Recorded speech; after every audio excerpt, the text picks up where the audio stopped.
Correct. And you have not seen any media coverage of this case. Is that correct? Correct. Okay. Deputy Coley, if you could hand out, this is the Here we go, dependency court folks. order instruction that I Closing previously gave you statements. during the trial, and I said I would give you a copy Coming up. for your use back in the deliberation room. This is that. I'm not going to read it to you, but I've already read it to you during the trial. But you can keep that and take that back with you.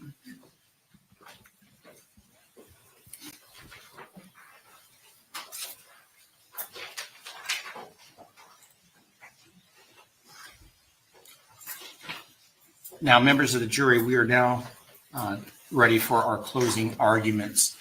Both sides have equal time. Under our procedures, the plaintiff is able to divide their time. The plaintiff will go first, then the defense will go, and then the plaintiff will use the remainder of the plaintiff's time in a rebuttal argument. But both sides have equal time. With that, where did Mr. Anderson go? There you are. I couldn't see you there for a moment. You have the floor, Mr. Anderson. May it please the court. So this is closing argument summation. And, last night I couldn't sleep very well, obviously, for all the reasons. And I was rolling around, and then I woke up, and it just came to me that we've been spending 9 weeks together. And you know what I know, and I know how I reacted to all the facts. And realizing that, suddenly I just had a great sense of comfort and confidence. And I went to sleep like a baby. Because I don't have to do that much convincing, nor would I try to do that much convincing. I'm going to try up here to make some connections for you, to try to help you back there, to give you some tools to work with. Now, I'm going to be up here the first time for about an hour and 15 minutes, out of which about 20 minutes, Mr. Whitney is going to come up and help with some of the verdict form math. That is not my forte, so we decided to split it up right there and give you the best we could do. And then a couple hours for these guys, and then I'll come up for a final 45 minutes and rebut whatever they're saying and make some closing arguments. So what we have here is a great American family, right? They're hardworking. They are devout. They are patriots. They have done everything a family should do. And none of what happened to them should have happened to them. It should not have happened to them. Your job is to figure out why it happened to them, how it happened to them, and what ends up being justice for them. In this case, for reasons that I still cannot fathom in many ways, Johns Hopkins doctors who are supposed to do no harm just blew up this family. It's beyond me. And I just have a difficult time understanding motivations. I understand more based on what we heard there at the last from Dr. Cochran about some of the whys of how it would happen. And Nick has reminded me, and I want to say this out of the box, for certain reasons legally, when I say none of this or all of this, this that I am talking about is what happened to Maya back with Miss Beatty. That is what I'm talking about, that period from October 7th through January 14th. That's what I'm saying when I'm saying this, none of this, or all of this. So the problem here is that by what pressures they put on Beata Kowalski, they took her out of the game. And she was, without a doubt, the quarterback of this team. Jack is an amazing man. But Beata was a force of nature. And Beata was capable of incredible amounts of work, tenderness, love, compassion. But she was also of an Eastern European background, and she could be brusque, but she was a lioness protecting her family. And we get into eventually what happened on that October 7th afternoon and evening. And I want you to think about one thing. If Johns Hopkins had not changed its diagnosis that quickly over that particular day, for reasons we'll get into, none of this would have happened. And that's medical malpractice. They did absolutely no research. They did not bring in experts. They did not have anybody who knew what they were doing examine Maya. And from the Kowalski standpoint, 6 days before, they had been back in with the same complaints, which is gastroparesis, which is from CRPS, right? And here they come in 6 days later, and it's completely changed. Now they're somehow treated like criminals. They're treated as though there's something wrong with them, even though, and consider it from their point of view, they've been coming to this hospital since literally before any of the CRPS symptoms started. They've been going there for 15 months and they never had a problem. They'd had support. And let me tell you, I don't think that everybody at Johns Hopkins All Children's Hospital was bad, wrong, or evil. There were some good people over there. Some of their outpatient doctors were superb, but something was very wrong with this hospital. And as I was saying, I think Dr. Cochran got to the heart of it with the culture there. It seems to me that anytime you put together an organization where no one can speak up, no one can comment on anything that's going to rock the boat, you're going to get this type of situation. You're going to get a situation where a Kathy Beatty can run wild and no one will catch her, no one will slow her down, no one will get her out of this and away from Maya. There simply was no accountability at this place, none. So what you're trying to do now, and the way I was really thinking about it was, why don't I go through some of Johns Hopkins' defenses? Because I figured that if we got rid of the defenses, then all that would be left would be our case. And then it would be much easier for you to make up your minds about things. So if you look at some of their theories that we heard in the opening statement, one was that Maya had come in emaciated and they saved her because they put weight back on her. If you check out Dr. Wassenauer's weight, she was 27 kilograms 1 week before she went in there, and she was 27 kilograms when she was out 2 weeks later. So that theory's gone. That they had kept her off or gotten her off a bunch of drugs. You can look at the admission to see what meds she was on at the time. You can look at the discharge summary and see how similar it is. Nothing there, nothing there. They argued that ketamine bad, ketamine scary. Ketamine worked.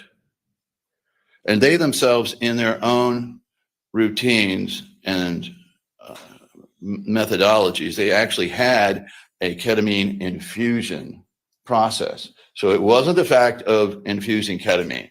What it was dosage. And they tried to scare everybody with the idea that these dosages were extraordinarily high. They worked, didn't they? They worked. And you know this because if you take a look at the progress through January through August of 2016 and the videos we showed you about how well Maya was coming along here, you can see how well they worked.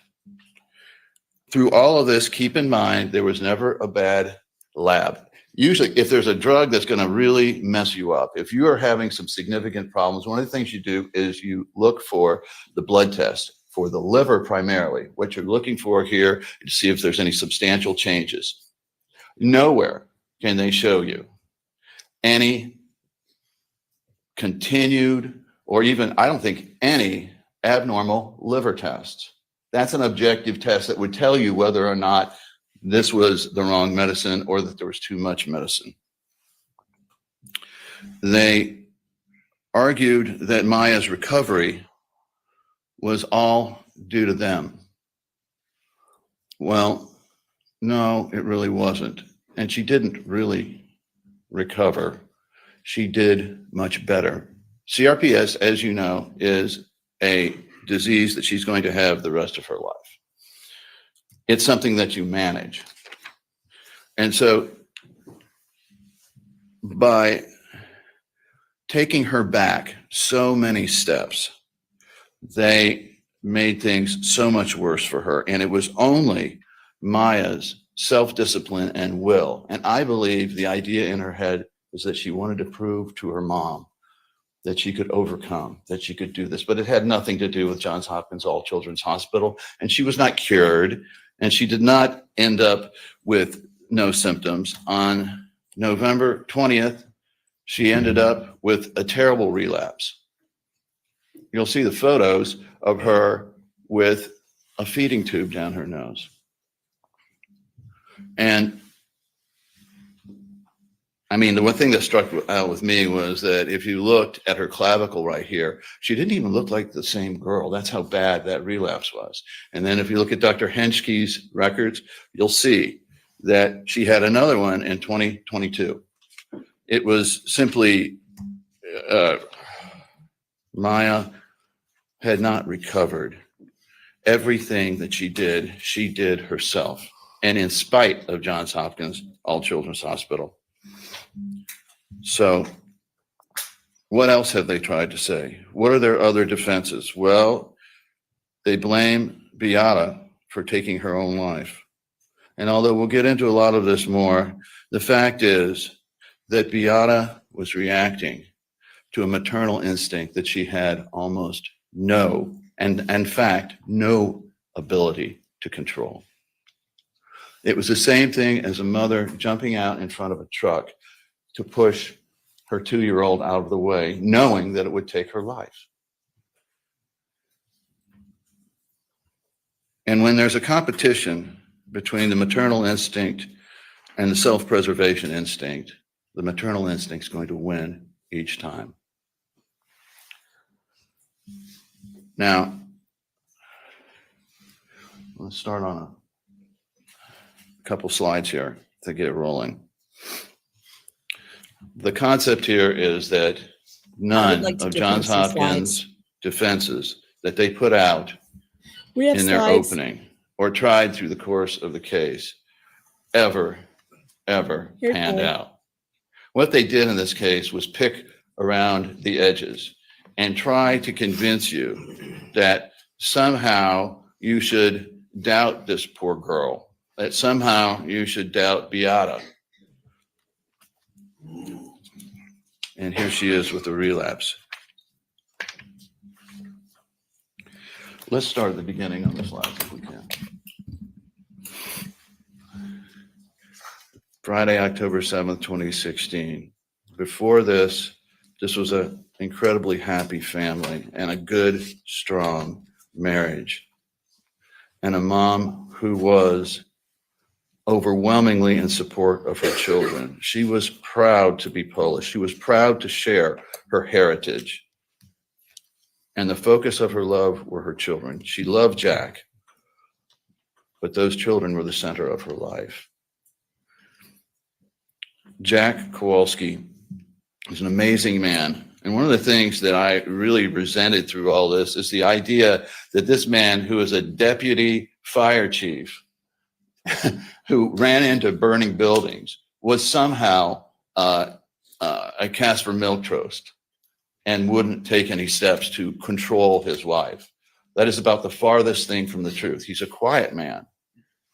And you saw him on the stand here, but in no way, shape, or form does he lack for bravery. Next one. And then 99 days later, I want to talk about the big overview of this. They go in, a happy family. Maya has CRPS, but Beata found a way. She worked her rear end off, locating the right physicians. Does anybody notice that all of the speculation about conversion disorder all came about before she was diagnosed by Dr. Kirkpatrick? If you look after that point and up until January 7th, nobody thought about that after the proper diagnosis was made. And all of the hospitals that considered, and never even diagnosed, but considered conversion disorder had one thing in common. They missed the CRPS diagnosis, right? So if you look after September 23rd of 2015, after Dr. Kirkpatrick made the appropriate diagnosis, you see that all tapered off because now they knew. Now it made sense. Beata finally got Maya to somebody who knew what they were talking about. She had solved the problem as best as the problem could be solved. CRPS is not something you can solve completely, but you know what? She found a way. She found a way to deal with it for her little girl. She found a way to get through this to the best of her ability and Maya's ability and give Maya the best life she possibly could. She went to doctor after doctor after doctor, searching.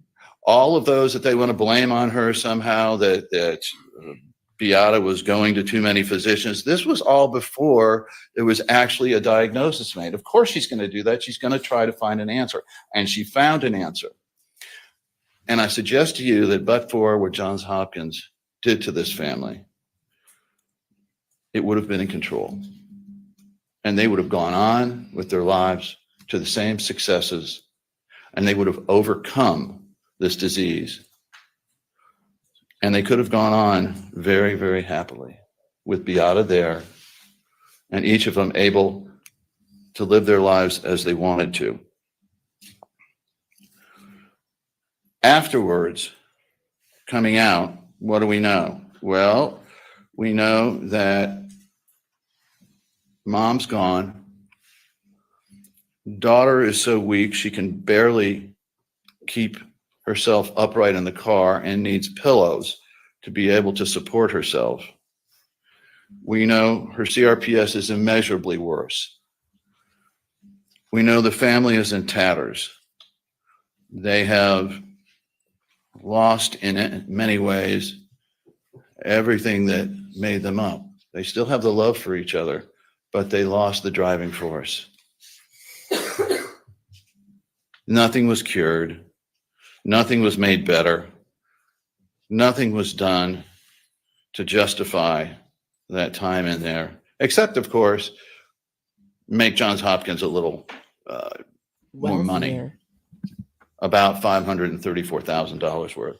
Yep.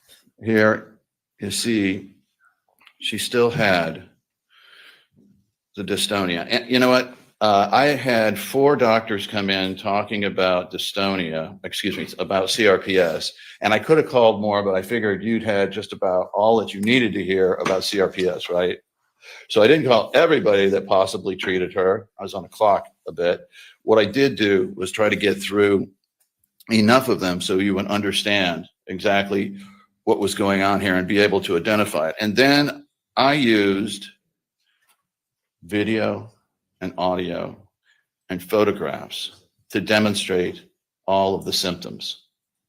I don't think there's any question but that Maya has and had CRPS, which then raises the question of why were these doctors on that day? Why did they shift from the diagnosis in all of their records up to that point of CRPS and go back to some psychosomatic thing?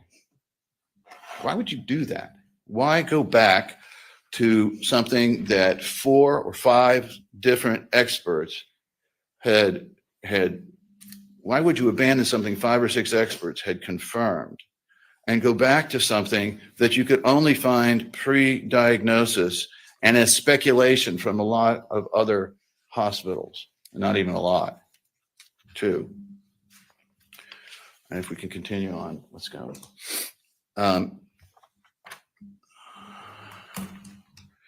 So on October 1st, as I said, she comes in and she's got the same thing, abdominal pain worsening. The diagnosis is what I was saying, regional pain disorder, which is the same thing as CRPS, right? She has a milkshake after ketamine treatment. She goes in, and here's what happens. She was only in for about 24 hours, right? And she came out, and they had dealt with it. The same thing would have happened on October 7th, but for whatever went on that afternoon and evening. She would have been in and out and continued on her way to recovery. Next one, please.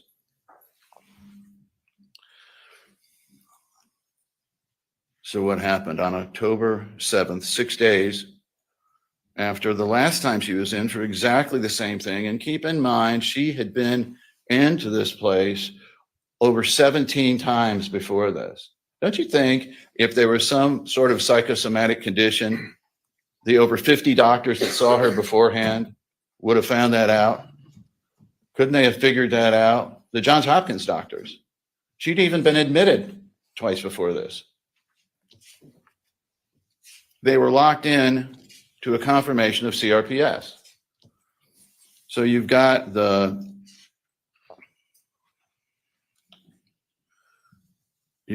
Jack showing up. It wasn't Beata. It was Jack bringing her in.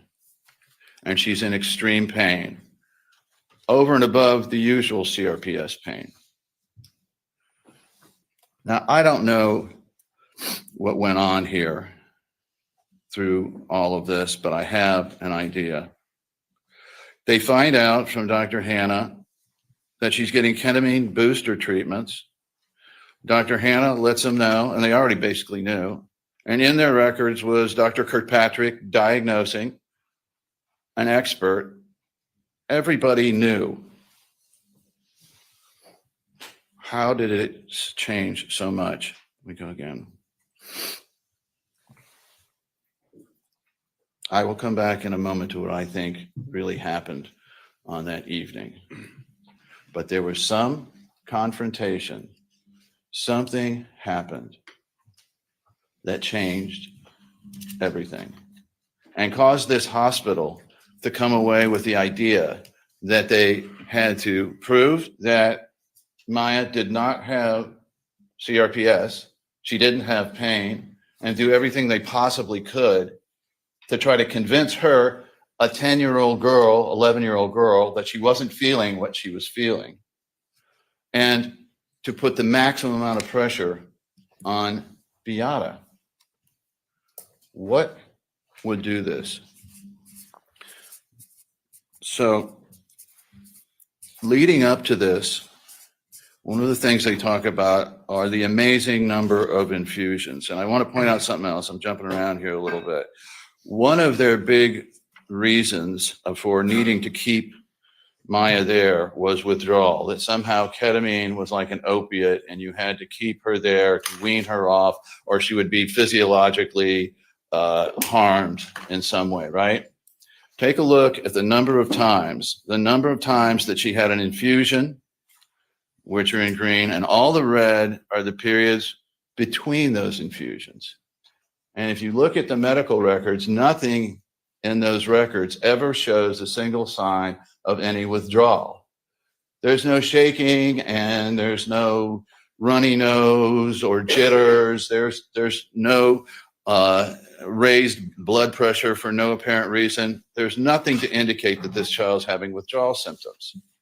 The proof is in the pudding. I don't know why they brought the addictionologist in here, Dr. Levy, because she simply did not understand the disease, and her statements were so far afield, and she absolutely could not explain why Maya was able to get through all these, stop from anywhere from a day up to 37 days, and never have the single sign of withdrawal. And the reason was there are no withdrawals from ketamine. There aren't any. There was no reason to keep her there. There was no reason to keep her in the hospital. Maya should have been in and out, right? Right.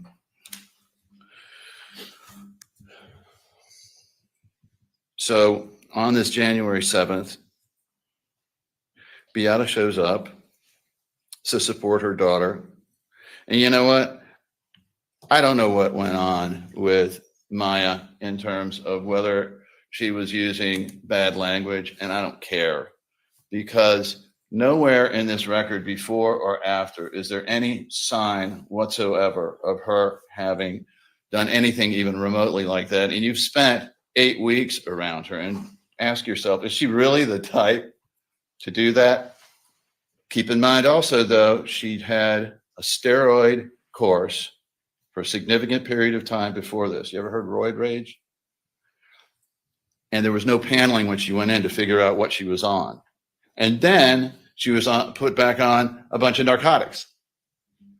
But it doesn't really matter because they weren't looking at the history. Something happened back there between Beata Kowalski and that team, who I still can't figure out. I think it was Tepa Sanchez. I think that Dr. Malik was back there. Some nurses. But something happened back there that ticked them off. They got...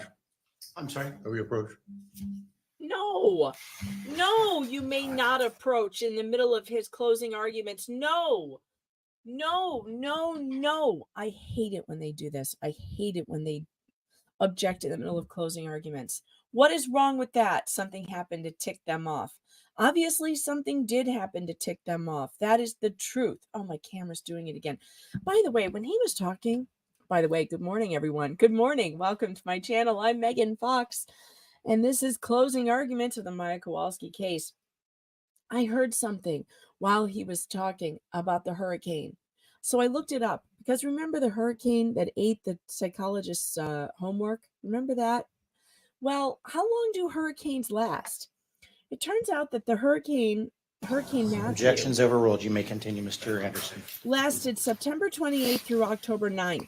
She went into the hospital on the 6th. So back there, I'm not sure who said what, but I'm pretty sure with Beata's personality that what she did was start to question them and say, we were just here 6 days ago. And by the way, we've been coming here. You're supposed to be our hospital. You're supposed to be our doctors. Why are you putting us through this? Why are you questioning everything that I say here? I don't want Maya to have a blood pressure cuff, because do you understand about allodynia? Do you understand about how this disease is? I've been coming here for forever. Why don't you people pick up on this? And that ticked them off, because she was challenging them. And there must have been some words back and forth, because somehow, somewhere, they decided to completely change over the diagnoses. And whether they did it immediately in the record, or whether they simply did it in every way they approached everything and everybody that they told outside of the hospital, there's no question that they tried to change the narrative here. And walking in as a normal family with a child with a debilitating disease, they walked out suddenly with Beata as the enemy and Maya as a liar. That Maya was making all of this up, and that Beata was somehow encouraging it. So whatever happened, and I'm pretty sure it was that Beata started to ask people's names. And she started to take down those names, and she started to ask very, very pointed questions. Because remember, within the first 24 hours they were there, they called risk management. And these Within people 24 were hours, under with the patient investigation. they had for a year and a half, Think they they wanted called risk more? management. Tie it Something to the else IJ. very interesting Tie it to here. the IJ. Remember one of my first witnesses, Debbie Hanna? She was the social worker that was brought in, and it wasn't her regular gig, but she was brought in to help on this.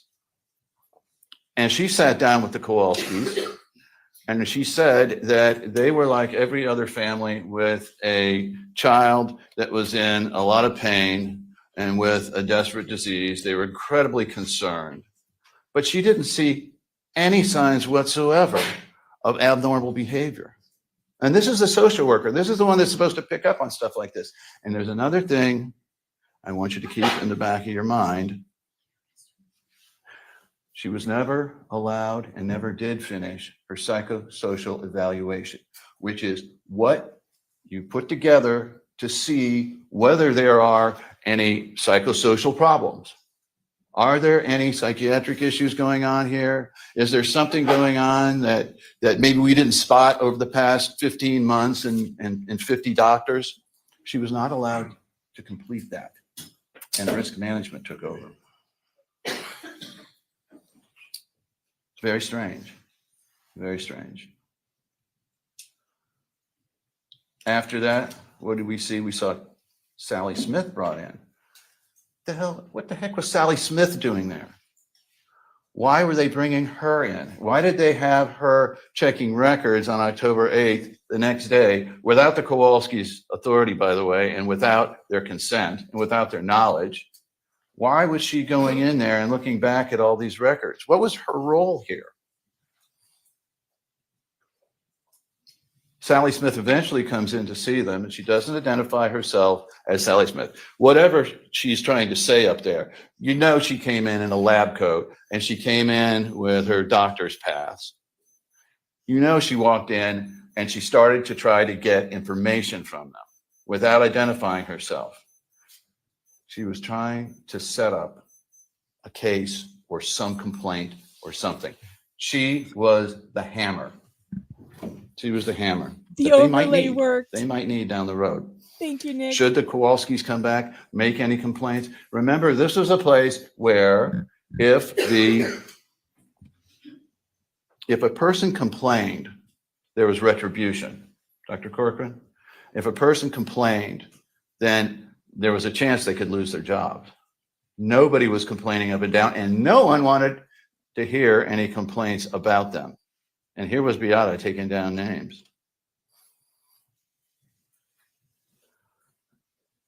They panicked, and they decided they weren't going to let this brusque lady with an Eastern European accent coming in and telling them how to do their job. Yep. And what they could do and not do, and what tests they could do and not do, right? They got really, really upset at being bossed around by this lady. And she was a nurse too, which made it even worse.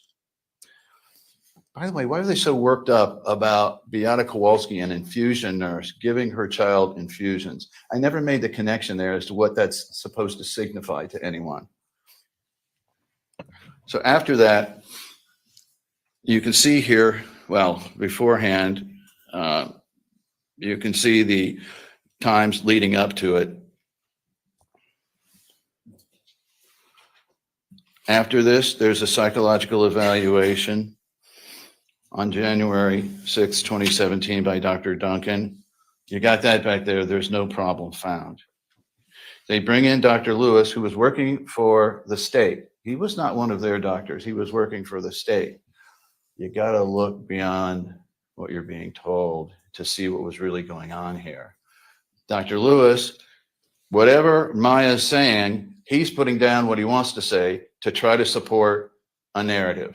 But even he can't bring himself to say that this is psychosomatic. He says you got to get a pediatric neurologist to look at this to confirm whether or not there's a physiological basis, right? So Sally Smith is in here, and all of a sudden Sally Smith starts running the show.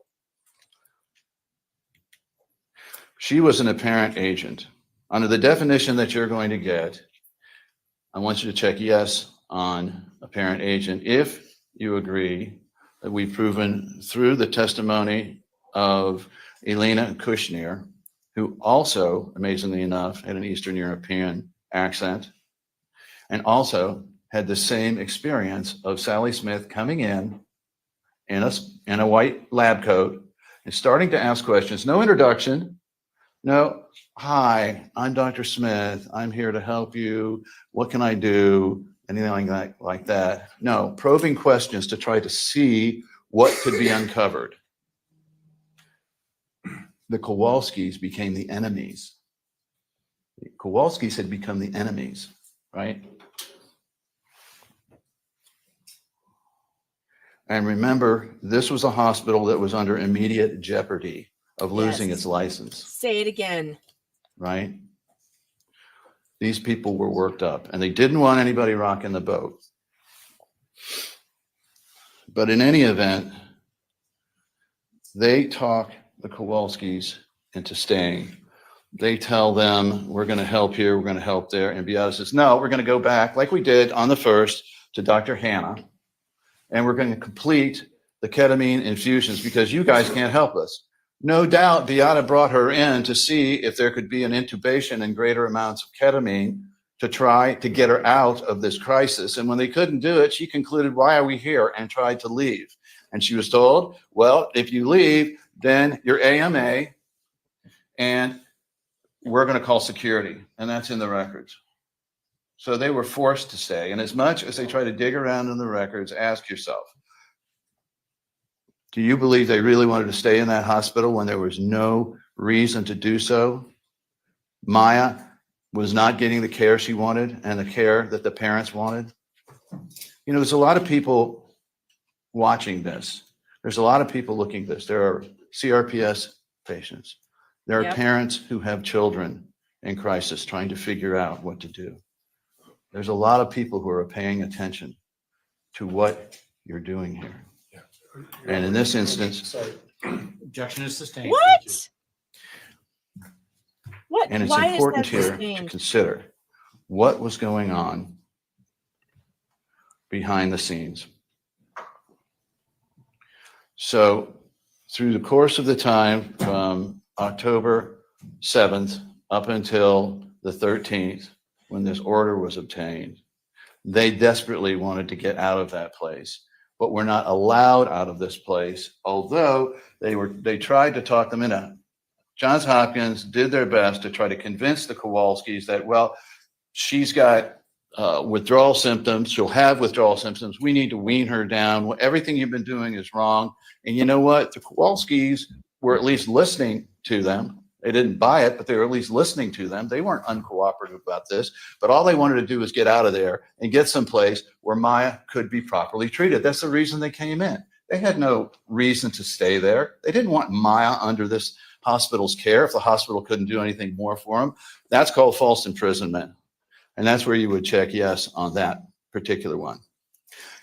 I'm skipping around here, but in your verdict form, it's interesting. You've got different events listed, okay?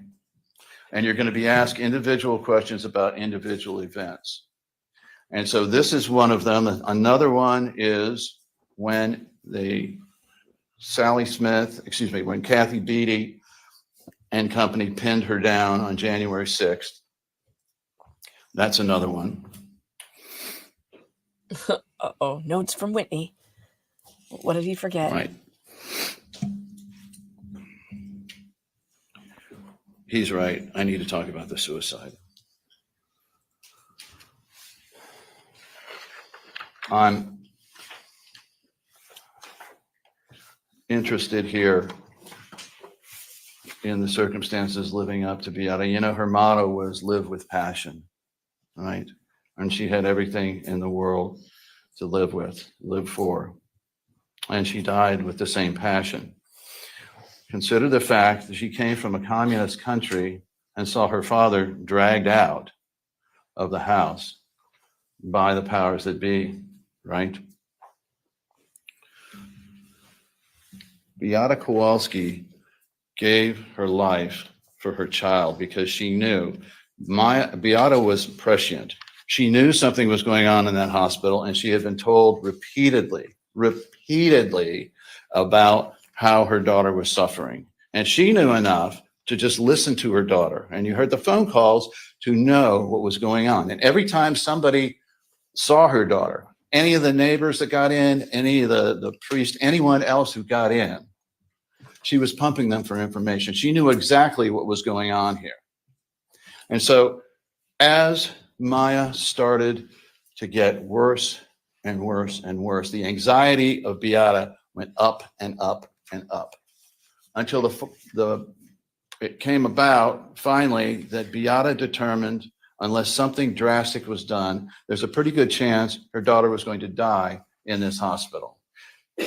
Why? She'd already seen a friend's daughter die from CRPS. CRPS can kill you.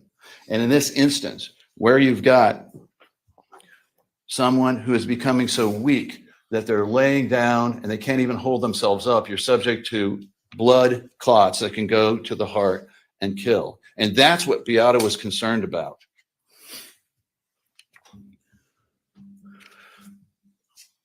There was retaliation against me because they knew I was going after the ICU. Filing charges with me with DCF automatically makes them automatically immune. But what it says here is that Beata knew what was going on with her daughter and knew she had to do something drastic.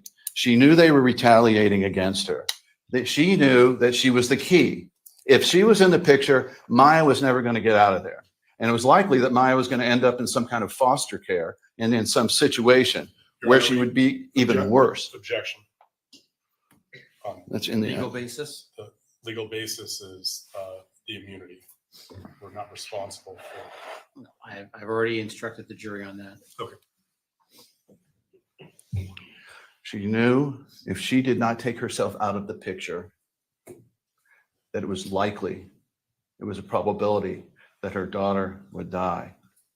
The best hope would be that her daughter lived, but was with some foster parents who did not understand the disease, or was placed in a situation where she was going to be in psychiatric care. And the rest of her life, Beata knew, because she was a nurse, that Maya would be followed through her entire life, dogged by these allegations that somehow there was a psychosis going on. Afterwards, Dr. Tepa Sanchez writes and says, she's talking to Dr. Laura Vos at this time, I learned today that Ketamine Girl's mom committed suicide yesterday. Sorry to say my prediction was correct. That means it had happened before. They knew about it, and yet they still kept the pressure on. They still kept the pressure on Beata. I want to know who Oh my it happened God. to.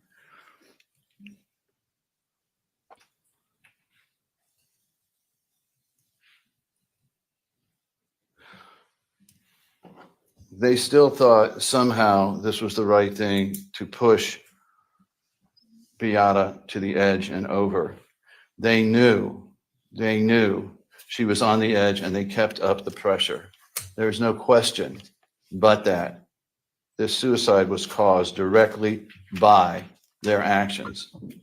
On the verdict form, what you're going to see is a few things, but one of them is there's two bases. And you heard Dr. Richards testify about both of them. One is, was it a substantial factor? Were their actions a substantial factor in the suicide? I submit, absolutely. The second was, did she operate from an irresistible impulse? The irresistible impulse in this instance was the maternal instinct. There was nothing she could do about it. She knew if she didn't protect her daughter here, she was going to lose her daughter. And Beata knew also, she thought through the effect of her being out of the picture. She knew it'd be tough on Kyle. She knew it would be tough on Maya and Jack. But she figured having Maya alive was better than losing Maya. She knew they could get through somehow. But she could not stand the thought of losing her baby girl. Please take care of Maya. Don't make her suffer anymore. She doesn't deserve that. No child deserves that. Insofar as the verdict on suicide, I request that you check, yes, it was caused by them. And it's important, very important, that you answer questions 45, 46, 47, 48, and 55 in the positive, if you want a recovery for Jack and for Kyle. These are the causes of action for wrongful death, and they are allowed to recover based on being beneficiaries of the estate. So that if you want to award damages to Jack for the loss of his wife and to Kyle for the loss of his mother, then you have to determine that there was an intentional infliction of emotional distress. And under that definition, by any definition, this was emotional distress that was absolutely outrageous. You just don't do what they did to a little girl like this. You just don't take away a gift. You don't tell her that her mother's crazy. You don't tell her that her mother is in a mental institution. You don't pat her. And you know what? They were patting her. Beatty would come in and pat her on the way in and way out. She was trying to develop evidence so that she could say, oh, she never reacted to that. She must not have had allodynia. That's why she was doing it. You don't put a child on your lap. You do not cuddle with a child, and you sure don't kiss a child. There was no authorization whatsoever, and Maya loathed Kathy Beatty. Remember the attorney, Zimmerman, who said it came off in waves how much she disliked Kathy Beatty. Maya did not consent to anything, and what they did was continue to put the pressure on all the way through this. So let me talk a little bit about your verdict form. There's so much to talk about in these cases. It's easy to get bogged down on it. Under false imprisonment, your claim 1, I submit there's more than enough evidence to show that they were falsely imprisoned. Maya was falsely imprisoned on the occasion of October 7th through October 13th. And then you're asked to put down damages for her pain and suffering and for mental and psychological expenses and the reasonable value of hospitalization. And that question is repeated several times through this on each one of the first two claims. What I suggest you do in trying to determine exactly how much to award is that you make a determination of the gross amount of pain and suffering, loss of capacity to enjoy life, mental anguish, and you determine the big picture, because you're going to have to determine that for intentional infliction of emotional distress and malpractice, okay? And then you go back and you assign a percentage of that to each one of these events, because each one of the events are set out separately, and you're supposed to award damages separately. Now you have in your records there, you've got the $10 million plus for Dr. Bifolco's plan, for his life care plan. And that then is spread out among the first two based on the percentages that you see are the most severe. If you determine, for instance, that the January 6, 2017 incident where she was stripped, pinned down, photographed against her will, if you determine that that one is one of the most severe, you would put the highest percentage for it. So do the math first. Figure out, and Nick's going to give you some ideas about this. Figure out using and we've got the formula in there. Figure out the number of days that she was down. Remember how we had them fill out all of these forms to tell you how many days per week that this was really affecting them. And then you need to talk among yourselves and figure out an hourly rate. Now, we use hourly rates for a lot of different things in our lives. And this is the best way we have come up with for you to measure what happened to them. So you would take the hourly rate that you determine, and Nick's going to go over the remainder of it, but you're going to multiply it out against the amount of years left, which will give you amount of days. I'll let him talk about it. But then what we want you to do is come back and give a percentage as to each one of the events. And that Don't way ask you'll the be jury able to to do capture math. all of them. And there's an instruction there about don't duplicate. This is a good way Oh, God. of making sure that that does Anderson. not happen. Move on. Is if you use it by percentages after determining the entire amount of pain and suffering, Don't loss of capacity complicate to this. enjoy life, and mental anguish. So you have a series of questions in your first few pages about false imprisonment, and you'll be asked about how to give the numbers for each one of those. Then you've got battery, and it is the battery for the psychological, whether they committed Don't battery put the on jury Maya to Kowalski sleep. on January 6th. I think everyone here agrees from the testimony Get them that Maya was angry. battered. And then, like I said, you have separate questions there, right, for the damages. Anderson. Then it's the second one on claim 2, battery, hugs, kiss, and pats. In this instance, we're talking about the instances where Kathy Beatty is hugging her, patting her, kissing her, putting her on the lap, but it's broader than that. You just can't be duplicative. That's why I say come up with the percentage after you determine the total. And then there are claims for the total. And it's important that you emphasize the damages for these two to begin with, because they are what we call core events.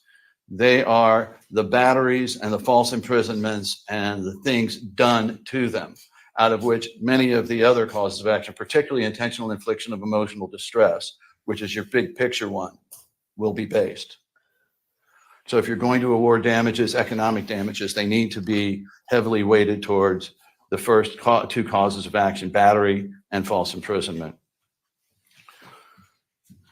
Then you get to medical malpractice. In this instance, you heard testimony from Dr. Chopra. You heard testimony from Dr. Eli Neuberger that they deviated from the accepted standard of care. And you'll be asked then, again, to divide out damages for that medical malpractice. But again, that's a much bigger picture. On moving to the, and you have to, by the way, on medical malpractice, you have to go through the conduct of Sally Smith. And for Sally Smith, here's what you need to consider. Sally Smith shouldn't have even been there, but she was an apparent agent. An apparent agent is someone who presents themselves as though they are part of the hospital. You know she did, and there's backup testimony to that. But she's in there, and they're responsible for her. But Sally Smith was telling them to take her all the way off medication, telling them to put her in the room for 48 hours. Those doctors are also responsible because they should have rejected that. They should have said, what are we doing here? By the way, one of the defenses they're going to talk about is, oh, this is all medically authorized because they signed a medical authorization at the start. That's if it was medical. This was not medical. And you haven't heard any evidence of any discussions that it was medical. If you look at the records before and after these dates, the October 18th, 19th, 48 hours, look before and after that. No medical discussion whatsoever. This wasn't for medicine. This was for the purposes of developing evidence against them. If you look again in the January 6th, the Kathy Beatty incident with the photographs, the idea was, well, they're authorized to take the photographs only if it was for a medical reason. This wasn't a medical reason. They did not discuss it before or afterwards. This was not for the reason of trying to diagnose or treat Maya. This was to help them for their other goal in this case, was to frankly take things out on the Kowalskis. On fraudulent billing, claim 4. This has to do with the amount of money that was billed for CRPS when they denied in everything else that she had CRPS. Now they're going to try to mix that in here. Don't let them. The CRPS, in every way outside of that billing, they did not treat it as CRPS.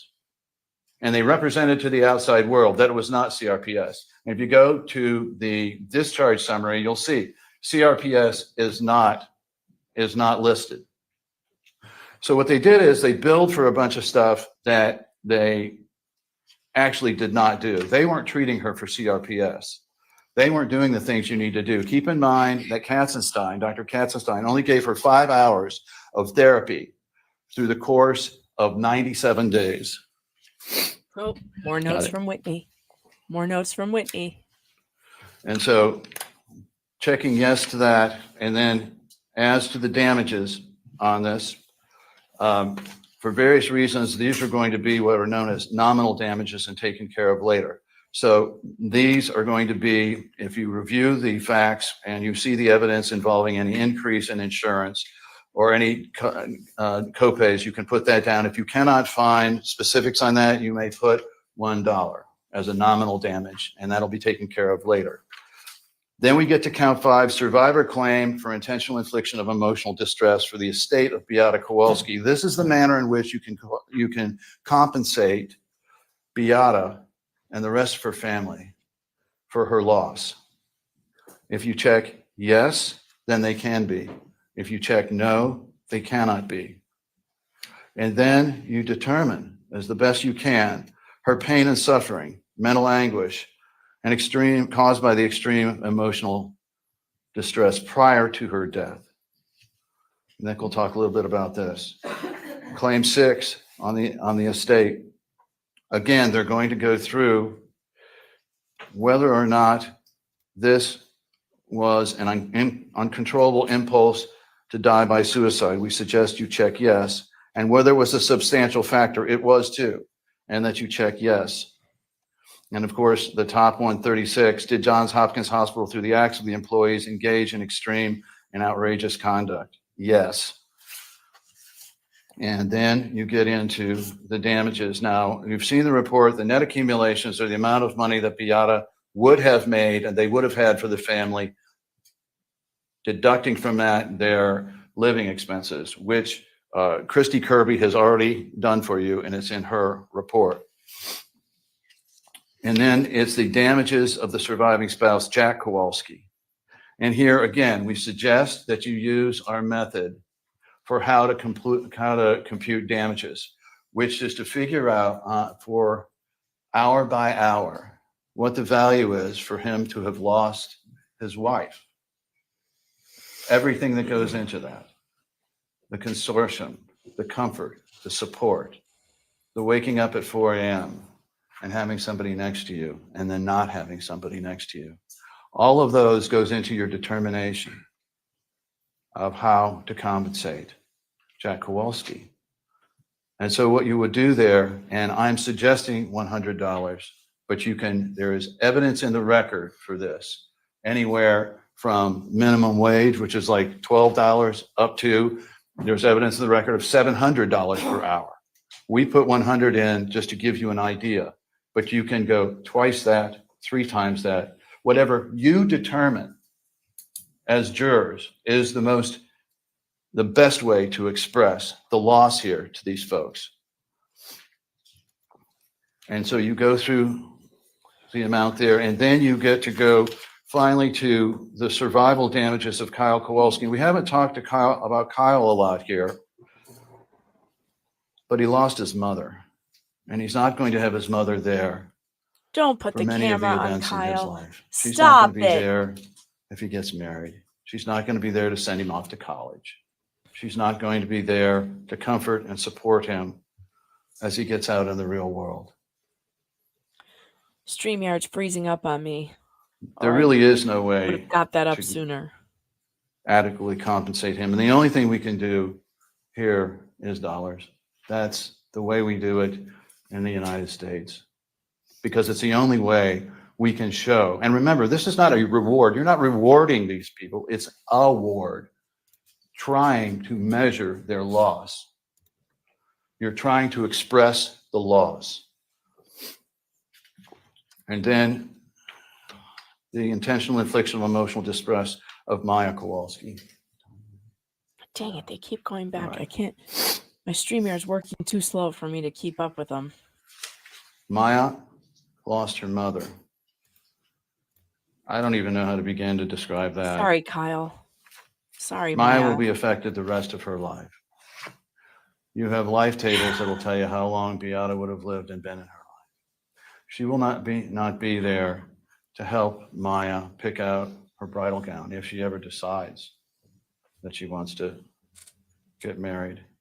She will not be there when the stresses and strains of life are there.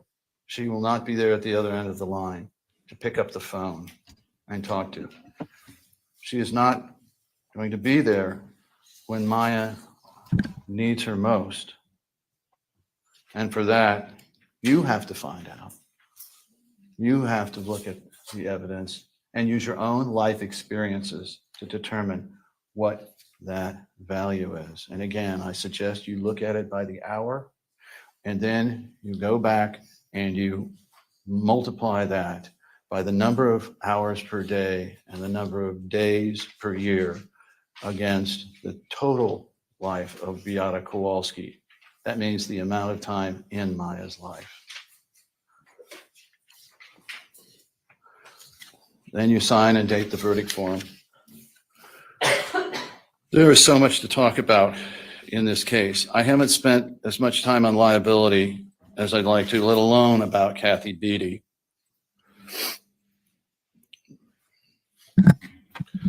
Beatty had mental problems. There was something very wrong with her. And when you say, as she said in one of those statements there, when she was brought up for her behavior, you want to take this outside. What does that mean? That means she's trying to pick a fist fight with the other employee. That was on November 20th, 22nd of 2016. Was it really logical and reasonable to have somebody with that type of personality assigned to Maya? And why did Maya need somebody assigned to her to begin with? Why did you have somebody follow her around all the time, floor to floor? What was going on there? They had a plan. And the plan was to force Maya to agree with them that she really didn't have pain, and force Beata to take some action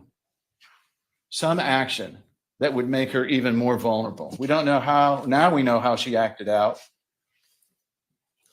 But they were hoping for some outrageous action out of Beata that would give them even more power over the situation. I submit to you that Beatty wanted Maya for her own.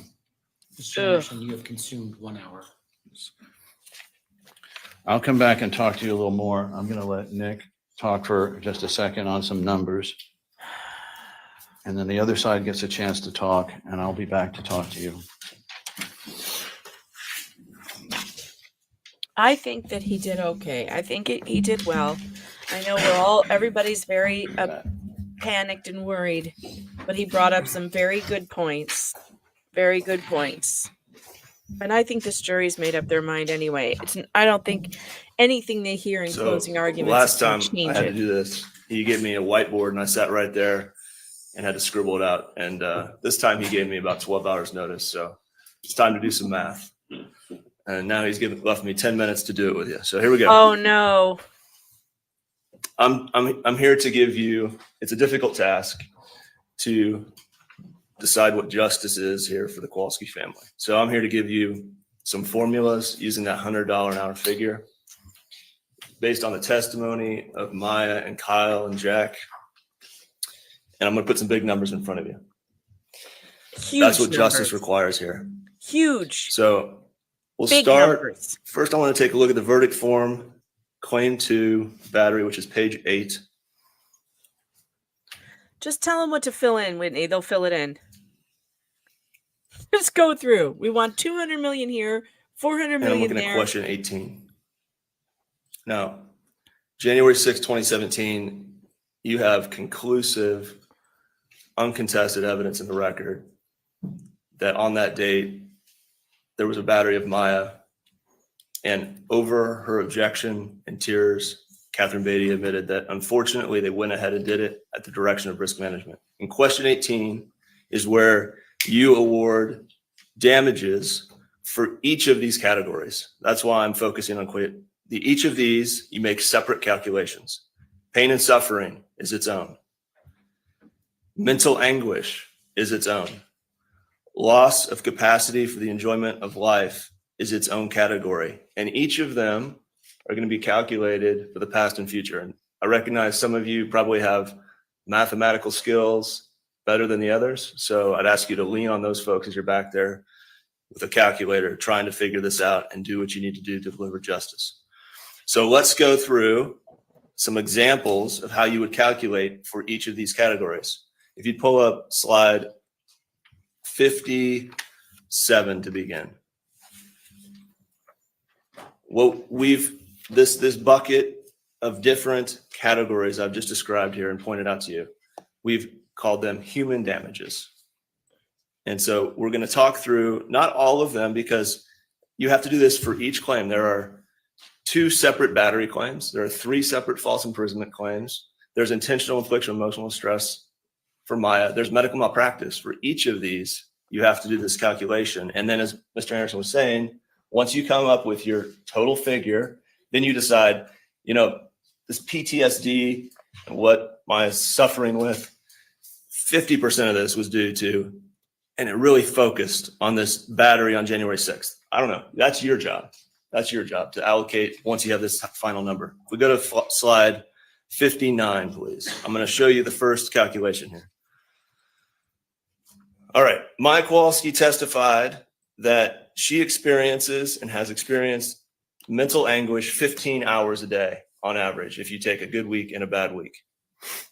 Since this horrific saga ended at Johns Hopkins Children's Hospital, it's been 6.82 years. You can check our math on that. That's to the day since she was discharged. And if you apply the rate of $100 an hour to her past mental anguish, you get to this figure of $3.7 million.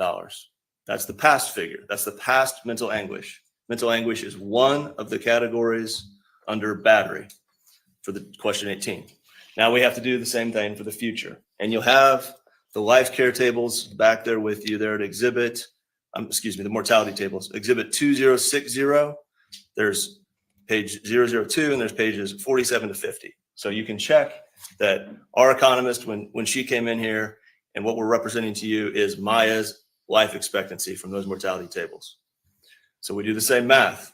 We take the hours per day that Maya experiences mental anguish. We take the days per year. We take the years remaining in Maya's life, and we multiply that by $100. And you get a figure of $34.8 million. Woohoo! Now we're getting Maya's there. mental anguish. And if you go one more here, And then you'll get a punitive total is 5 for times her that. past and future mental anguish. Then you allocate that among the different claims. If you'll back up to slide 55, please. We have, in addition to the human damages, we have economic damages. And these are directly from the testimony of Christy Kirby, the economist, and the life care plan. This is when I was writing on the whiteboard over here. If you go to slide 56, this is the essence of what Christy Kirby told you. At a wage or an annual earnings of approximately $100,000, which we would submit to you, underestimates Maya's potential before this all happened to her. The loss of earning capacity is $5 million. And then you have future medical expenses, and this was based on the testimony of Dr. Bafolko, and then Christy Kirby coming in and giving you the present value calculation. $10 million. So now you have economic damages to Maya Kowalski of $15 million. And you'll see this ability to compensate Maya Kowalski for her future medical needs and her future loss of earning capacity in several different places. For example, you'll see the ability to compensate her for future medical expenses in question 17 on the verdict form.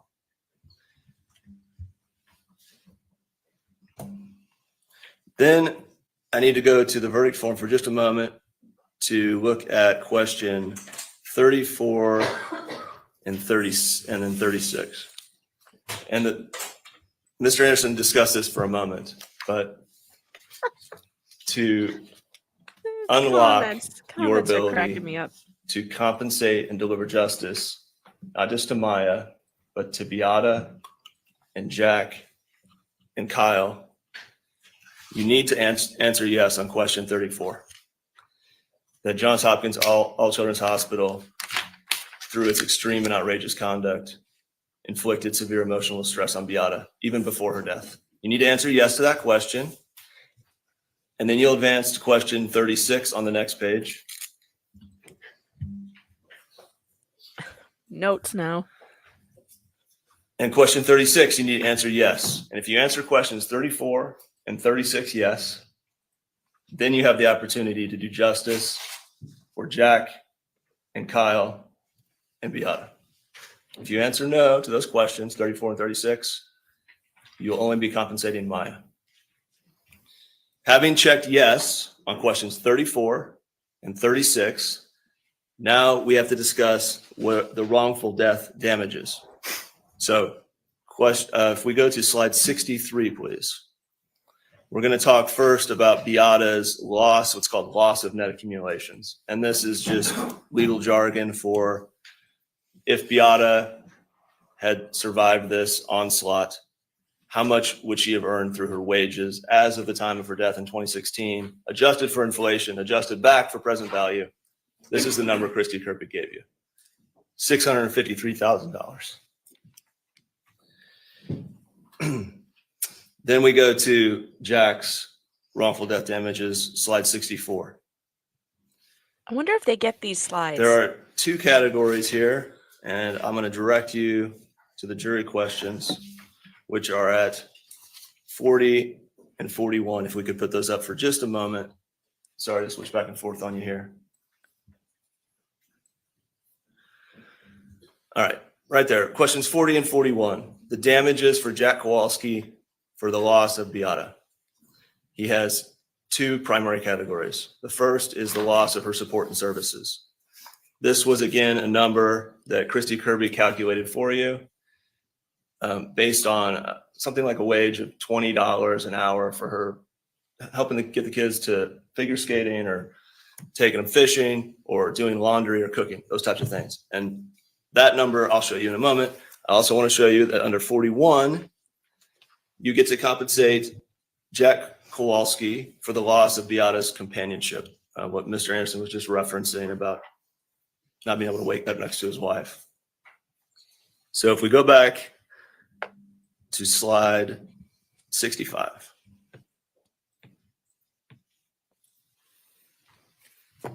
All right. As I mentioned, Christy Kirby did the math. I said $20 an hour is $20.10 in the past, $24.87 in the future.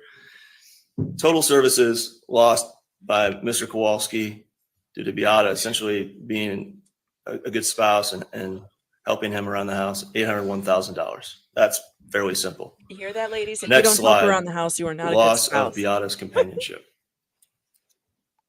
Now we get into calculations that are similar to what we did with Maya for her human damages. Jack has shorter life expectancy. We're using the same $100 figure. So the numbers are a little bit lower for Jack because fortunately he doesn't have as long to live. So if we show here the past calculation, he testified again to 14 hours a day. We get $3.4 million for losing Beata's companionship. And then if we go to the future, again, this is based on the mortality table. It's 19.4 years remaining in his life expectancy. And we get a figure of $9 million for his future loss of Beata's companionship for a total of $13,398,000. Again, the $100 figure is up to you. The hours per day is up to you. Lux, You I'm judge so the with credibility of the Kowalski Yes. family.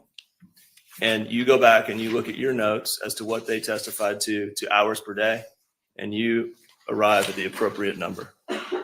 You have to do the same thing. Not I'm not going to enough show you the triggering. calculation, but in question 41, More triggering, loss of less his wife's math. companionship is one category. Pain and suffering is a separate category. So you would do a similar calculation for Jack's pain and suffering. Let's advance to slide 68.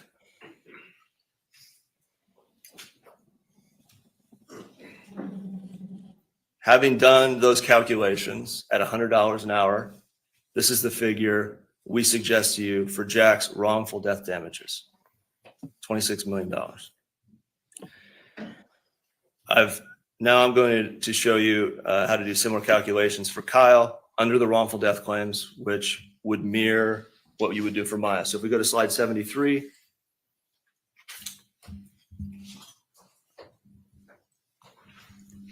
and then 74. Now, each of Maya and Kyle have, it's not the loss of just companionship, it's the loss of parental companionship, guidance, and instruction. It's not having their mom around to bake with or take them to figure skating or help them with their homework, teach them piano.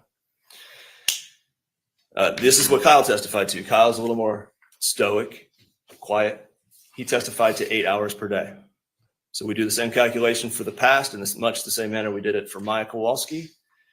And for loss of parental companionship, we get to $2 million in the past, and in the future, over his life expectancy, not having a mom and thinking about those 3 months for the rest of his life, and that day that he saw his mom in the garage, $17 million.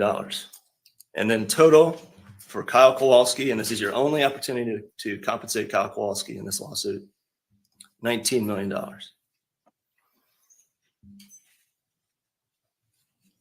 So, and then we could advance to slide 77.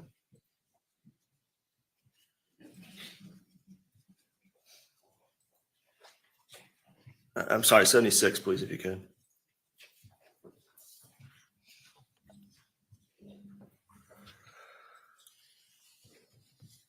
Is this 76? All right. Having performed those calculations for the two categories available to Kyle in this lawsuit, we submit $36 million is a starting point at $100 an hour. And next slide, please. And then we would total up the wrongful death damages. And you know what? I'm going to skip these. Go to slide 78, please. Oh, God. Please get the cameras off of the plaintiff's faces. Having Stop it. My use this computer's too construct, slow to cover it use up. this math, use the $100 an I'm hour sorry, we suggested, and checking yes on the appropriate questions, you would arrive at a figure of $238 million. We're not here to tell you that's the number you need to put up. We're here to tell you that that's at $100 an hour. There's a movie called Onward. The basic plot is I've seen that movie. It's an It's animated good. Pixar film. I have kids 10 and 7 myself, so It's a cute I movie. watch more of these films than I hope to. Two boys lost their father, and they spend the movie attempting to Bring him back. bring back their father for a moment through magic and spells and It's a treasure great hunting. movie. At the end, they're successful. The $100 an hour figure we submit to you, if any of these three had an opportunity to pay $100 for an hour with their mom or their wife, Oh, jeez. they would do it. They pay $1,000 an hour. Oh, God. Whitney. We don't think $100 an hour is appropriate. We ask you to deliver justice for the Kowalskis. Oh, my God. This is brutal. Are the plaintiffs at this point concluding their first part of their closing argument? Mr. Anderson, Mr. Whitney? Sure. Are you concluding your first part of your closing arguments? I think we're out of time. Okay, members of the jury, we are going to take a 10-minute break. Do not discuss this case amongst yourselves. Do not God. do any investigation and receive no information. All right. Your next That was rough. chunk of time is going to be about 2 hours. So if you need to use the restroom, I would highly encourage your use of it. All right, this is perfect timing because my computer is freezing. I'm going to be right back. I am going to reboot. So get some coffee, go to the bathroom, do some squats. I'll be back. 3 minutes, folks. 3 minutes.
Haha, the overlay is still on.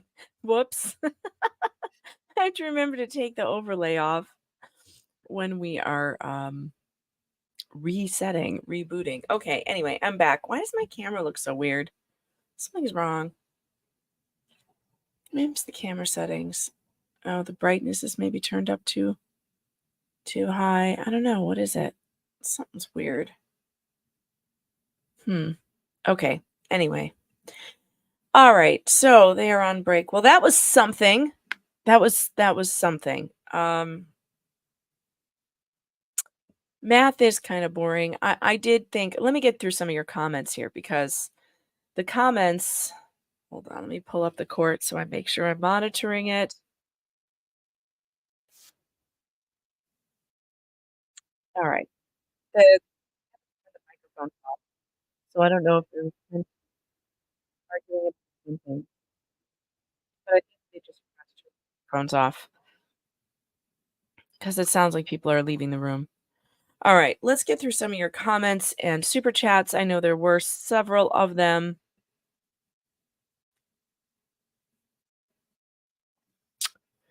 Anna Jane says, I didn't expect this to be so emotional, an American tragedy. I agree. Daily Quick Bite says, being a fire chief was his vulnerable part, Jack. That fire department is part of the system. So he believed in the system. So he couldn't shift his thinking that the system could be his enemy until it was far too late. I kind of agree with that. CS Palmyra Productions, thanks for the super chat, says, Team Megan here as Mr. Palmyra is over on Recovery or Kurt's channel, all voting for the win for Team Maya. I've been enjoying Kurt's channel, his coverage of this. I was watching him last night and this morning. His review of it has been very good. Unhung Hero says, I pray to sweet baby dumpster Jesus that Maya gets justice. Thank you for the super chat. I appreciate that.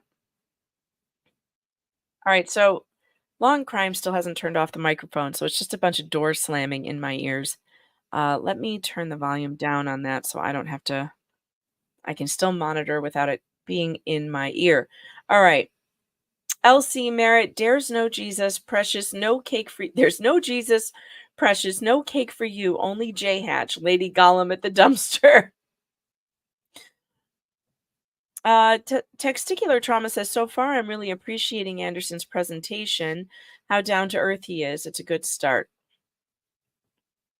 Porcelain Thunder said, I disagree. People in the system know the system sucks. They know how incompetent employees abound because they have to do their work too. Yeah, maybe. Some of them do, but I think some of them still believe in it. 13 Flag says the somberness in the court is palpable. Anderson is doing great. Is his nose bleeding? No, I wanted to bring this up because I think Anderson may have a hair lip. I think he had surgery when he was a baby, and he has a scar from here to here that you can only see when he's at a certain angle, and that side angle, you can see there's like a shadow there. I think that's what it is. I don't know that for a fact, but I've known people who've had that surgery, and that's what it looks like to me. But I don't know. But no, I don't think his nose is bleeding. Testicular Trauma says, oh man, it breaks my heart to see this child so exposed. I think we're all feeling the same way. Daily Quick Bite says, this guy sucks at using emotionally charged language and getting the jurors nice and triggered, too dry.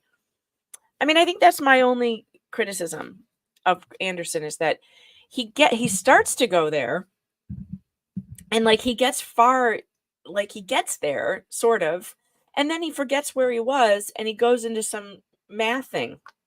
You know, when he's just hitting that emotional note that's really needed, he like forgets that he's there and goes somewhere else. And that's, I think, a mistake. But then again, I don't think you're going to have to convince this jury of much more. I think they're already convinced. They stopped taking notes days ago, according to Jules in the courtroom. And that means that they've made up their mind. Totally Not a Russian Bot says, I think his closing is to the point and solid. It's funny how some of you have such opposite opinions. Billy Marie says, this is horrible. I hope he does the rebuttal closing. And I think you meant Whitney. Totally Not a Russian Bot says, Judge has so many monitors, might as well start a channel on Twitch. I thought that was funny. Lil Har Oak says, I'd love if Maya stood up and just simply said, or you could just take the license of Sally Smith, said credentials of CB, and the keys to John Shopkins, and we can all lock them up and throw away the key. Wouldn't it be nice if we could put them in jail? Daily Quick Bite says, jurors need to do what courts do in real life. Courts in real life do very often, including SCOTUS. Figure out what you want to do, then play with the numbers in this case, facts and law with courts to fit the form. I think that's what a lot of juries do. And Flux, I really appreciated this comment. I totally agree with you. I want them to just make the jury mad. Right now, they are boring them. I do math for a living. No one cares about math. I feel that way, but also they did have to do that. I guess they had to show them what kind of numbers they were thinking about. I think Whitney losing his cool at the end there and beginning to cry was a very powerful moment for the jury to see. It's not often that you see men cry. They don't do it very often. And, you know, he got choked up there at the end. And Jules on Recovery Addicts channel said the men in the jury were crying. Well, that's not a good sign for John Shopkins All Prisoners Hospital. If the men on the jury were crying, you have problems. You have problems. And I guess the only question now is how big a loss is it going to be for John Shopkins All Prisoners Hospital? Jules was saying all the jurors were crying. Wow. Look, the other thing is too, and I think this is probably another reason why Nick was kind of losing it there at the end, is that this has been a really long trial. And you think it's been long for us? We've only been here 31 days. They've been doing this for 5 years. 5 years. And they're finally at the end. And I think that is affecting everybody in the courtroom, including the jurors. They're finally at the end. The jurors have been there for 9 weeks. We've only been here 31 days. They've been there for 9 weeks of their lives.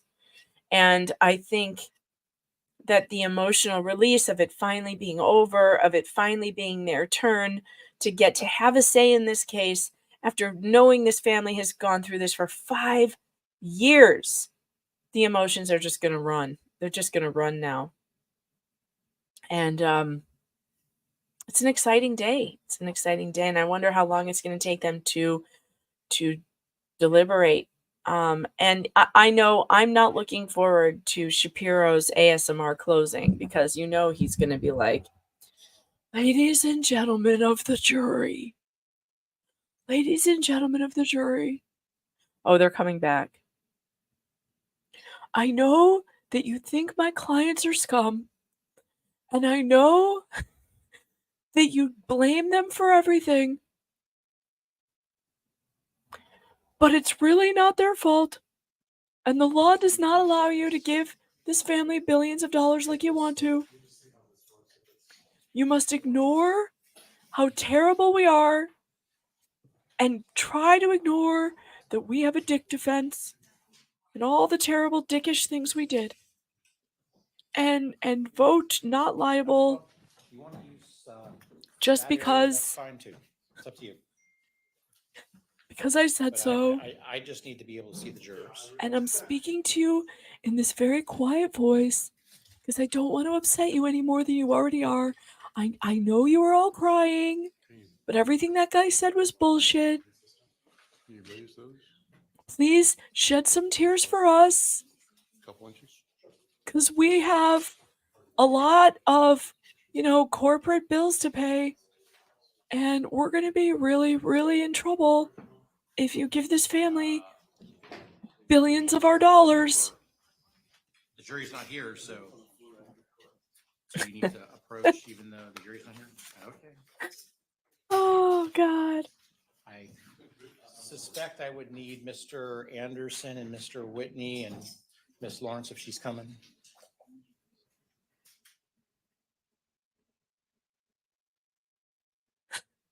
I know this looks bad for my client, but as they say, looks aren't everything.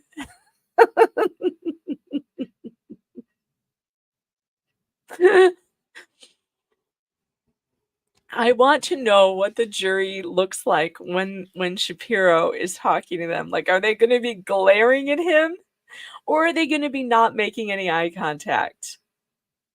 I really, really want to know. I really want to know. Like, is the jury, somebody please monitor Recovery Addicts coverage, and if Jules, tells them, like, how, I want to know how the jury reacts to Shapiro. I think glaring. I think I could go glaring. Oh, this is just. I understand that a lot of you have very strong views each way. And I totally get that, and I appreciate that. Something And happened. no one is going to fault you for having whatever views you may have. What I cannot have happen, though, is you all accosting each other or somehow taking out your views on the other people. So let's please remain respectful of everyone's views. This is a place of safety, and I don't want us to change that. We've had a really, really good run for these 9 What weeks, happened? Something and I happened don't in the want to hallway? change that. So please just respect everybody's views. I know that each side has very strong views, but please keep them to yourself, or if you need to exercise your First Amendment, we do have an area that you can go right outside of the courthouse that is right in the view of the courthouse. If you wish to express your First Amendment rights, I would invite you to do that, but please, you can't take it out here in the courtroom or in the hallway outside the courtroom. So with that, I think that's sufficient at this time. Anything else we need to address before we bring in the jury? No, Your Honor. Mr. Anderson. The screaming box outside. Let's bring in the jury. Perhaps Shapiro got heckled in the hallway. if I had to guess, I think Shapiro got heckled. Oh, look at him.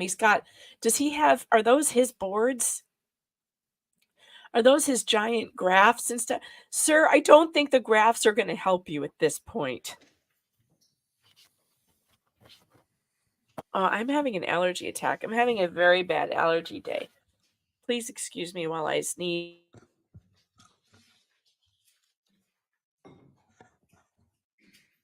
I didn't take any medicine Everyone, today. I please be probably seated. should have. I'm actually not crying. I'm just The having a jury, I just want to confirm while you're away, allergic you did not attack. discuss this case amongst yourselves. You did not do any investigation and you received no information.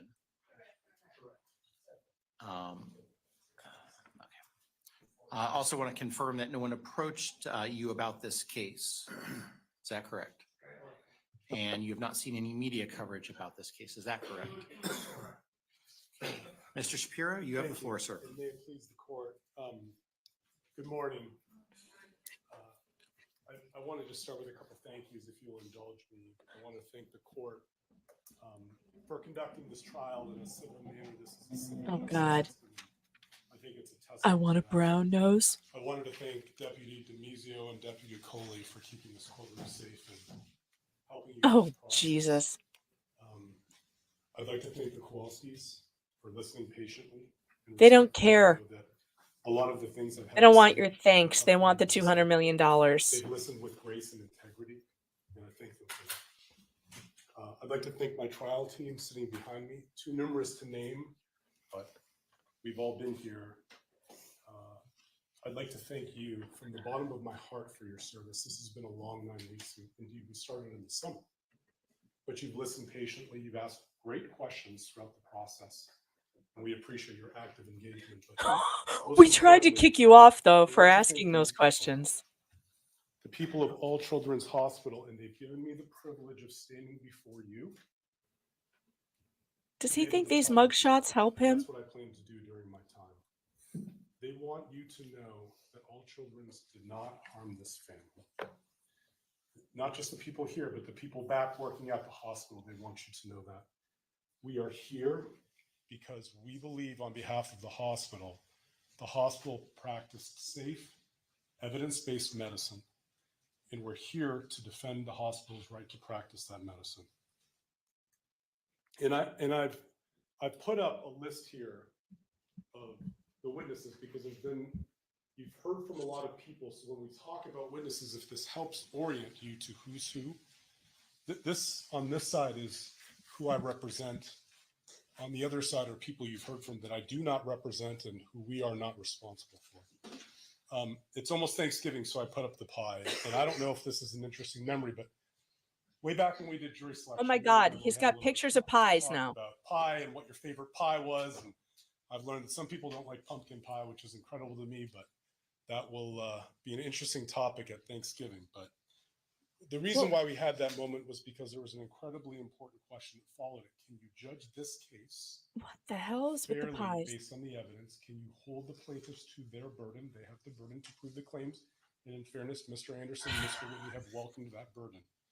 And most importantly, Pie. can you Not reach guilty. your decision here based on the facts and the law? You guys, not on this is sympathy? not my fault. And It's the that's court. important because this is a sympathetic case. Nobody is denying that this is a sympathetic case. In fact, if you didn't feel sympathy in your heart, you wouldn't be here. I can try and boost it. But the judge has instructed you, and everyone here took an oath to make sure that their verdict is reached on the law and the evidence and not on sympathy. In order to know how we got to All Children's, we need to take a little bit of a step back. And I think it's going to be very helpful if I can walk you through the treatment and what happened leading up to All Children's, because it's almost like a Quentin Tarantino movie where you saw a bit of the end, then a bit of the middle, then something in the middle, then something at the end. And what I intend to do with you is walk you through. And actually, the case begins before the 4th of July. You heard from Dr. Wyndham in his deposition testimony. He spoke fast, but these records are in evidence. And by the way, if you look in the lower right-hand corner, if there's a document you want to see in the jury room, I've tried to reference every single one. So for example, this would be Defense Exhibit 3050, 1 through 4, if that helps you, if it's something you want to see on your own. Before the 4th of July, before the incident, the Kowalskis went to Dr. Wyndham with the cough that you heard the audio of, and Dr. Wyndham said, there's nothing that I can see wrong with the lungs. The pulse ox is normal. And he says, something really is not right. This is not just asthma. He advised the Kowalskis to watch the steroid use and noted at the end that the parents were arguing about taking her to the emergency department and questioning the role of family dynamics. We know from this picture that on July 3rd, Maya and her brother were participating healthy and normal in the local July 4th parade. We also learned about CRPS. We learned a lot about CRPS. We learned from Welcome, Mo, in the deep end. Is he saying that Bob, this is an M. Night when the Shyamalan Kowalskis movie? presented I'm the just trying to source of the keep up here Memorial because it Emergency was. Department, that the onset of this was getting worked up about the 4th of July. And when the fireworks began going off, there was some trouble with breathing. We know in the note that Beata Kowalski gave the prednisone and IM intramuscular a shot of Benadryl with no resolve. And then even at this very first visit, this emergency doctor, Dr. Brett Williams, noted his concern of a potential psych component. Let me orient you to the several presentations of the All Children's Emergency Department. The first one was July 6th to July 11th. And by this point, Maya had presented in a wheelchair, less than 72 hours after the initial onset. And of significance, she was seen by a pediatric neurologist. Very early on in the presentation, Dr. Joseph Casadante of the All Children's Pediatric Neurology Service wrote that this was an unusual presentation. It's associated with what he believed was a habit cough, putting his impression in agreement with Dr. Wyndham. Physical therapy was consulted because of the presentation in a wheelchair.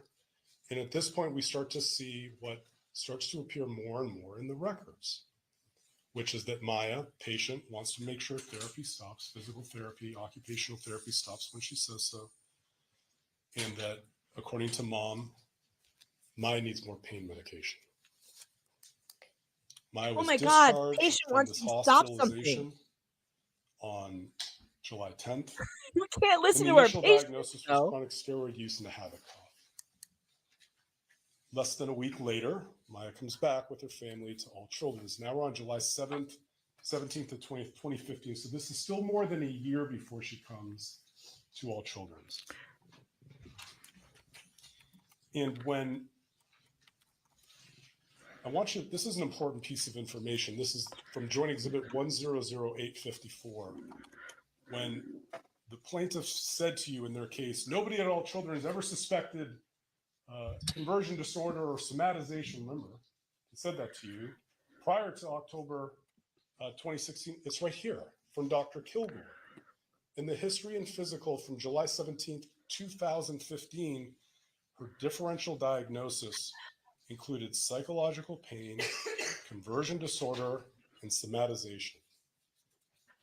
And it's important because in opening argument, you may remember the plaintiff told you that at the end of this admission, this is right before they go to Lurie's, the doctors threw up their hands and said, Mr. Kowalski, we have no idea what's going on. The record says otherwise. The record says even at this early date back in July of 2017, the differential diagnosis of a psychological pain conversion disorder was in the records. Now, again, conversion disorder does not mean that Maya's not feeling real pain. Let's make that very clear. But there's a psychological component to this that does not require ketamine, and we'll talk about that. Now, what we unfortunately start to see a pattern of is what the defense would respectfully suggest is a history of unnecessary medications given at dangerous doses. Unnecessary medications that are given at dangerous doses. And it started back at this admission on July 20th, 2015. And it started when the discharging nurse noted Mrs. Kowalski was adamant that they would need a PICC line, peripheral inserted central catheter for transfer. But the All Children's team warned that doing that with a commercial flight was both inappropriate and dangerous.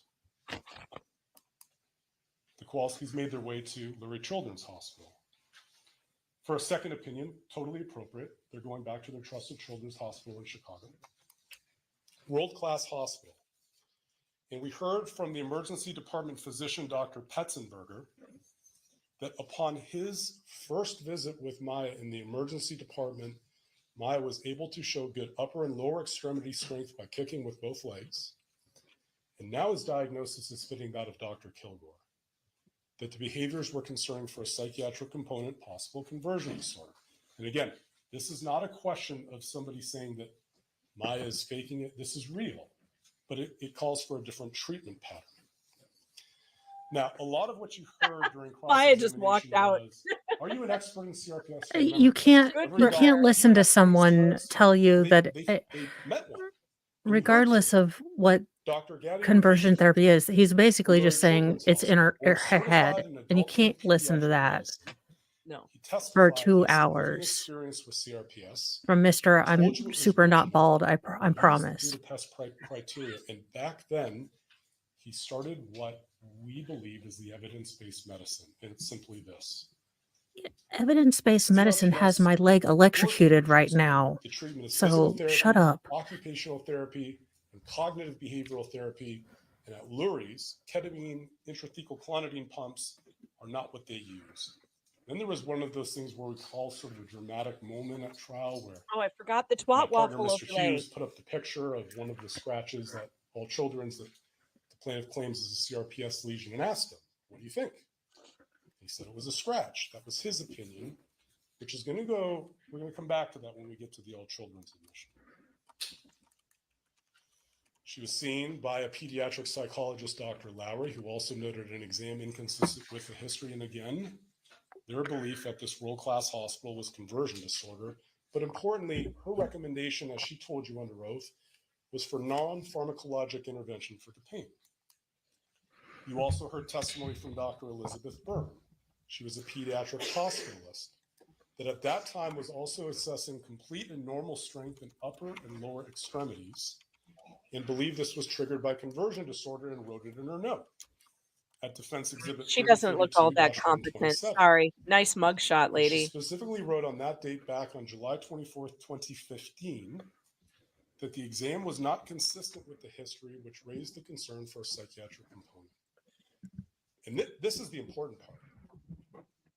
She will likely benefit from a therapeutic program that combines physical and psychological therapy to address both weakness and pain access, and with the appropriate therapy, she's going to return to baseline. Remember that, because this is the exact recommendation that's made at all children's, as we're going to see, and not just all children's. The family returns back to the Tampa Bay area and checks into Tampa General Hospital under the care of Dr. Kornberg. Dr. Kornberg, on his very first visit, writes in his note, and again, this is at Defense Exhibit 3047-21, that there were some inconsistencies in his exam. That's okay, but his impression is now exactly the same as what Dr. Kilgore wrote at All Children's, which is exactly the same as what Dr. Byrne wrote at Lurie's, that this is psychological factors affecting physical condition. His first impression of the case. Then we get to Bonnie Rice. It's an interesting comment about Bonnie Rice in opening argument. You may remember it, you may not. But the plaintiff said, this is the Kathy Beattie of Tampa General. Like there's a county-wide or Florida state-wide conspiracy among providers who have never met each other. But they said it because they don't like what she had to take. So it's not a conspiracy because everyone's dumb. No that there was a psychological component. They weren't smart enough to make a conspiracy. Dynamics that Dr. Wyndham talked about, and I don't mean to bring this up to cause any Sure more, you do. sure you do. embarrassment, but this is an important issue because what Bonnie Rice said was that Maya was telling her about how her mom was working and how she was trying to get her attention. She talked about the feet going inward and outward volitionally. And she talked about how mom No one believes you. respectfully asked to leave to see if the condition would improve, and it did. No one believes There this. were multiple stories about Ferris. So- He told them at Tampa So she General, was and they playing it told up him when to her deny mom it. was there, except when her mom wasn't there for those, Plumber kidnapping things, and she still did it reassessment Right. week when they were testing her and, making her pee herself on the bed. Performance is variable. Someone needs to mention that in rebuttal. Maya is now asking for more oxycodone when mom is present. Oh, here we go. Saying the same thing as nurse practitioner Rice. And then we get to what Almost the entire 7th floor coven is I behind believe him. you found was dramatic testimony from Dr. Oh, Jennifer Lord. McCain, who came here and testified before you. Make sure there's no goats Repeated near the opposite of the. statements that nurse I'm just practitioner Rice saw. Keep the goats The safe. neuropsychologist, the director if of yeah. Look, I don't want to go full Clinical Alex Psychology Jones, but I'm Research saying maybe. testified to what she With learned these from people, I'm Tampa not sure. about Maya being upset with her mom always working, about Maya having difficulty with movement in that discussion.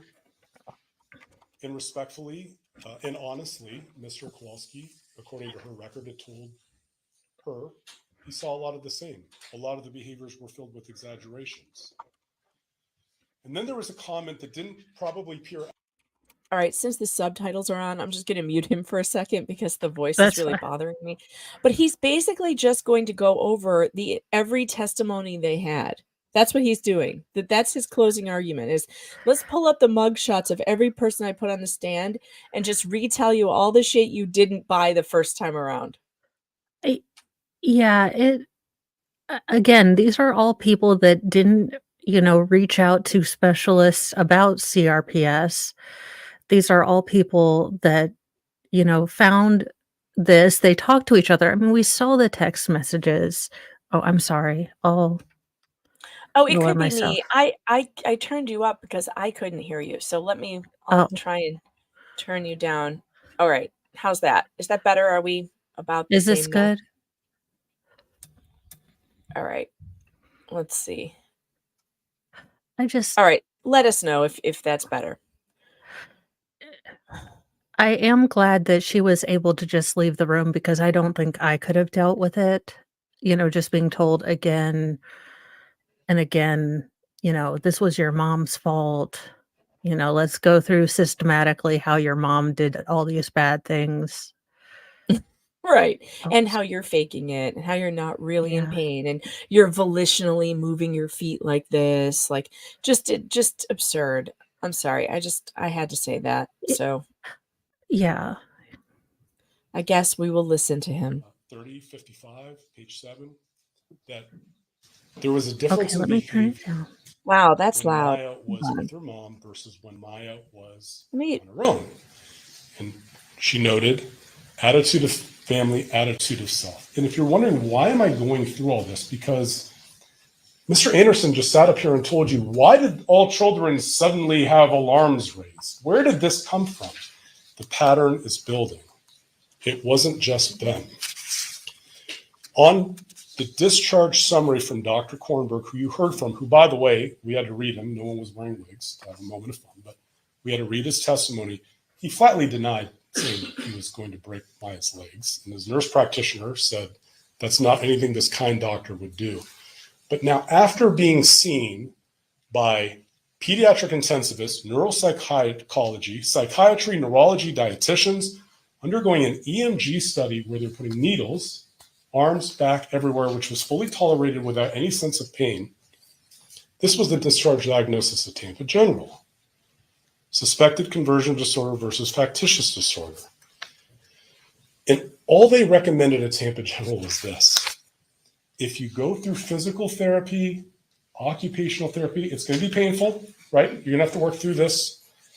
Non-narcotic medication, maybe some medication for pain control, you're going to improve and recover. That's what Dr. McCain testified to when she was on the stand. My belief is this child is going to recover and be back in school in August. And Dr. Kornberg reinforced it when he said to the Kowalskis, stop taking these medications, including the oxycodone. I'm going to try to orient you to some of these events by what I call little charts, because it's a lot of information to take. And this is just my sort of demonstrative to show you. I made a that chart in of all of our lives. Less than 2 months from July 4th, We And go trust from me, folks, wheelchair it wasn't to easy. There's a hospital. lot of them. 3 diagnoses at All Children's, Lurie Children's in Tampa General, 3 world-class institutions, multiple specialists seen by pediatric neurologists. They've all coalesced around the same diagnosis.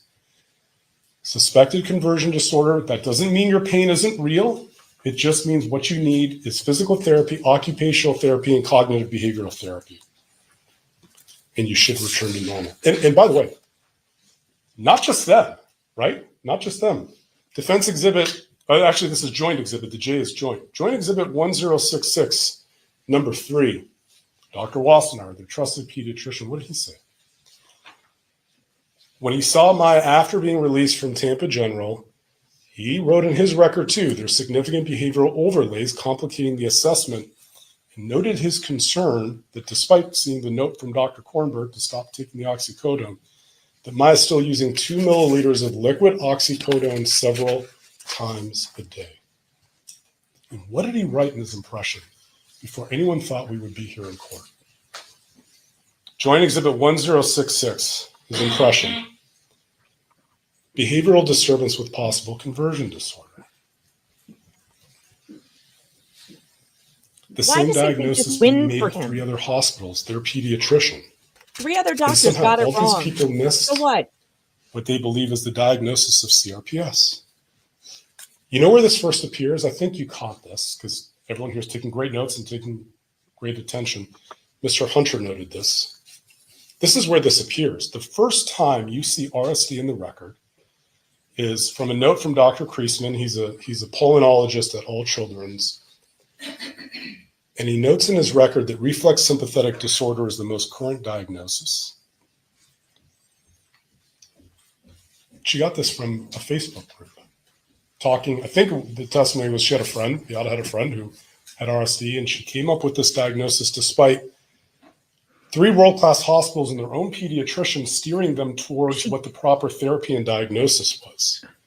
And even again, Dr. Kreisman CRPS is encouraging often the family misdiagnosed. to continue psychotherapy and plant some seeds to continue therapy.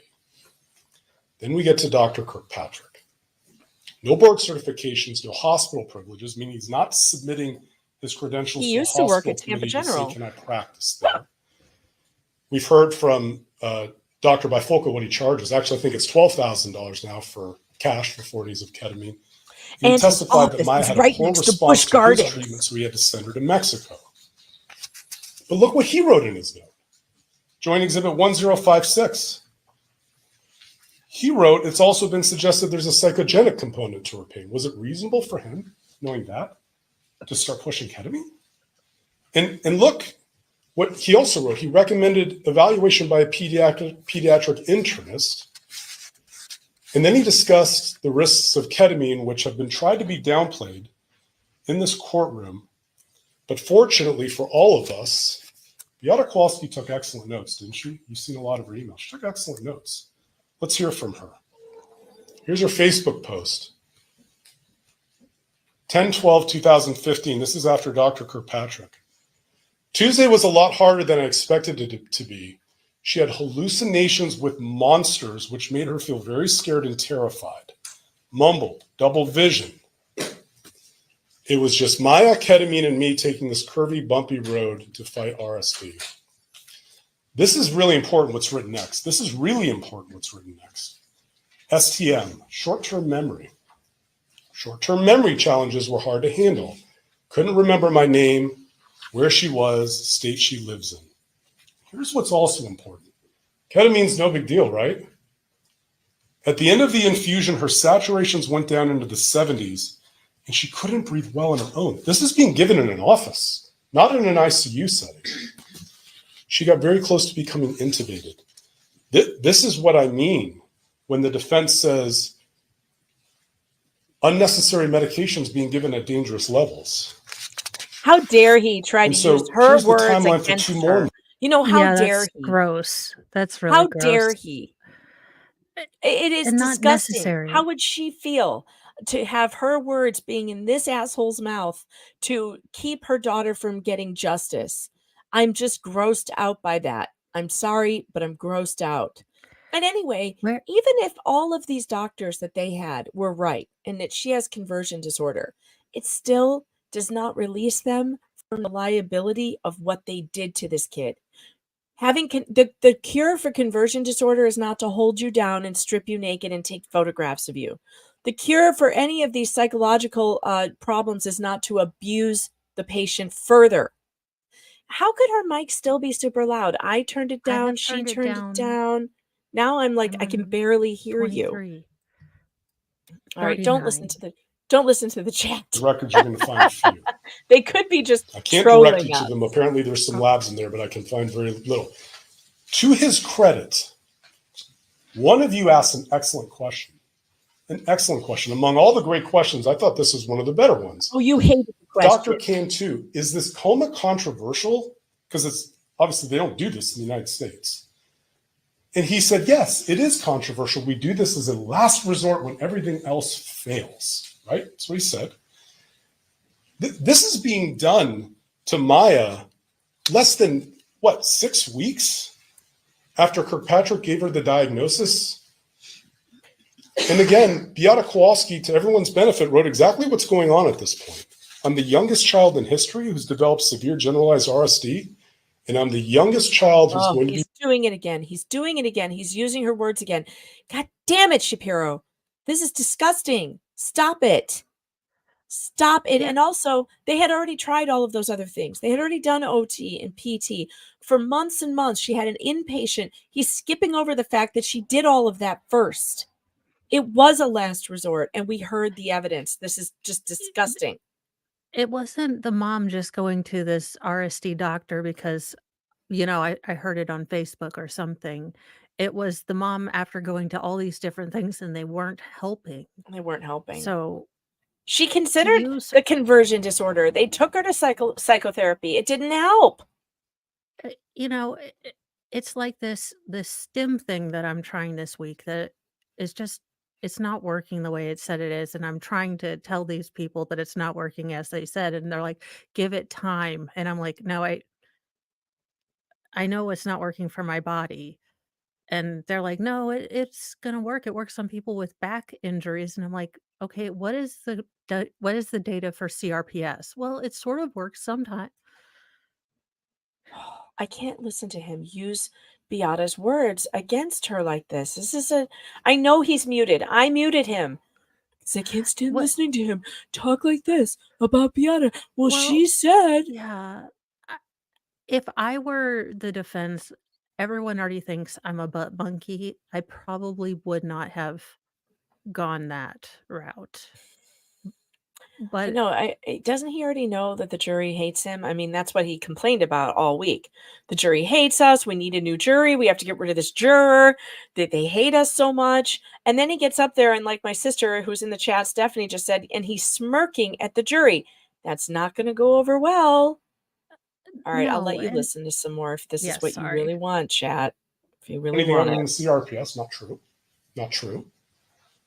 Dr. Mendez did, and he put this on a letter to Dr. Wasson.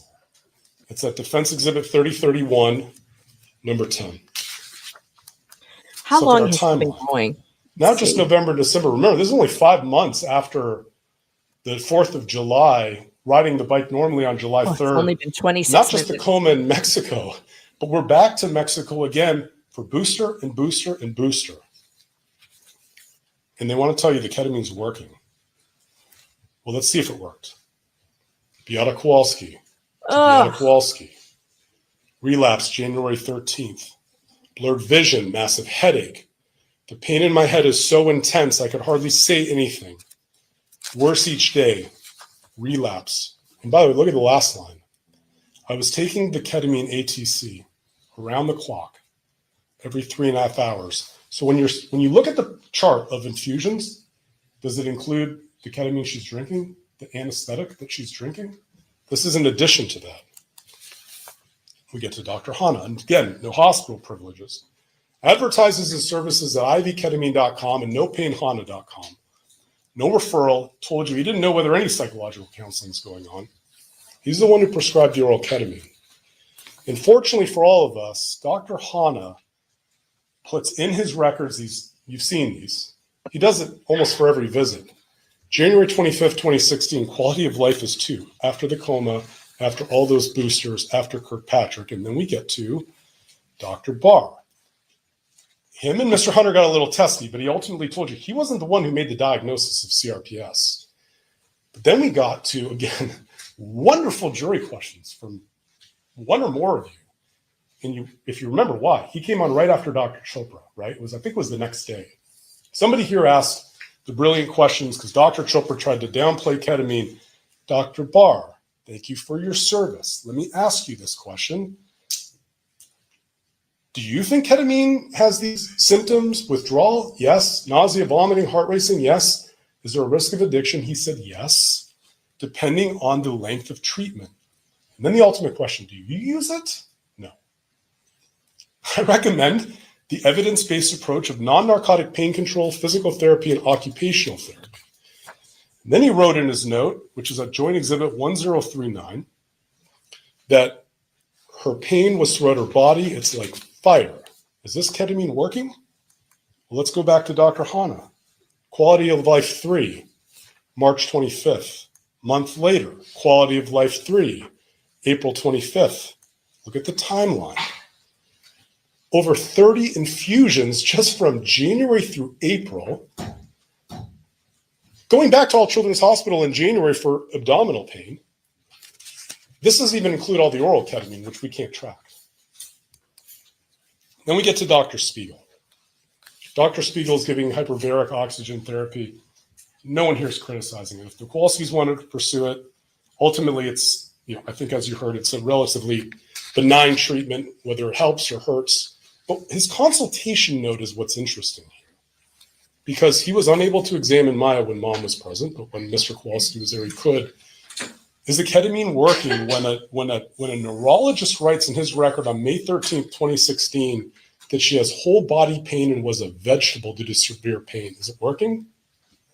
What about his exam of the extremities? No change in temperature, no change in color, no swelling. That's what edema is. And then you remember you saw this knows what edema medication is. list? This is an evidence. 2 full pages of it. Let's go back to Dr. Hanna and see if the ketamine's working. May 13th, 2016. Still a 3. June 24th, 2016. Still a 3. Let's hear from Beata Kowalski again. Week of 7/10/16. In addition to the 5 treatments of hyperbaric oxygen and 3 days of ketamine, 3,000 milligrams, I've been very forgetful from the ketamine. Short-term memory is definitely a problem. Sometimes I can't tell if it's AM or PM. Did I even eat breakfast or not? Did I have my ketamine yet? Did I go into the chamber? Everything is just a blur to me. Back to Dr. Wassner, and you heard the testimony that Maya was asked to go back to school, and the Kowalskis challenged that. What did he verify as a signed statement to the school on the hospital homebound form of August 24th, 2016? Is Maya under medical care for an injury that is acute, catastrophic, or chronic? Yes. Remember that statement when they're going to come back and ask my client to pay them $30 million for future CRPS care, $10 million or whatever the number was. This is 2 months before she comes in, and she's too sick to go to school. In fact, Dr. Wassner said she cannot even attend school with an accommodation, and she has to be hospital homebound. Is the ketamine working? Back to Dr. Hanna. Here's the letter he wrote to the school district.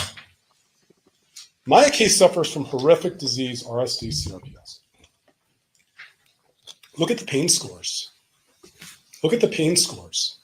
10 out of 10, 10 out of 10, 9 out of 10, migraine 10 out of 10, severe weakness, nausea, vomiting, and then this statement. She's unable to eat or drink for 3.5 days. This is serious for a child this age. Yes, that means maybe you Here's the shouldn't be timeline. next to her. May through September. 19 more infusions plus who knows how much oral ketamine. and Dr. Wassner saying she can't go back to school. It all culminates in this. On October 5th, 2016, Dr. Hanna at Joint Exhibit, I don't have the Joint Exhibit, I apologize, it's in his records. He writes a script for malnourishment. Nutritional consult needed due to patient being malnourished, low body weight, iron deficiency, anemia, and chronic nausea. We learned on the last day of rebuttal testimony from Mr. Kowalski when he took the stand. I wasn't aware of this. Mrs. Kowalski was at this appointment. She wasn't taken to the doctor that day. Mr. Kowalski went back to Dr. Hanna's office. And here we are. And here we are. 55 infusions, a ketamine coma in Mexico, boosters in Mexico, oral ketamine occasionally around the clock, days of not eating, days of not drinking, short-term memory problems, and her quality of life is a 0. And if you want to know why All Children's intervened, it's because of this. Look at what it's, by the way, this isn't just ketamine. This is 100 milligrams of Versed needed to control agitation on October 6th. 2 vials of ketamine, 14 vials of Versed, 8 vials of Zofran for nausea and vomiting. You can find this record at Joint Exhibit 1040. You know what's even more shocking is the weight. You can check his records. She didn't gain a pound from when he started seeing her in January until he finished seeing her in October. Look at what, this is the old meme, how it started, how's it going? January 14th, 2016, his infusion started over 4 hours with 1 vial of bring up a ketamine, meme? 8 vials Oh of my God, Versed, between pie 4 and milligrams of meme. Zofran.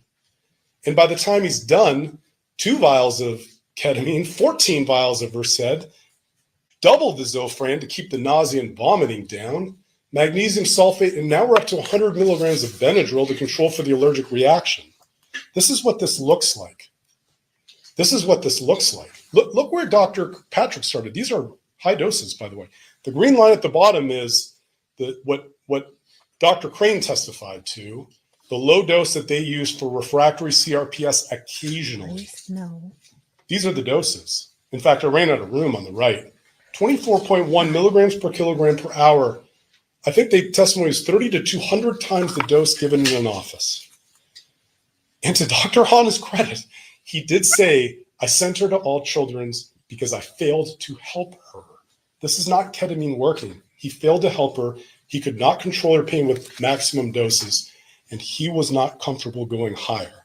You have heard a lot about the hurricane, right? Like why are the Kowalskis so insistent on saying when we went up for a hurricane, we know they were staying at the Ronald McDonald House, because they know if this is true, what Dr. Hanna said, it's an admission that the ketamine failed. It's an admission that the ketamine failed. And now we get to my client's institution, the hospital that I have the privilege to represent. No signs of withdrawal. What was the very first thing Dr. Bayar Posey said in the emergency department? Her differential diagnosis, she testified to by video.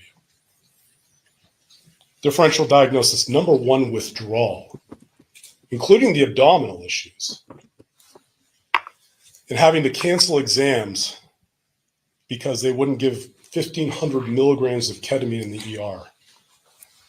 Dr. Tepa Sanchez spoke to you, board certified pediatric critical care medicine. She was kind, but she talked to you about what she saw. Mom demanding a ketamine coma with intubation. This allegation that we're trying to falsely imprison her, we were trying to transfer her from moment 1 because we are not an acute care, a chronic care. We need a how it started, facility that how it's at going. that time was with able to treat Shapiro whether it and was his psychosomatic defense. disorder or whether this was complex regional Pies pain and syndrome. other That things. required Is long-term he fine? treatment.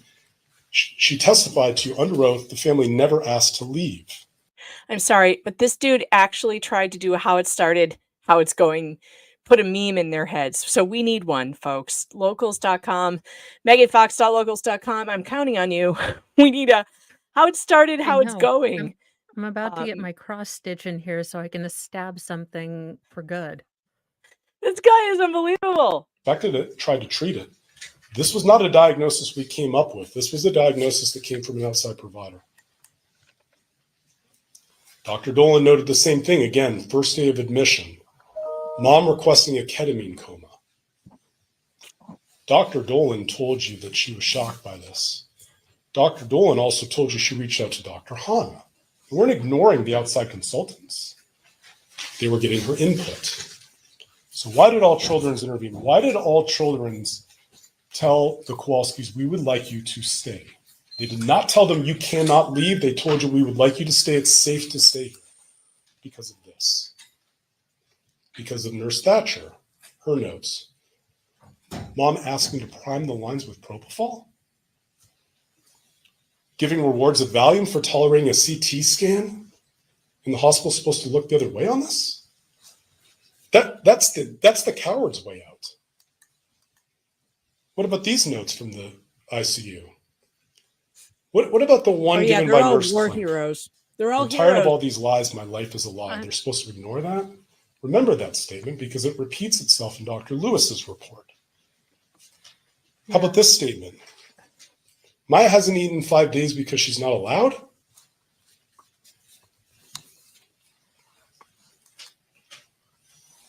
And then this is the ultimate one. What about all these lies? Mom says if we can't get her pain controlled, we may as well consult hospice so she can finally get enough medication and just let her die. The coward's way out is to let them leave. People who care about children do not let that child walk out the door without talking to the family. That, Yeah, This they is really alarming. cared about kids. And you know what? that mom was at the end of her rope watching her child They did. suffer. They did. And what was even more alarming about this is you hear these statements about a hospice consult, and at the same time, some of the nurses are saying she's totally fine and resting comfortably when mom's not in the room. You remember this. And if you think I'm making it up, let's listen to Mr. Kowalski. When nobody else was in the room but Maya and the staff, she acted completely normal. When mom would walk in the room, she was in so I heard that many times. There's no other explanation I- for that. Yeah, I noticed it too with myself being home, and then mom comes home from work, And all of a sudden she's back. there will be changes. Yeah. So you're at home, your guys are doing well, they're playing, No complaints about pain. no complaints about But then that. when mom gets home, She's maybe. okay. Let's talk about the period where they're alleging my clients imprisoned them from October 7th through 13th. This is a relatively straightforward one because my clients took meticulous notes during this time period. Dr. Dolan, discussing the weaning plan, recommending transfer to other facilities. For a hospital that wants to imprison someone, this is awfully bizarre behavior. This is at Joint Exhibit 1001633. Look at the bottom. We had a long conversation with the parents. Look at what they're recommending in the second paragraph. Recommend CBT, psych involvement for treatment, as this is part of the standard of care for CRPS. Respecting the diagnosis that this could be CRPS. What she needs is long-term cognitive behavioral therapy and physical therapy. And they're trying to find the services for it. And not just Dr. Dolan, but Dr. Elliott. Long discussion with the parents twice. Parents in agreement with plan of care. That's October 11th. How about Dr. Smith? She came and testified to you. Discussing the weaning schedule with the mom, it was all agreed to. How about Dr. Smith the next day?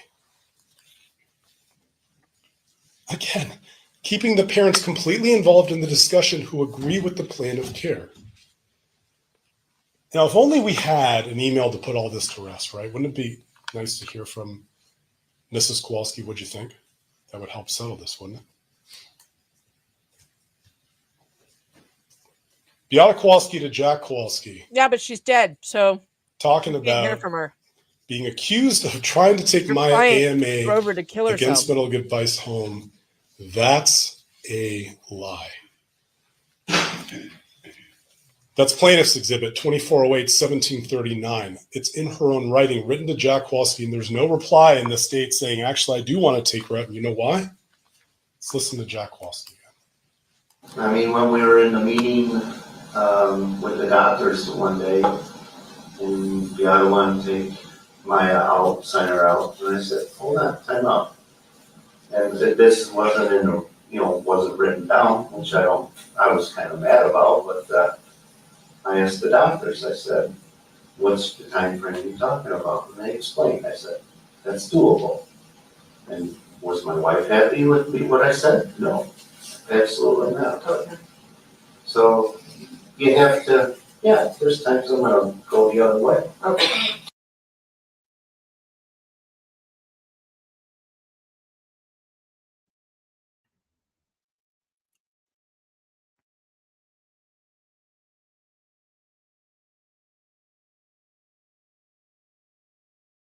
Okay, I don't know what just happened, but I do believe all of this was taken from a recording of when they were trying to let. Yeah, I think she's rebooting. I don't know.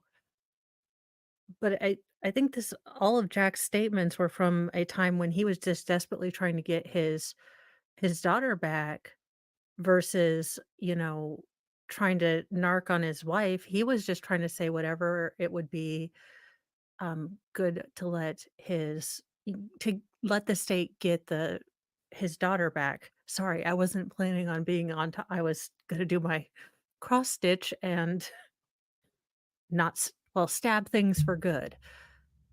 Um, I don't like this. I don't like this defense where he's using, "Oh, now I'm embiggened. This is even better." I don't like this defense. I will say that, so yesterday I got a spinal stimulator put in, and when I was in after and I was trying to articulate to the doctor that it's in fact making my left leg, which is the CRPS leg, feel like it's on fire much more, and my left leg feels like it's buzzing off. And my doctor came in and put his hand on my left leg, and I might have yelled out loud that I asked him if he had gotten his medical degree from Guam. And then the guy from the Medtronics, the stim thing, all I could kept humming was the monorail song from The Simpsons because, Man down. Sorry. no, that's fine. Yes, I have Computer. the same thing that Maya has. That's why I'm here. So I just got a call back from the spinal stimulator guy, and I said, "Well, I'm trying to figure out why my leg is hurting more with it in. Can I just turn it off?" And he said, "That's weird. But sure, yeah. Or, try it different." And I was like, "No, I think I'm just gonna turn it off now. Thanks." No, But when are you I gonna did learn? They don't know they don't know what to do. to be fair to him, I was humming the monorail song when I was on Goofy Juice, and I did ask if my doctor got his license from Guam and if he was a real doctor. So I may have mortified the ever living crap out of my husband because all I kept saying was monorail, monorail. And he was just like, "I don't know what you're talking about, but you need to stop."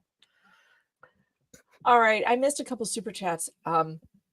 Unhung Hero thinks the quieter Shapiro is, the less angry I'll get. I don't know about that. Not me. Trophy Wife says, had to come here from RA.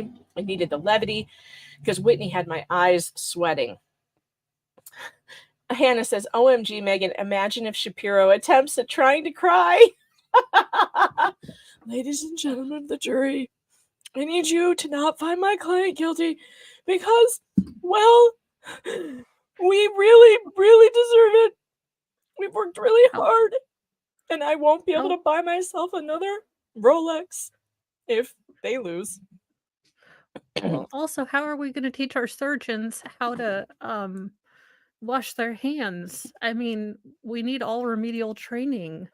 How to stack, O2 canisters How without to exploding the without place. exploding them. His presentation looks like something you'd show on America's Most Wanted. Yeah, it does. Totally not a Russian bot. Thanks for being a member. Welcome to the Fox Den. Texticular Trauma, thanks for the super chat. Says we can mute him. I really wonder what the jury is feeling right now, if this is what our reaction is. I really want to know how they're looking at him. Duncan, Idaho, thanks for the super chat, says, I think especially after Whitney referenced the movie Onward, it was real dumb for Shapiro to reference a Quentin Tarantino movie. Bad move. Yeah. It's I didn't your get, face, Mo. I didn't get the pie reference. I'm not getting it. He's I like, know. and then What he was with the brought in a pies? meme. I And then mean, he this would wants to be do like him. Yeah.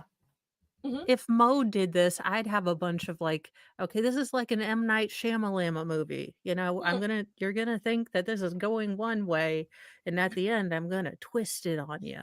You are dead to begin with. But I'm not a lawyer person. I just, oh, I don't know. I paused it sort of where we were. We'll go back and we'll catch up during the break or whatever. I mean, how much of this do we really need to hear?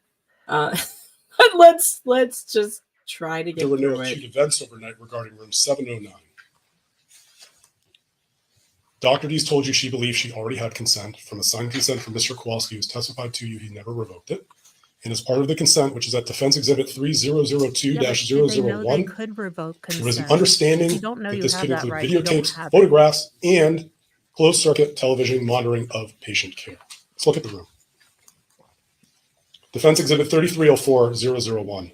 This is the dungeon. This is a room like every other room.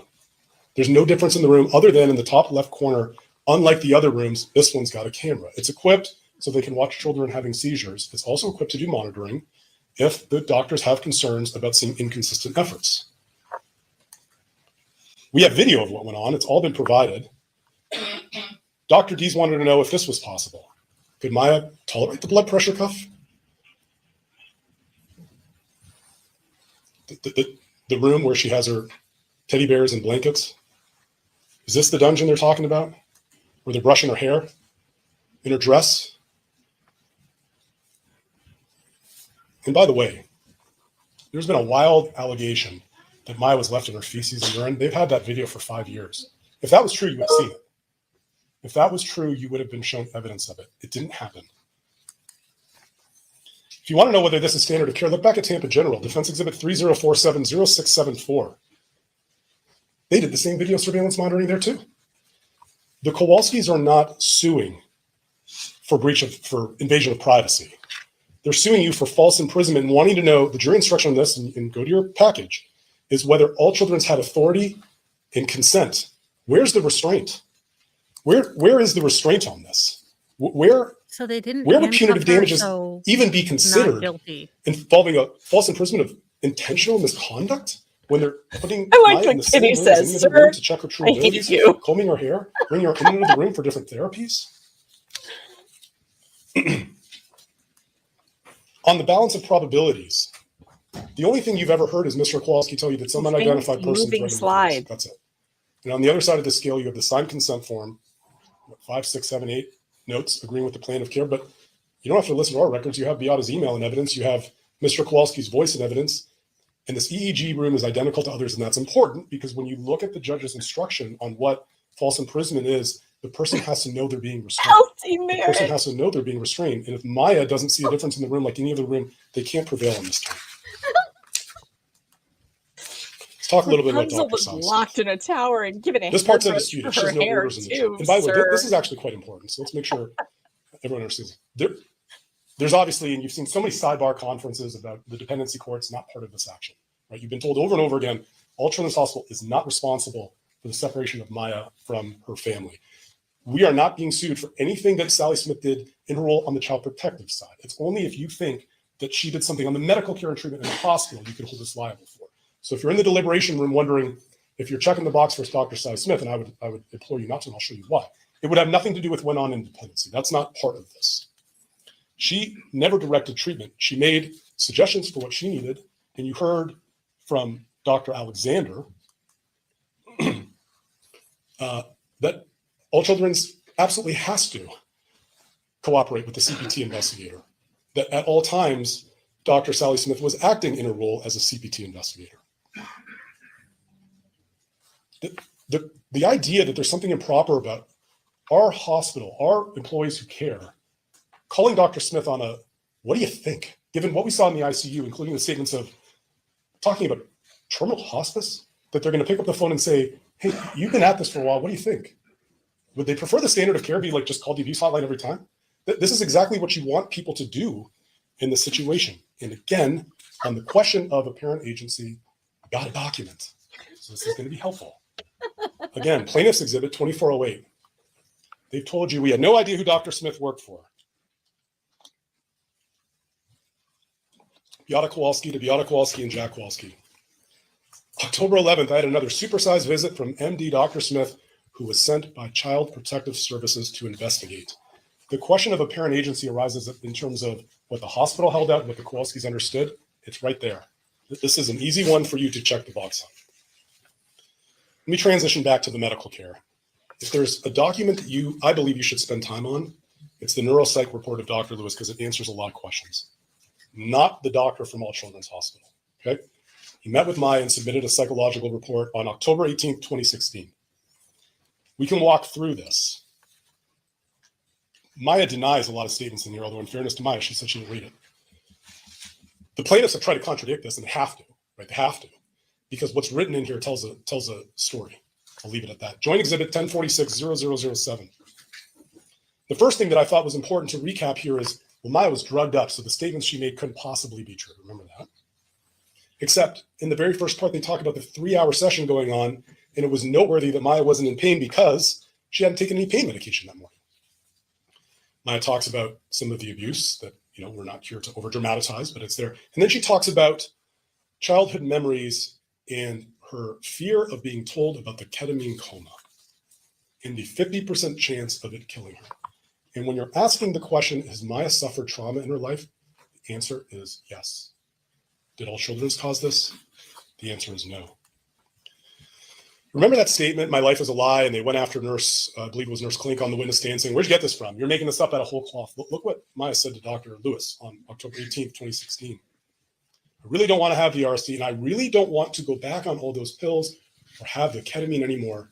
But I am afraid to tell my mom how I really feel because I don't want her to be more sad or upset than she really is. I say that every day. I really don't want to have this. She talks about in the last paragraph about getting back on the medicines that could have killed her. You're a psycho. Well, What did Dr. Lewis say probably, about the but effects of ketamine on her developing brain?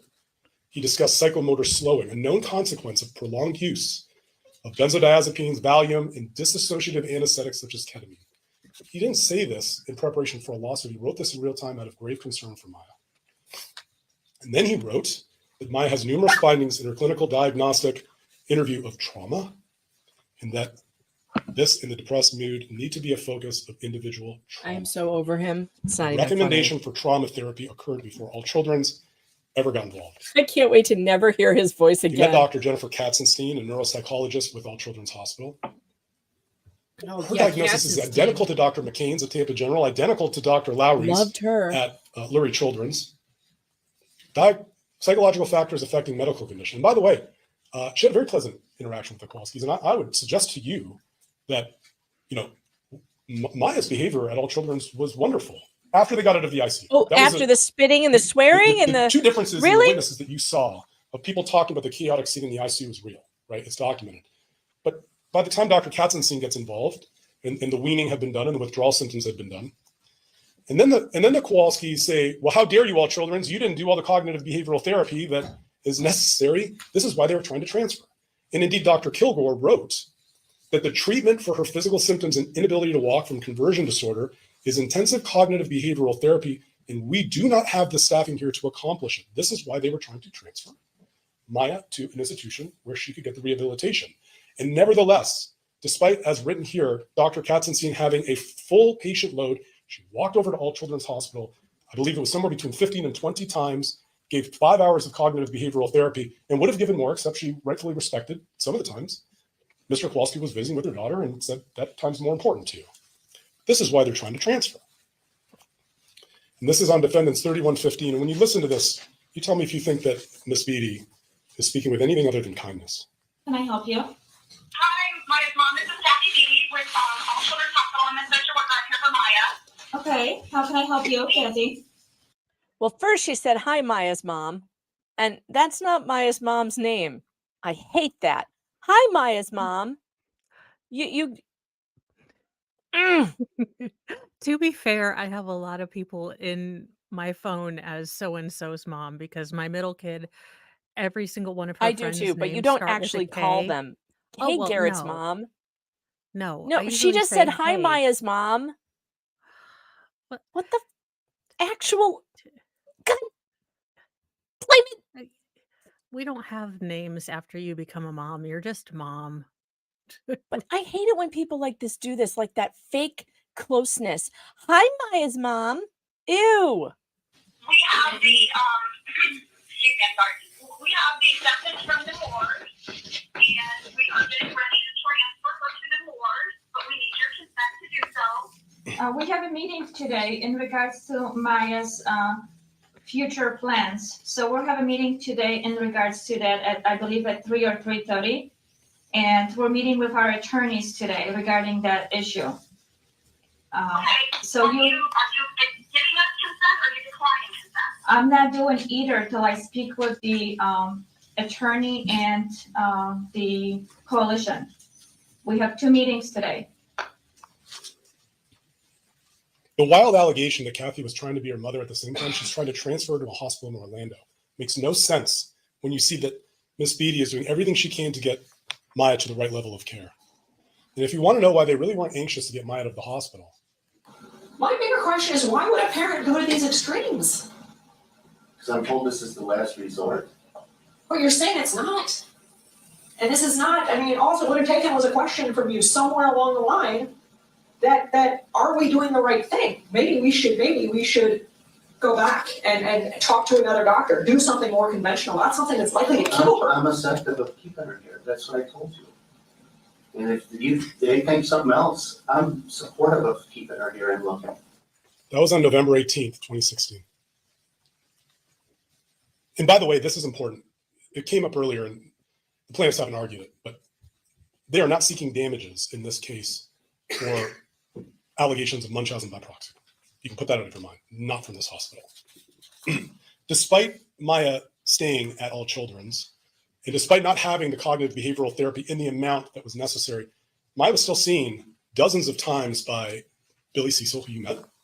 He told you about his significant experience with CRPS, and he told you about the improvements that he saw. He told you by the end of his sessions that Maya was able to sit in a wheelchair with no back support, no arm support. And one of the jurors asked him, "Is this still evidence-based medicine? You saw her in 2016. Is this still what they do for CRPS?" And he told you, yes. The physical therapy is the evidence-based practice. I want to transition to something that's very important because it was a big deal until the defense got the case. You remember in the trial, there's a lot of objections. They did this. Objection, watch your pronouns, right? Watch your pronouns. Kowalski's anger, rightfully or wrongly, is that the people in yellow, the people that took the communion, the people that blocked visits, rightly or wrongly, they owned it. Now, I've given you a timeline. I don't want you to rely on this, okay? It's not going back in evidence. The judge has given you an order. The orders on visitation. They're very important to watch. But here's what you need to realize.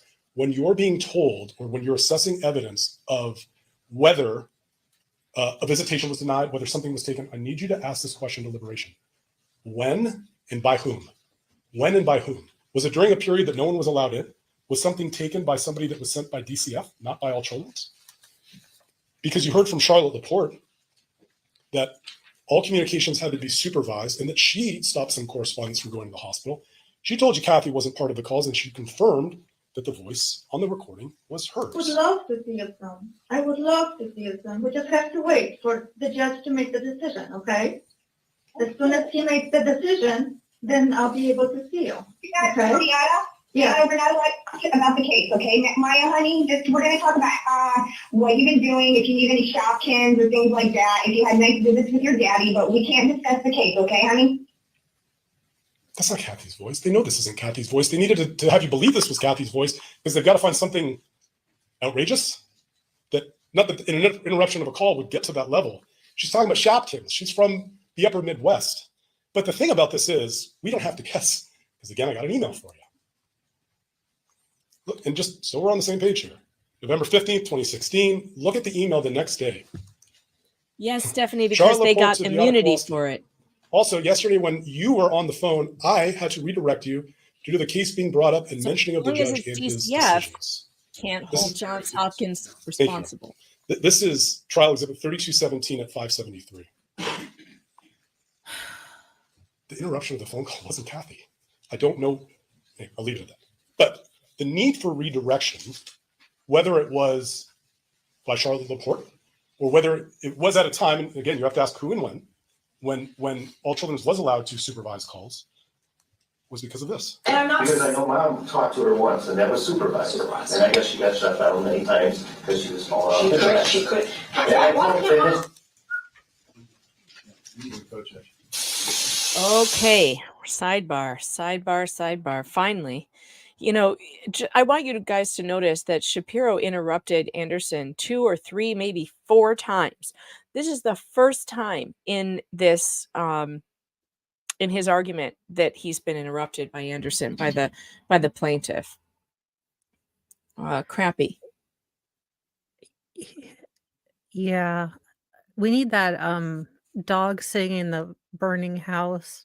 This is fine. Everything's fine meme. I think my sister's right that Shapiro is not going to like what he gets after this performance. He is scoffing and sneering at the jury. He is scoffing at the plaintiff. He's scoffing. And that is a bad place to be when you have a sympathetic jury. You heard from Tori Nias. She was a Save Children's Coalition. Oh, we remember person. She her. took the stand. She took ownership of the situation, didn't she? She told you that she was advised by Charlotte Laporte and Lizzie Massica about what items could come in and what could stay. She told you she was the one who removed the communion, the iPad, the food from the fridge. She allowed some items. And again, whether you think that was overzealous, whether you think that was justified is not an issue in this trial against All Children's Hospital. No one's alleging she's our agent. You heard from Lindsay Massica. She told you she was the one responsible for DCF background checks and visitors and what she prohibited, razors and communion about what she allowed. And again, whether you think that was right or wrong, she's not All Children's. So that's why you have to ask who and when did these incidents go on. Now, there were religious visits, and take a look at the top note. Who helped arrange them? Kathy Beatty, 11-8. Social worker worked with pastoral care for Maya to get communion. We know from Father Costello, he came and had a visit with Maya. If he was denied a visit, you have to ask by whom and when. We know from the notes that both Father Herbert and Father Coover also visited, provided Holy Communion, emotional If I'm support. the jury, I'm just Why is Kathy angry Beatty being vilified in this situation? that they're reminding me they Because of threw our this. Lord in the trash. For They better or for threw worse, our social work Lord is in assigned the as the dumpster. liaison between DCF and the hospital. The same way social work is assigned as liaison when you're getting discharged. If anyone here has ever been discharged or worked with one for your mom or dad to get to long-term care, they're the ones who help coordinate it. She was the bearer of bad news on October 13th and became the face to the Kowalskis of the communication. She's been accused of a lot of things that are just false. I'll just tell you they're false. Remember the dress? There was a request to bring dresses to the office, and she told Mr. Kowalski, this is in evidence 3217-0784. Thanks for the update. She'll be happy with her dresses. And you heard from, there was a big deal about she never got her dresses. And then you heard from social worker Padron, who didn't just testify to it, she wrote it in the record. This worker dropped off Maya's dresses plural. Maya appeared in good spirits and showed a lot of excitement for the dresses. We have photos of the dresses. More photos of the dresses. Not the blue dress. Where's the blue dress? These We've are all in never evidence. seen that one. We have photos Welcome of the to birthday the Fox cards. Den, Sebastian The Mueller. reason why the original card didn't get through was because they had to be scanned to Charlotte Laporte, who then sent them to Kathy to print and give to Maya. So if the Kowalski still have the card with the lipstick on it, that's why. This is at Defense Exhibit 3217-718. The scanned card was printed and delivered according to the sworn testimony of Miss Beatty. But unfortunately for Miss Beatty, she became the face of the bad news. She testified, I was the one who had to tell Maya that she couldn't go home for Christmas. Again, they're not blaming us for her not going home for Christmas. That's a totally separate issue. But she prayed with Maya. She admitted to you that she had Maya on her lap. We don't Not running believe from she that. prayed with Maya. But I question where we are. She's a liar. We've gotten to the point where a social worker comforting a child that she's not going to home for Christmas and puts a child on her lap is now a battery? And look at the jury instructions at page 20, because the judge is going to instruct you on the battery. It's not what I want the instruction to be or the Kowalskis. It's what would a reasonable person consider Altenburn knows this is not a going battery. well. I don't want to misquote the instruction. Read it. It's at Altenburn page 20. is The judge is giving grabbing you his excellent face. instructions. Would a reasonable person consider putting a child on their lap in that moment to be a battery? Is that where we are? Oh, by the way, let's talk about next what I know has made some of you uncomfortable. So let's talk about this on the photos, okay?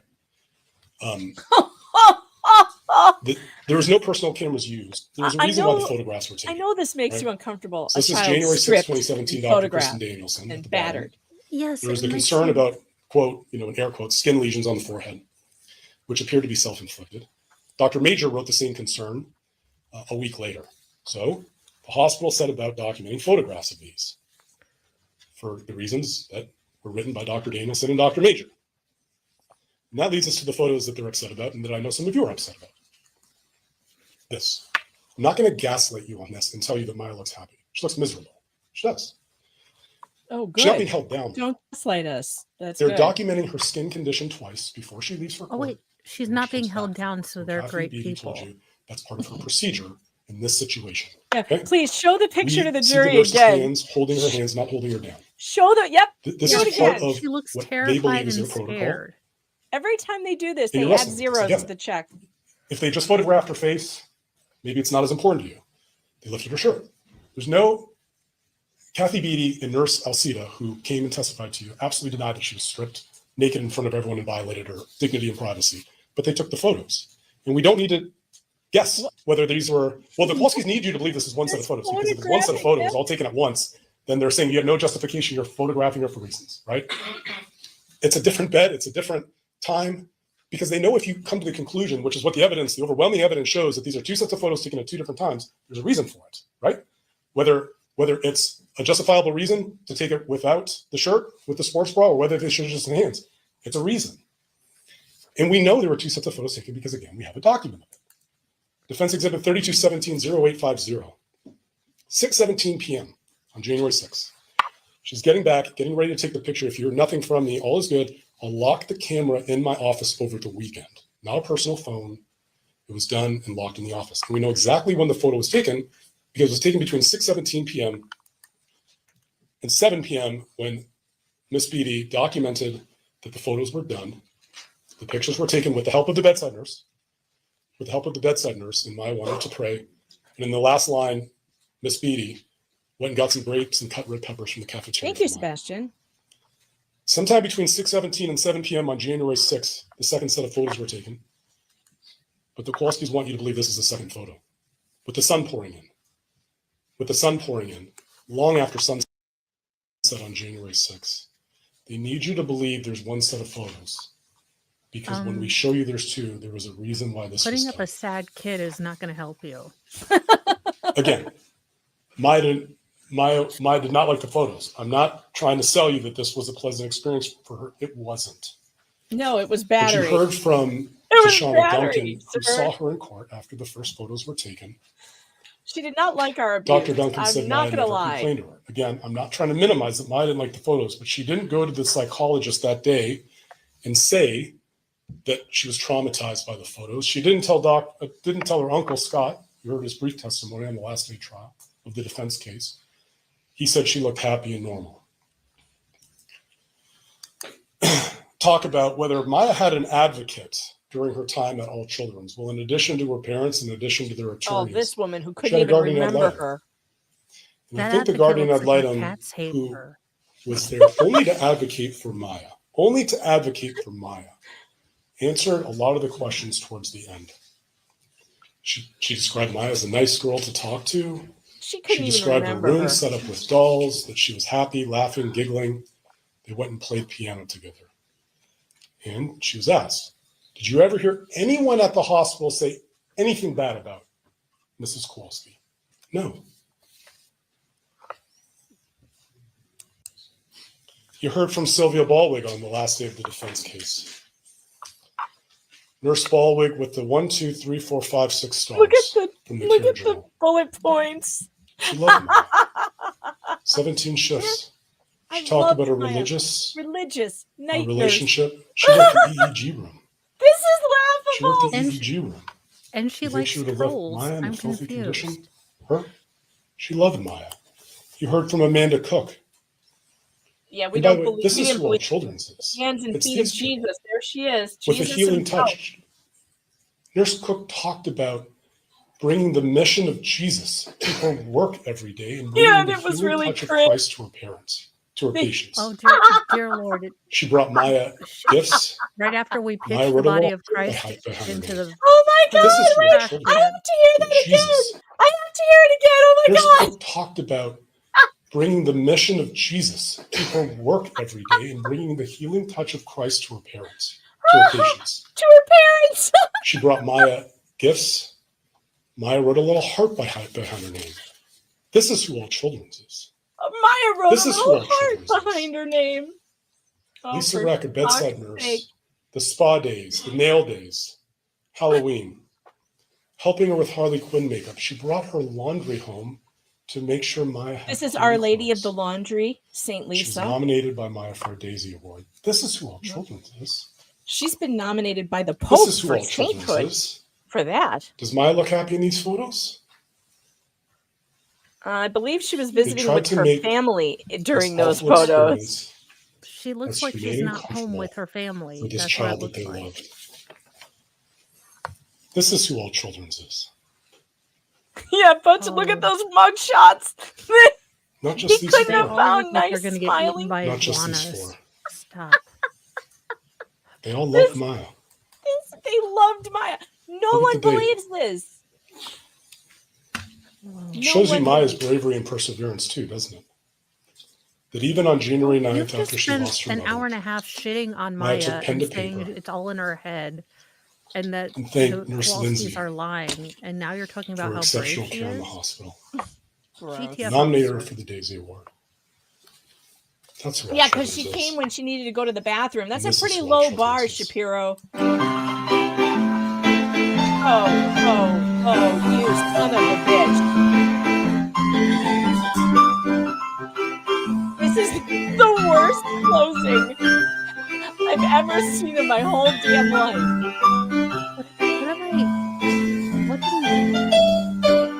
I thought I wasn't watching Big. Am I watching Maya Big? Angelou has a beautiful quote about human nature that I live by. Jesus People Christ, will he's not going to forget do what Maya you said, Angelou. and they'll forget what Oh, you yeah. did, He is. but they'll never forget how you made them feel.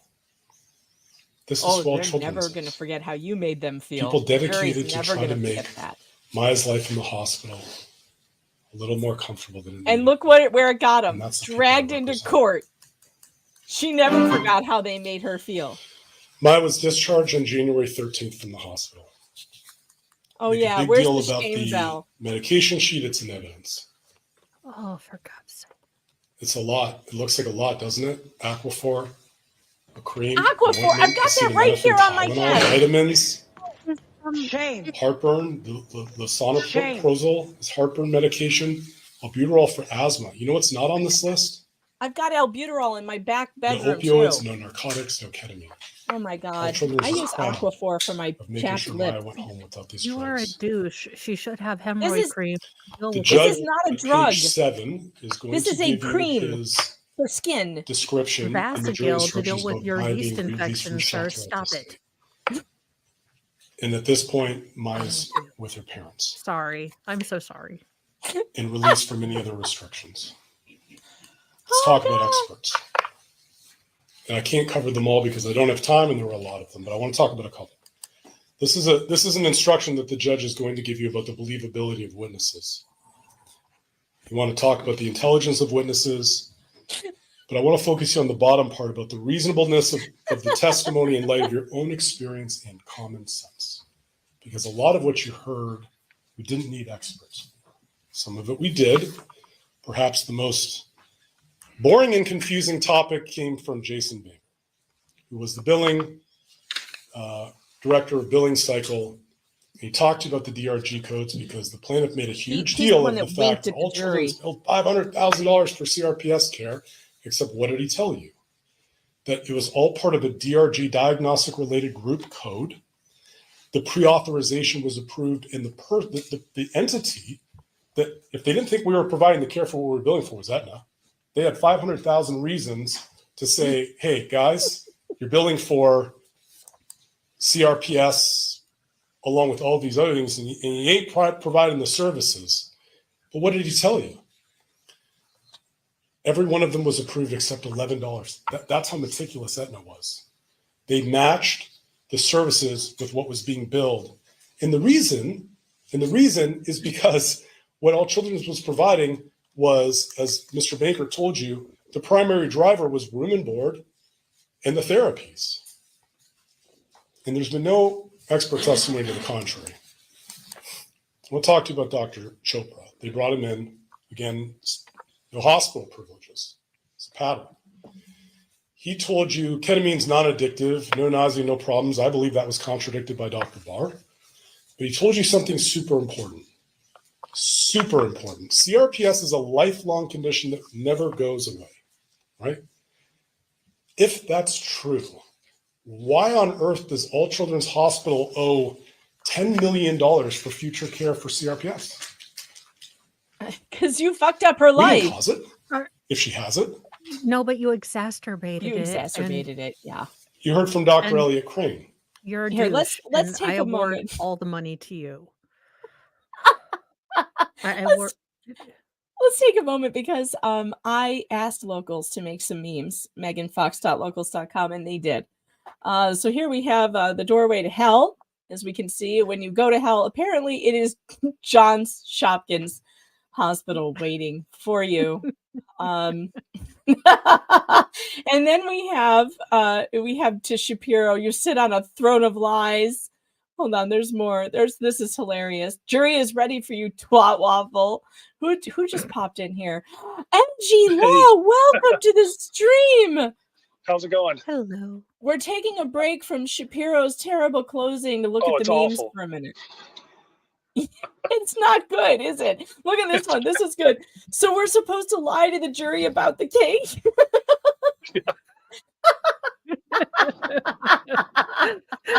Well, that's why he used pies in his opening statement or his Yeah. closing instead of cake. So they He have was to like, talk about the crap. cake. He's Oh like, I my! can't use communion hosts either. Damn it. What am I gonna do? How But they're it very started? religious. How it's going?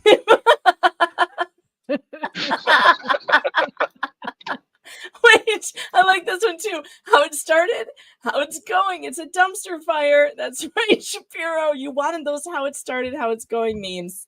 You just didn't know we were going to do them about you and your closing. Oh my God.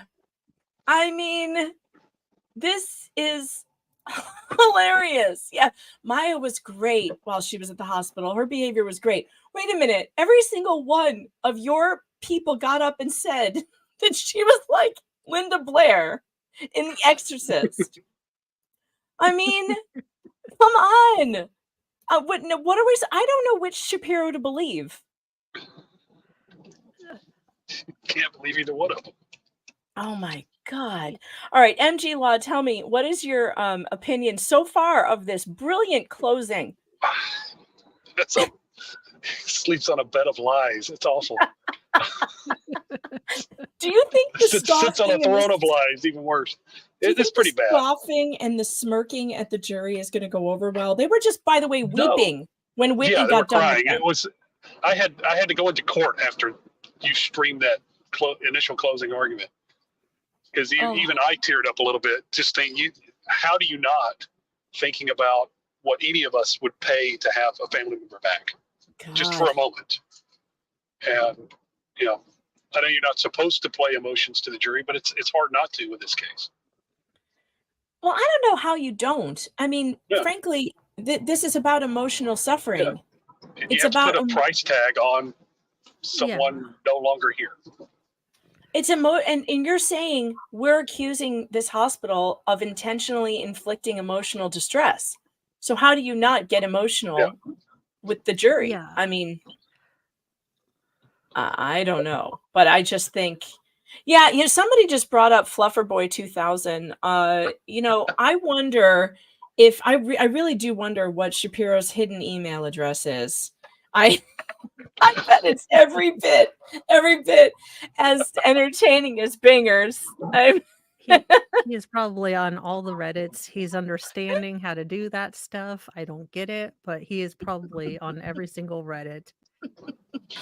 Oh, well, apparently, so the gossip is that Jules, who's been on Recovery at Extreme, she's in the courtroom. She's been giving like her courtside opinion.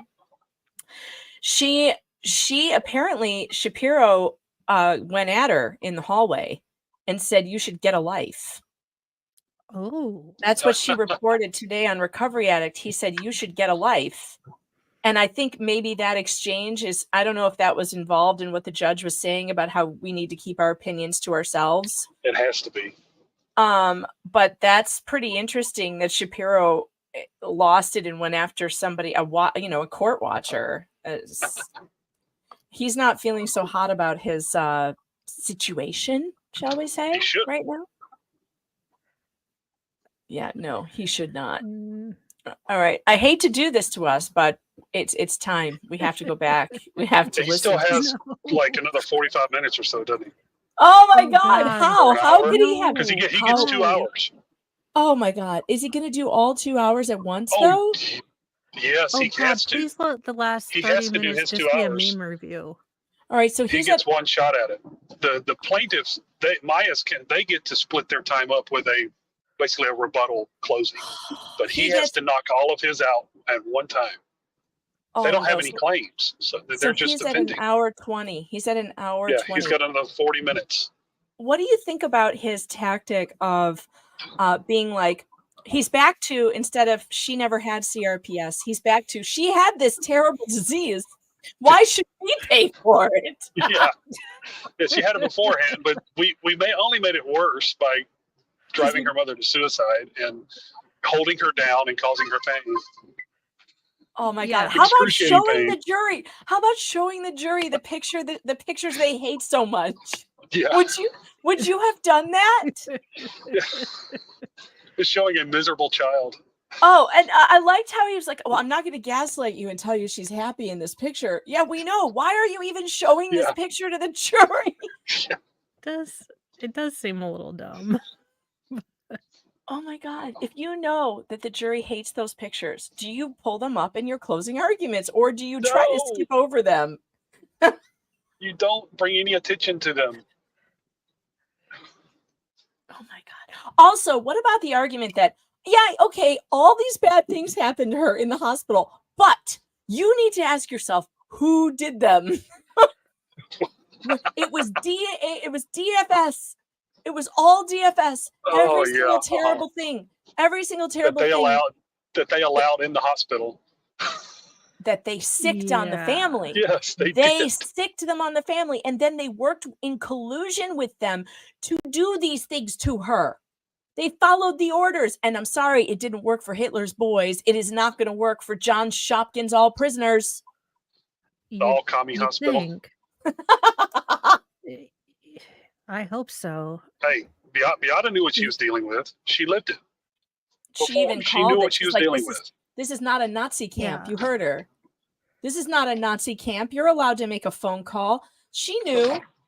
She knew. Oh God, I'm so pissed at this whole thing. And we have 40 more minutes of this. Oh Lord. God. Give us 40 strength.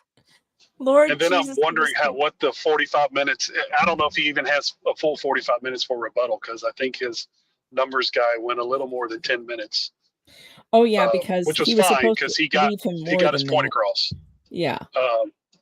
But yeah, there's not, he will have up to 45 minutes. I don't know that it will be that much Oh God.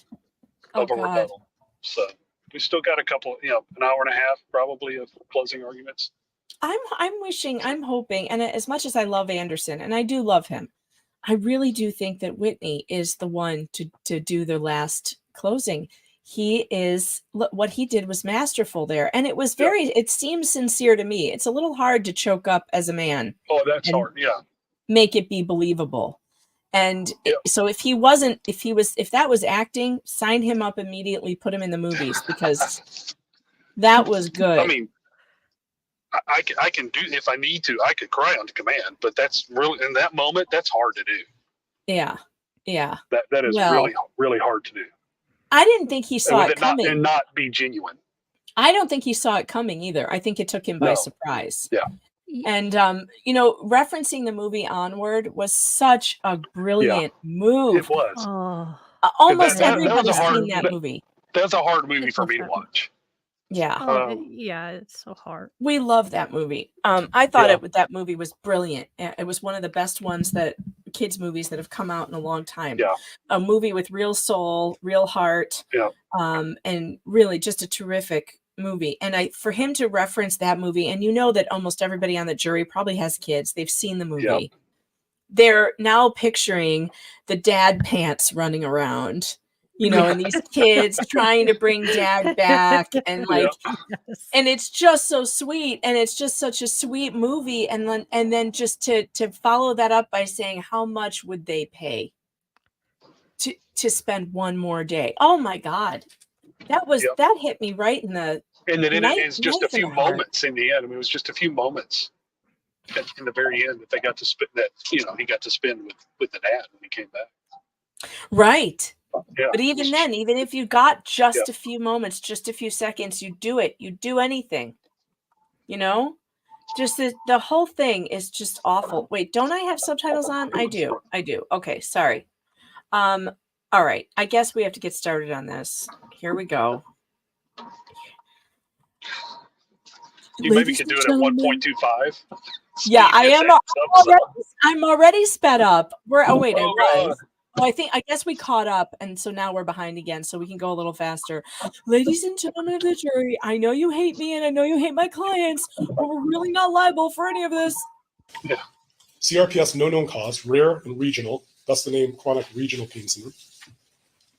Takes years to spread. Although, in fairness to Dr. Chopra, when he came back, he did say, in his cases of seeing whole body CRPS, it takes some time to spread, not 72 hours. But he told you the foundation of treatment, the evidence-based medicine of treatment, physical therapy, occupational therapy, cognitive behavioral therapy, and if needed, occasional medicines for breakthrough pain. He told you that what he saw from Dr. Hanna was 10 times the anesthetic dose, 10 times the anesthetic dose, what they would give you if they were going to knock you out and take out your appendix. And he ultimately told you that all children comply with the standard of care. He did that in support of fine doctors like Dr. Richard Ellis, Ronan, that's the only thing that can make it worse. testified to what Mr. Hunter told you at the start of this case, that the treatment for CRPS and conversion disorder is the same. It's get you out of the wheelchair and let's get you functional. Let's get you moving. He testified that Dr. Hanna's doses were infinitely higher than what all children's recommended. He also told you that CRPS is not associated with the gastroparesis, the constipation, the food not moving through. Because it doesn't matter what the diagnosis is, the treatment is what matters. This is the treatment that was recommended way back over a year ago at Lurie Children's, Tampa General. It's the same. And so when you're answering the question on standard of care, it's in the judge's instructions. Reasonable care is the part of a healthcare provider which, in light of relevant surrounding circumstances, is recognized as acceptable and appropriate by similar and reasonable, careful healthcare providers. Well, we provided you this, but the list is much bigger. The list is much bigger. This is what we mean when we talk about an instruction of what do similar healthcare providers recommend? Had this course of treatment been followed back in 2015, we wouldn't have been here. The judge has instructed you that stress from the lawsuit is not a matter for which you can award recovery. Okay, this has been a stressful process for everybody. I get it. It's very natural. The 2020 hospitalization, this is at Joint Exhibit 1030-0014. Okay. Maya Kowalski went to the hospital for what they claim was a relapse. If you look at the records for what this was, it was a recent episode of epigastric abdominal pain, decreased appetite, and the assessment was a 14-year-old female with significant weight loss likely related to stress. The musculoskeletal exam, no joint swelling, no limb deformity, no rashes, no lesions, no jaundice. This concept of all children's cause some type of relapse, the only evidence in this case of any hospital visit in that period of time, other than a broken finger, which they're obviously not claiming is the fault of anybody, for which she sought medical care, I believe 48 hours after the injury. Other than that, the only hospitalization was related to stress. So when we talk about causation, for the plaintiff, they first have to prove on medical malpractice we were negligent. And we believe the overwhelming evidence is that all children's practice the evidence-based medicine that was proven to work at multiple institutions. But they have to do what is in your jury instructions as the but-for instruction, right? Makes sense. They have to be able to tell you that had it not been for all children's, Maya would have been better. They brought Dr. Bifolco. And if you check your notes and if you were listening carefully, Dr. Bifolco made 3 critical concessions that, from the defense's standpoint, cannot support any verdict against All Children's Hospital on medical malpractice. Not just because we didn't commit medical malpractice, but because he was asked directly. And he could not testify what Maya was going to need but for her All Children's hospitalization. He could not testify as what she would need from a psychological standpoint, but for All Children's. He made no determination about what she needed. He was just saying, she's got CRPS, this is what she needs. Dr. Chopra told you it's a lifetime condition if she has it. And then at the bottom, he made the recommendation for $3.7 million in ketamine. And I said, Dr. Bifolco, where's that coming from? Dr. Kirkpatrick. Why are we going backwards? Why would we, with all of the progress that Maya's made, her bravery, right? I mean, truly, in the face of tragedy and losing her mom and going home. Where is through, Will Smith? the Because I shepherding keep of Mr. wanting someone Kowalski to to say, help get her keep her healthy. name We'll out talk your about that a little mouth. more. Why are we going back on ketamine? Do not award millions of dollars for ketamine. Dr. Levy was brought to answer that question. She is the director of adolescence and substance use addiction at Harvard. You didn't need to hear from her about whether ketamine can cause hallucinations and mood disturbance. You heard it from Beata. You didn't need to hear from her about the short-term memory issues. You heard it from Beata. But she told you what would happen to the developing brain if you started exposing it to ketamine again and again and again, as in Dr. Bifolco's life care plan recommended by Dr. Kirkpatrick at $12,000 for a week. It would cause addiction problems and potential neurotoxicity. And by the way, when we talk about memory disturbances, Except there were if you no look symptoms back of at addiction what they are or alleging at All Children's Hospital, this blood is work really issues. almost everything, if not everything, Yeah, that they're well, alleging against don't Ms. let the B truth get. is based on Maya's Never memory, mind. isn't it? And Mr. Kowalski testified that he didn't personally observe anything untoward. The people who came into the hospital, whether it was the teacher or the guardian ad litem or the people that are not affiliated with the hospital, no one saw it. It's all based on the memories of a 9 to 10-year-old child in the hospital who, by her own admission, was, when she disclaimed the care book, told you I would say anything I needed to get out, including telling these nurses that I liked them, even though I didn't like them, which is understandable. Who would want to be in the hospital away from their family? But that's what it was based on, those memories from that time. I'm going to handle a topic as sensitively as I can. The plaintiff's called an expert, Dr. Scott Richards. We had a little bit of fun, right? Maybe it wasn't fun, but yours, Mr. Anderson's frat brother, swim teammate, and he told me, well, we listened to different music. We were in different parts of the frat. But he's the sacrifice he's talking about. When I tell you, when you listen to experts and you can use your common sense, right? It doesn't go out the window. The suicide, for better or for worse, was a result, was it not? Doesn't your common sense tell you about her being separated from Maya, for which this hospital is not responsible? You don't need an expert, especially someone who's never evaluated Beata. Sorry.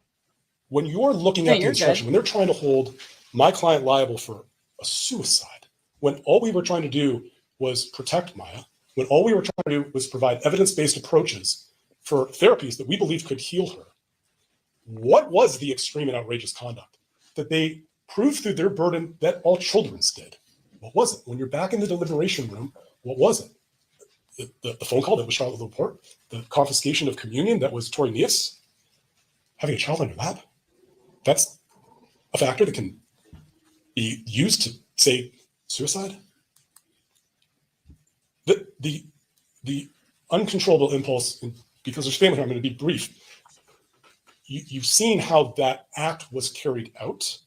It wasn't instant in terms of the setup, but there's notes. And the most important one is the one that's at Exhibit 3212. Beata Kowalski, moments after the judge denied her the right to hug her child. We're not here to argue about the dependency court. That's a separate issue. Okay? This note was penned now, 3.5 months? I think the claim said 99 days or 107 days after no contact with her daughter. It's not from placing a child on her lap.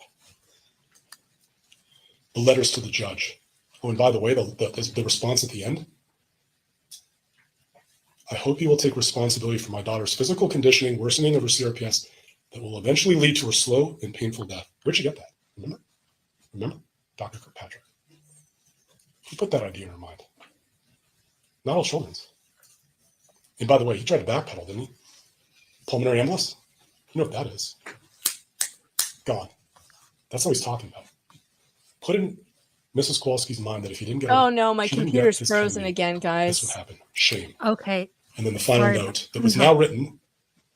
Tell me This if one's you now, if stop you look, just in terms of the hearing time, and I don't want to belabor this Shapiro. one any more than I have or I need to. We can still January hear 6th, him. 3:57. Okay. Now we're you're up to just January 7th frozen. at 10:59. I'm 30 gonna.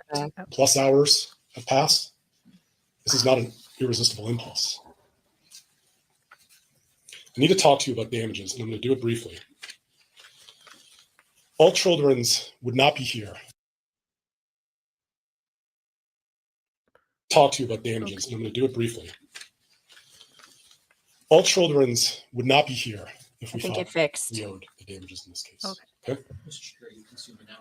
Thank you.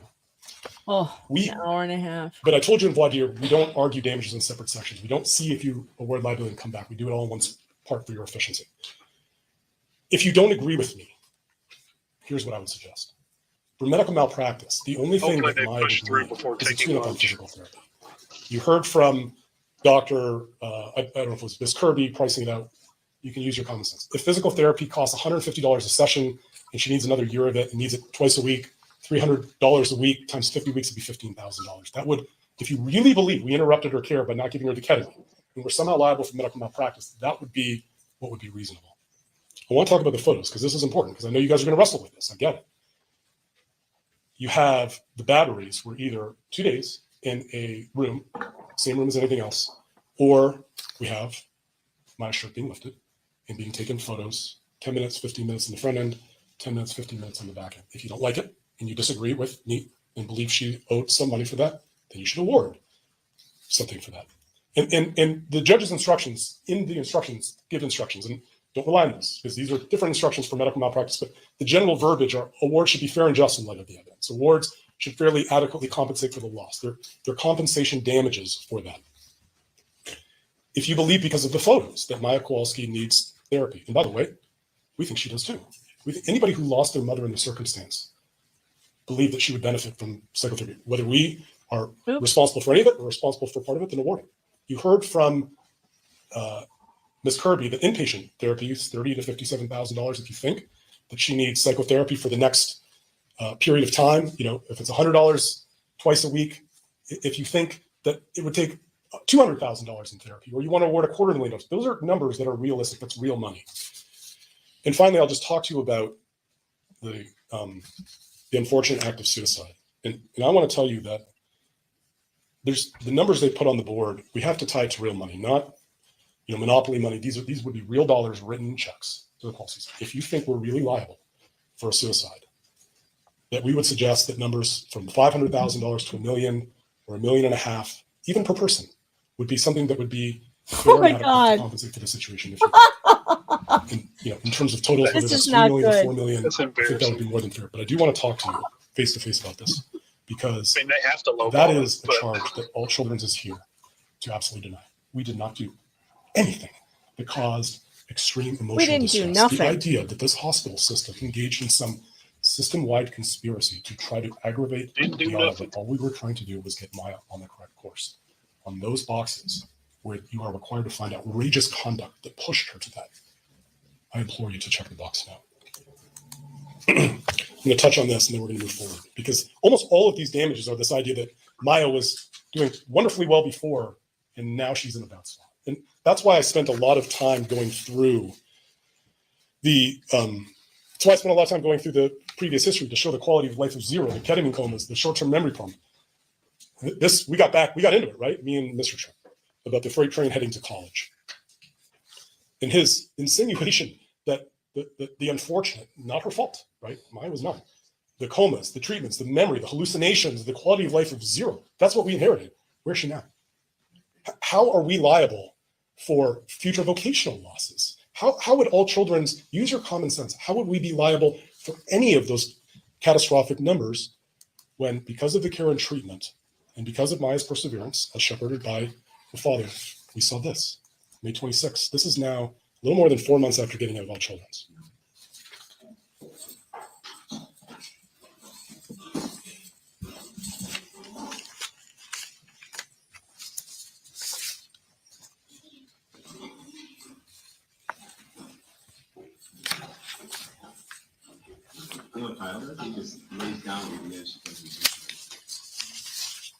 How are we liable for worsening a condition? Let's hear what Dr. Hannah said. She went back to him. Joint Exhibit 1040, number 7. This is on June 8th. So what is this? February, March, April, May, June. 5 months after she gets out of all children's. This decrepit condition we left her in, not a drop of ketamine, right? Let's look at it. Overall, the patient has had 60 to 70% relief since his last visit. What is he comparing to? October 6th, quality of life of 0. And now, through the therapies of all children's and the dedication of Maya working with Rachel DeYoung, her outpatient therapist, only warm water therapy and physical therapy, she's got 60 to 70% relief. Look at the next box. Negative allodynia, negative hyperesthesia, negative hypersensitivity, negative. No thanks to anything you What's she did. doing? Patient reports no hypersensitivity or allodynia. She's doing pool therapy and physical therapy twice a week. That's their doctor. Let's fast forward to July 6th, Agility Physical Therapy. Less than 6 months after she gets out of all children's, off the ketamine, off the drugs. Patient and father say that the patient went swimming in the ocean over the weekend. Mr. Kowalski reports that Maya has a new bedroom set with a bunk bed on the top and is able to get up and down the ladder without help. August 14th, back to school. First time in 2 years. August 22nd, last day of physical therapy. September 5th, back to Dr. Wassner. You want to know what he said? Let's look. Maya's doing markedly better. She's been able to get out of a wheelchair and goes to school full-time with use of her crutches. Father is extremely pleased with her progress. She has not had any recent asthma flares. This is what we mean by progress. October 20th, 2017.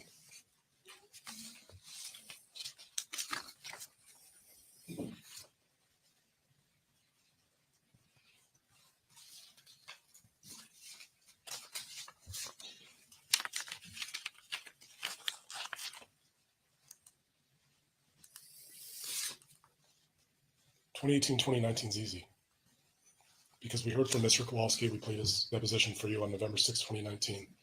Now, Maya is the president of the Honor Society, president of the chorus, class president, followed by Duke Tip. And what was this sworn testimony to? No evidence signs of CRPS, no complaints of pain, and no signs of lesions. What did we complicate? Or what did we help Maya get on the path to recovery? I have nothing to fill in here. Thank God. Maya testified she was proud of her progress, as she should be. 8th grade picked PE as an elective, participating in all school sports. She told you 6th grade, 7th grade, 8th grade, no flare-ups, and she talked about a daily routine that should be the envy of any healthy child. 5.5 mile running routine, high interval intensity training. What about the medications? Flonase and Claritin only. And not touch narcotic pain medicine since she left all children's. Because she's That's the dream terrified. for Maya. Oh my God. She was court ordered not to Then I have had a any chance to talk with Maya stuff, again you on March liar. 22nd. Yeah, she couldn't have it even if she wanted it. Sleeping pills only. Still playing piano. Still She's ice just skating. living in Lifting pain. weights, cardio, bike rides. She made a statement that she should be very proud of, that she told you under oath that her pain is better now than it was in 2015 or 2016. She's able to get back on the ice.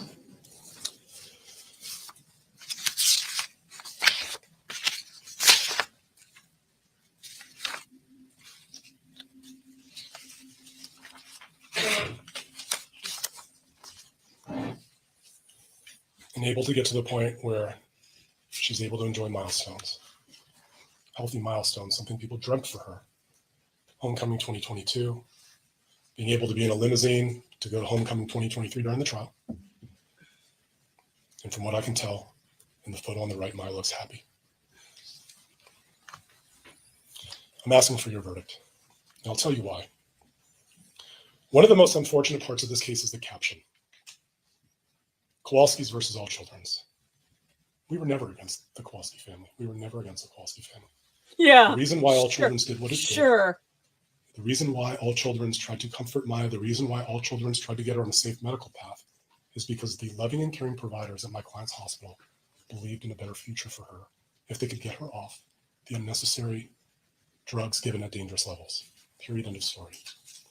And time can tell, right? Sometimes we can tell whether they were right or whether they were wrong.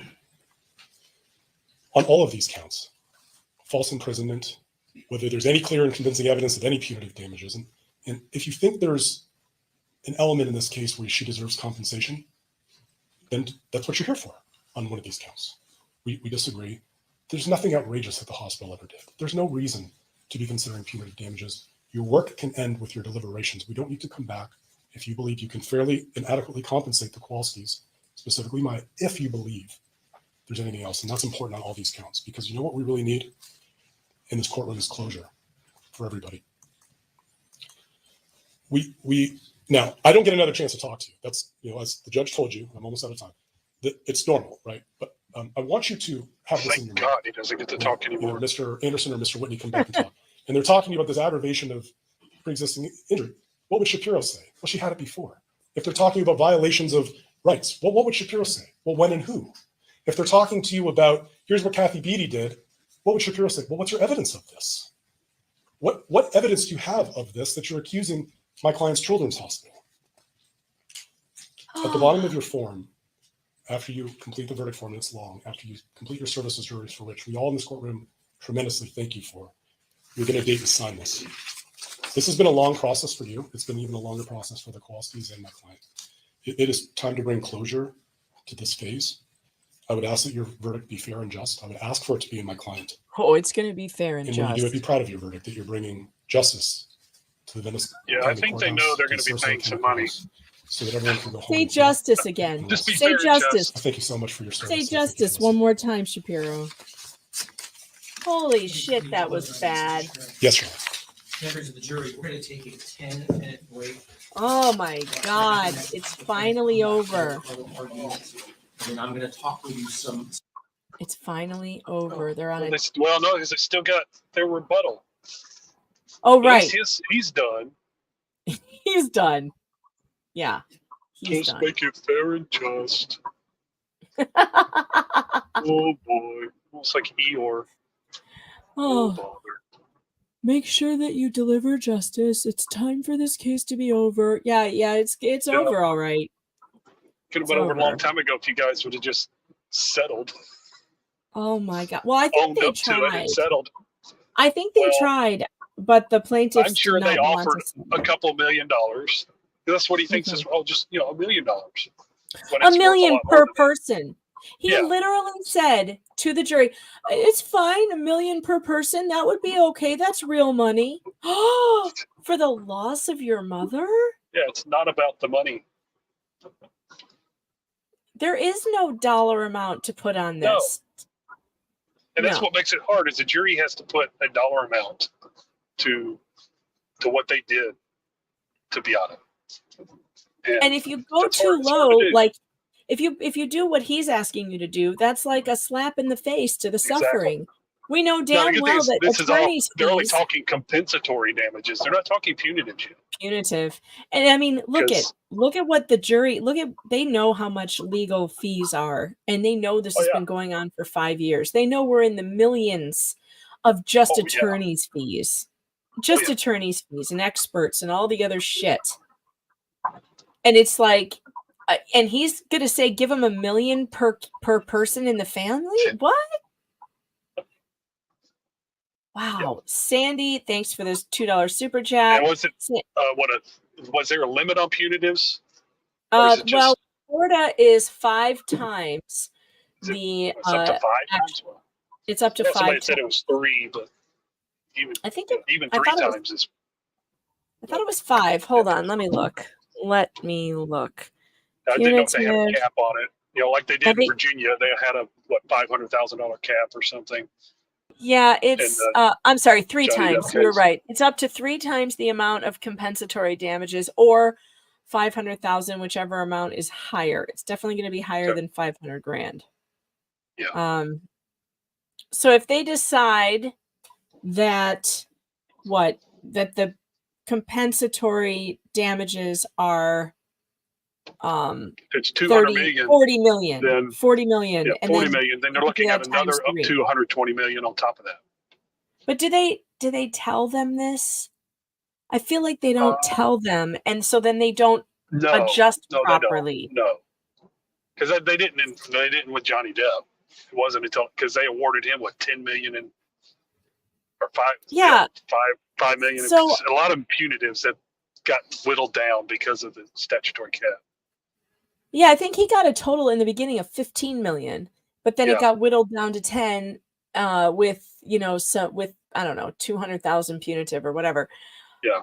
Sandy says bought a nativity this weekend. The cashier bought a nativity this weekend, and the cashier said, "Oh, great, a blow up Jesus." And I said, "Better than throwing Jesus in a dumpster." Jacqueline, thanks for the $5 super chat. I appreciate that. So yeah, so I kind of feel like it's unfair to not inform the jury of the statute of the state statutes on these things. Because how else are they supposed to? What if they don't know and then they don't award enough in compensatory damages? And so the punitive damages then are way less than they wanted. Yeah. I feel like they almost lie to the jury. They tell them it's up to you what you want to give in punitive damages, when really it's not. Yeah. It's not up to them. Well, it is because I mean it's supposed to be both a punishment against the actions and a deterrent against others doing the same thing. So you say, hey, what do you think this is? Maybe they only think it's worth $5 million in punitives. But if they're going to award $200 million in compensatory, they're going to do that in punitives.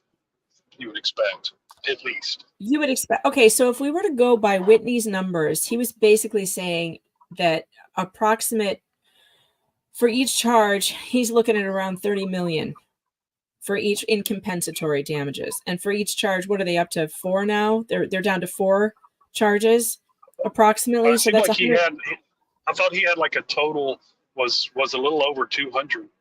Was it? Okay. So if his total of compensatory damages were over 200 million, or about 200 million, then we times that by 3. So they could go as high as 600 million for punitive plus the 200 million for compensatory. 800, almost $1 billion, almost $1 billion. Wow. And it's not enough for what they did because she's not the only one that does this. Let's go over No, it's not enough. And hopefully the next got lawsuit the that is coming up flash drive with the same thing. list. Do we have the 6 I know, I can't wait for copies that one. of the Excel spreadsheet? We're working on that now, Judge. Printing them. So can I give this to you? Okay, so that will go back with the jury. I saw that both sides were working with the clerk for an hour and a half this morning on exhibits. Do we now agree that all of the exhibits are correct and there's nothing wrong with any of the exhibits? Or do we still need more work on them? I'm told we have one exhibit for printing versus using the books.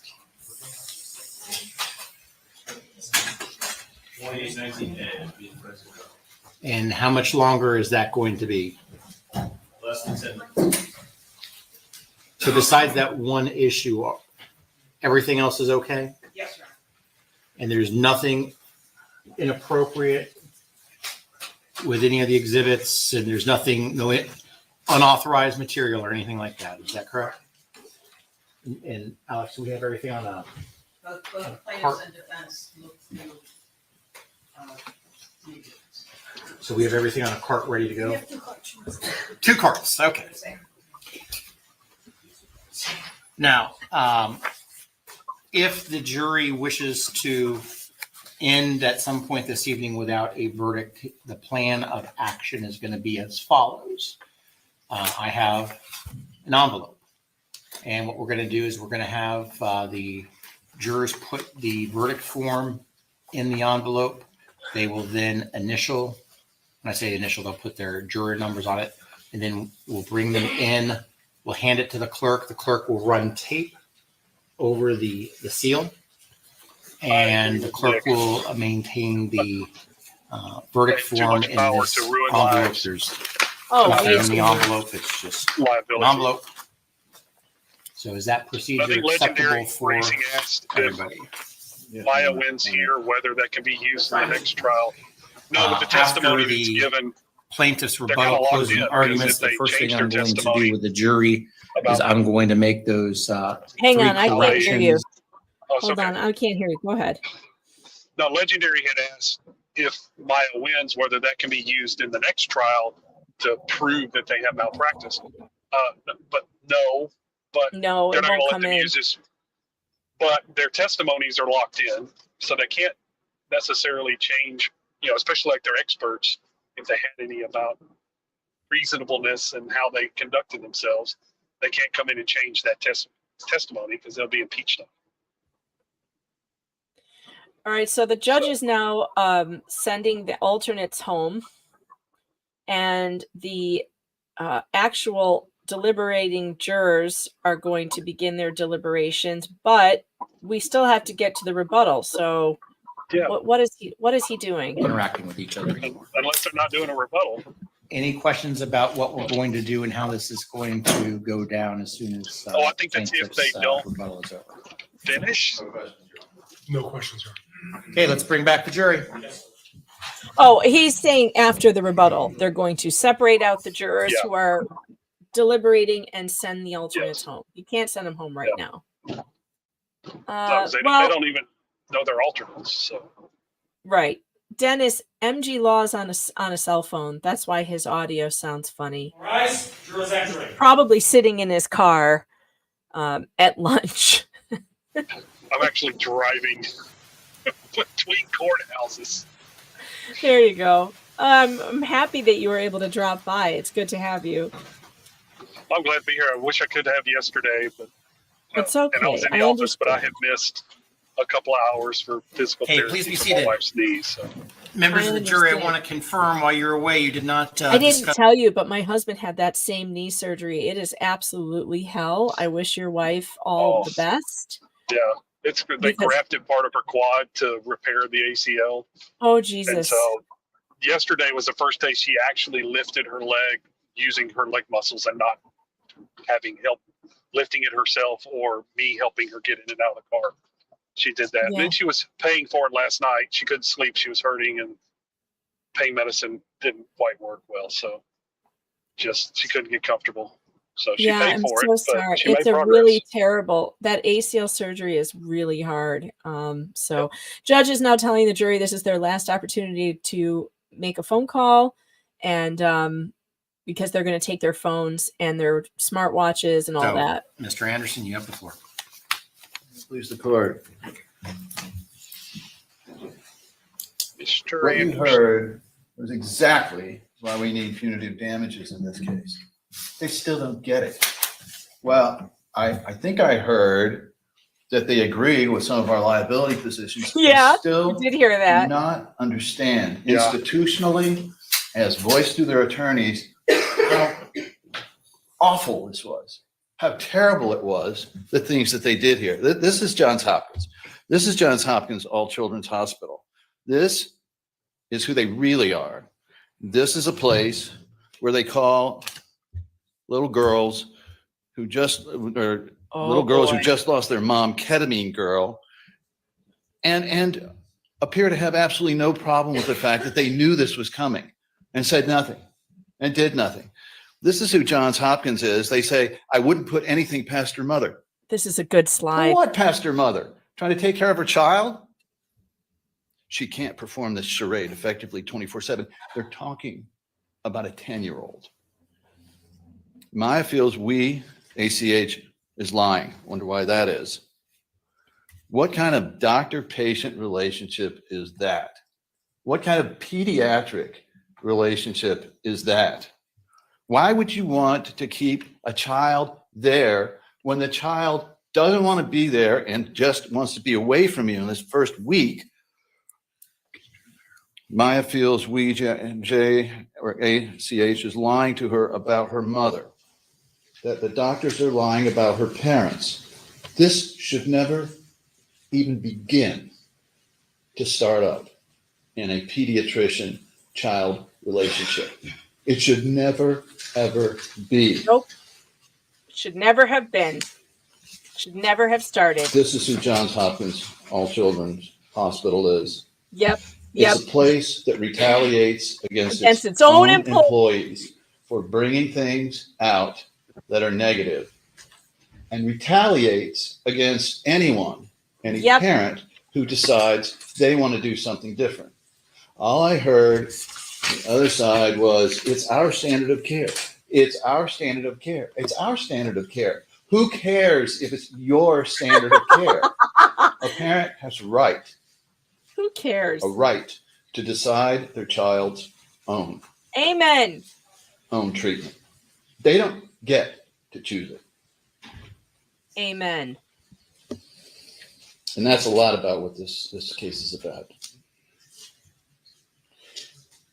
It's about an organization that is so screwed up that it actually thinks it's a good idea to force parents to accept their way of doing things. And if the parents don't, then they've got to find different ways to punish them.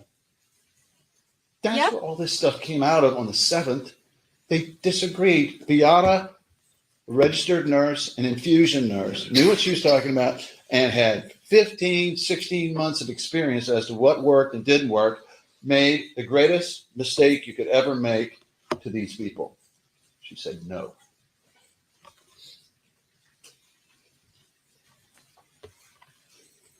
And that should have been the end of it. When the parent says no, they still don't bring together. That's it. No, they don't. Here are the punitive damages questions: 5, 10, 15, 20. Those are 4 opportunities if you agree with the plaintiffs that this is completely and utterly intolerable. Let me pull out the punitive slots for you. Punitive damages are for willful, wanton, and malicious character. Intolerable behavior.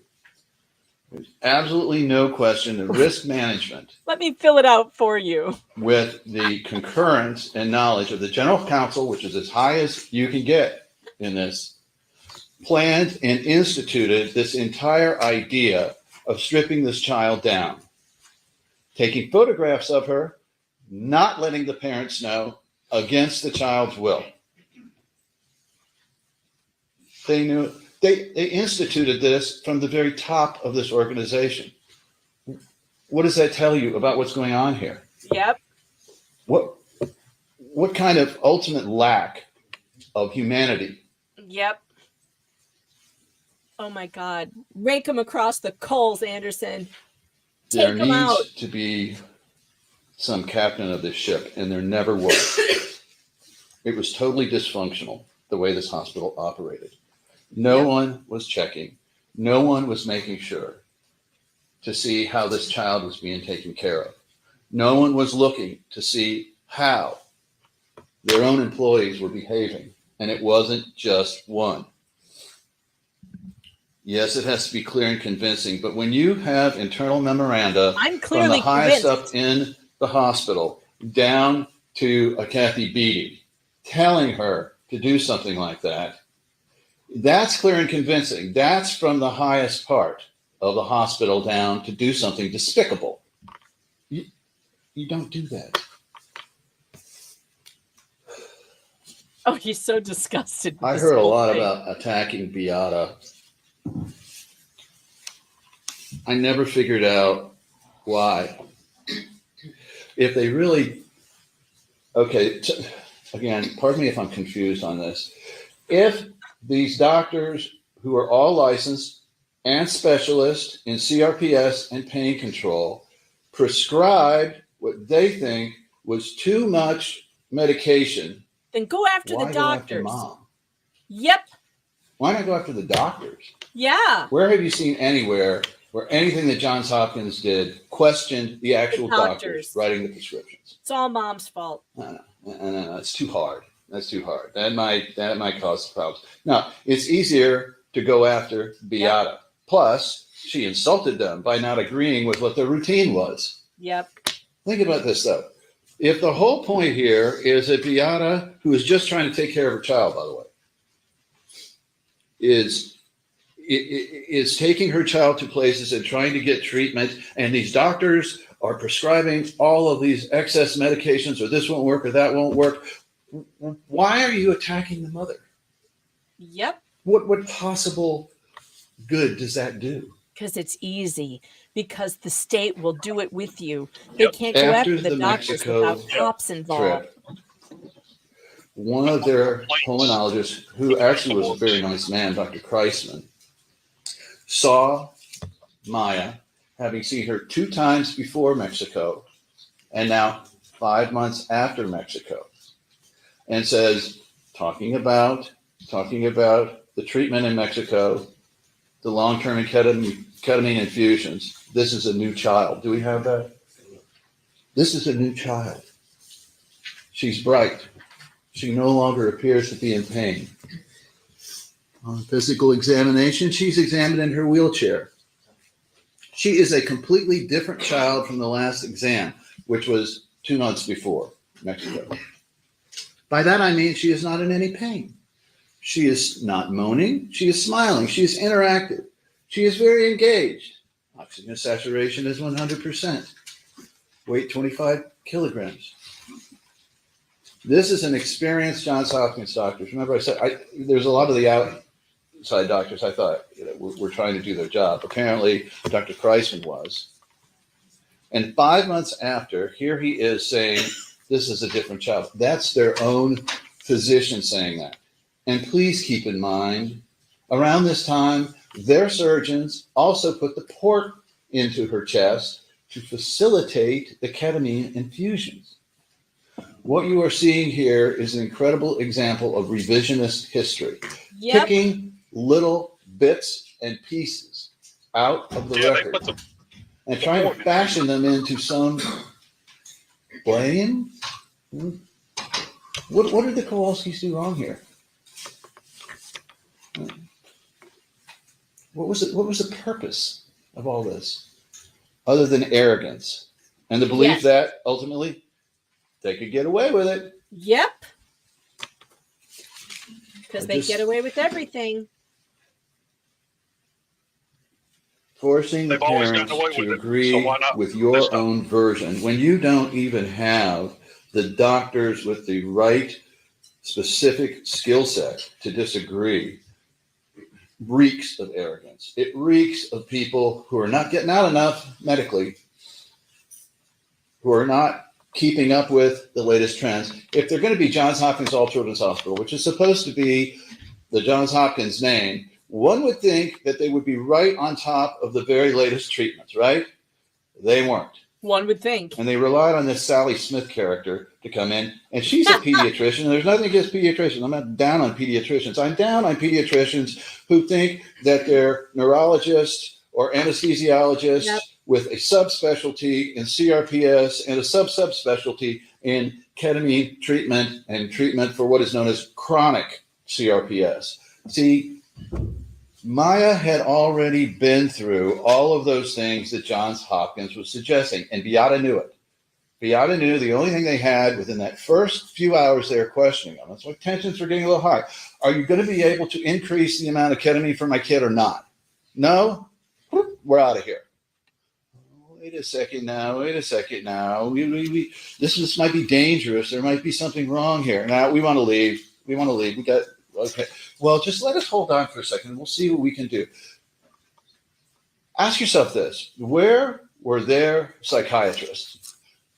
They brought in little bits and pieces of other hospitals, psychiatrists, or in one case, a nurse's assistant, pediatric, a physician's assistant who's a nurse to make a diagnosis or a potential diagnosis. And they brought in another instance, a nurse in another hospital who thinks this might be conversion disorder. Ladies and gentlemen, where did you see their expert come in and confirm any diagnosis of conversion disorder or any psychosomatic condition that outweighed that it was CRPS? Nowhere. They're Johns Hopkins. They can't find a psychiatrist to come in and agree with them? You know they have them on staff. Nope. Attacking Beata. Why go after Beata? I guess it was easy pickings. I guess they figured, I don't know whether it was her accent or just the way she acted or what it was, but they sure did hone down on her. I can't put anything past her mother.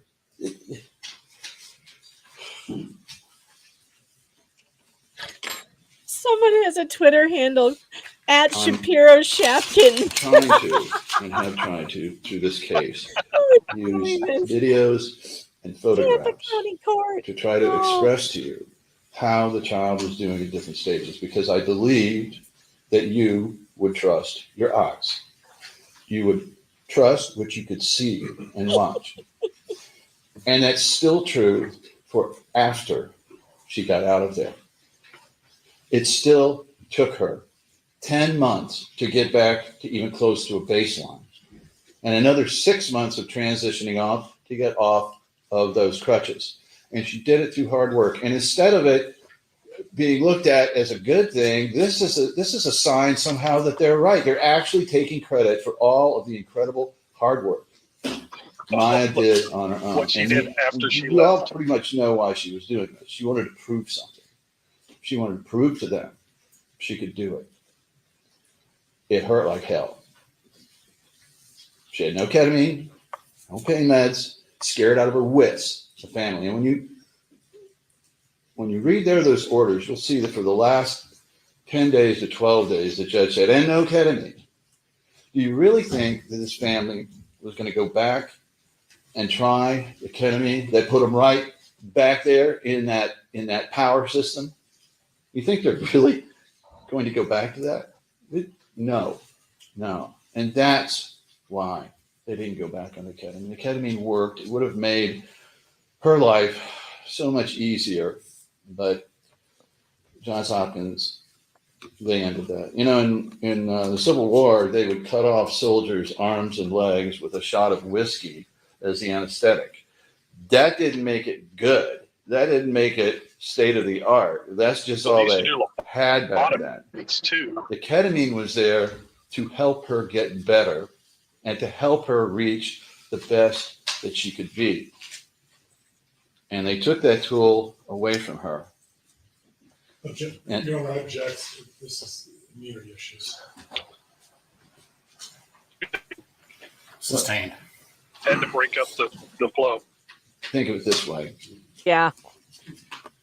They believed, I gather, that Maya had recovered because of their treatment. What she did was have a remission. And we've spent the past 8 weeks explaining CRPS to you. It's a devilish disease. And you can go for months, weeks, months, years, you can have a change like that. Exactly what happened in November of 2020, and then again in 2022. And think about this. This is during the period of her life where her immune system is at its absolute best. What's going to happen when life starts to take a few chunks out of her?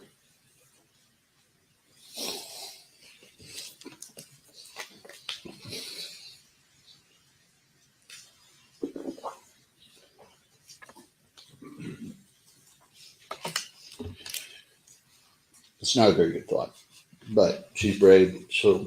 I think she'll get through it, but it's going to be a lot harder on her, and it shouldn't be, because let me get to a point on this causation thing that the defense is talking about.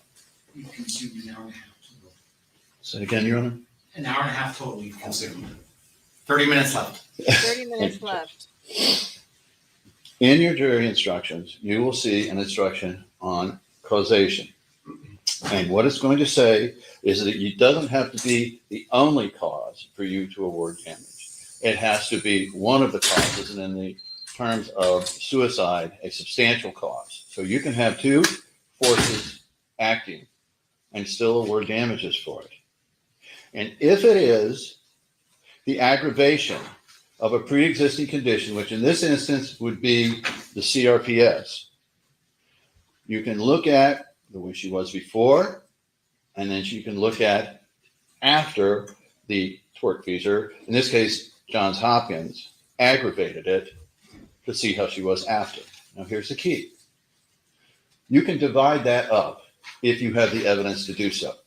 Typically, the evidence is where a doctor comes in, qualified physician, and says, okay, 50% of this, 60% of this is pre-existing CRPS, and 40% of this is the aggravation part.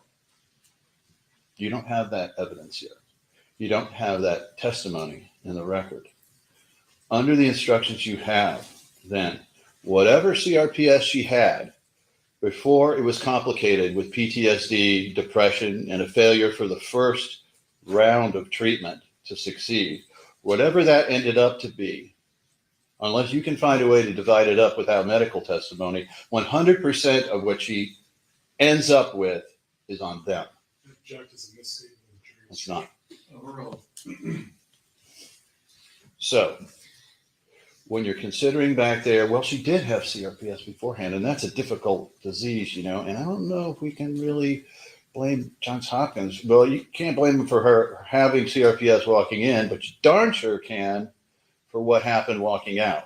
And the fact is that with post-traumatic stress disorder, absolutely, I don't want to say earned, but imposed on her, and the depression from a variety of factors, not the least of which is losing her mother, that aggravated it and will continue to aggravate it down the road. And here's the problem.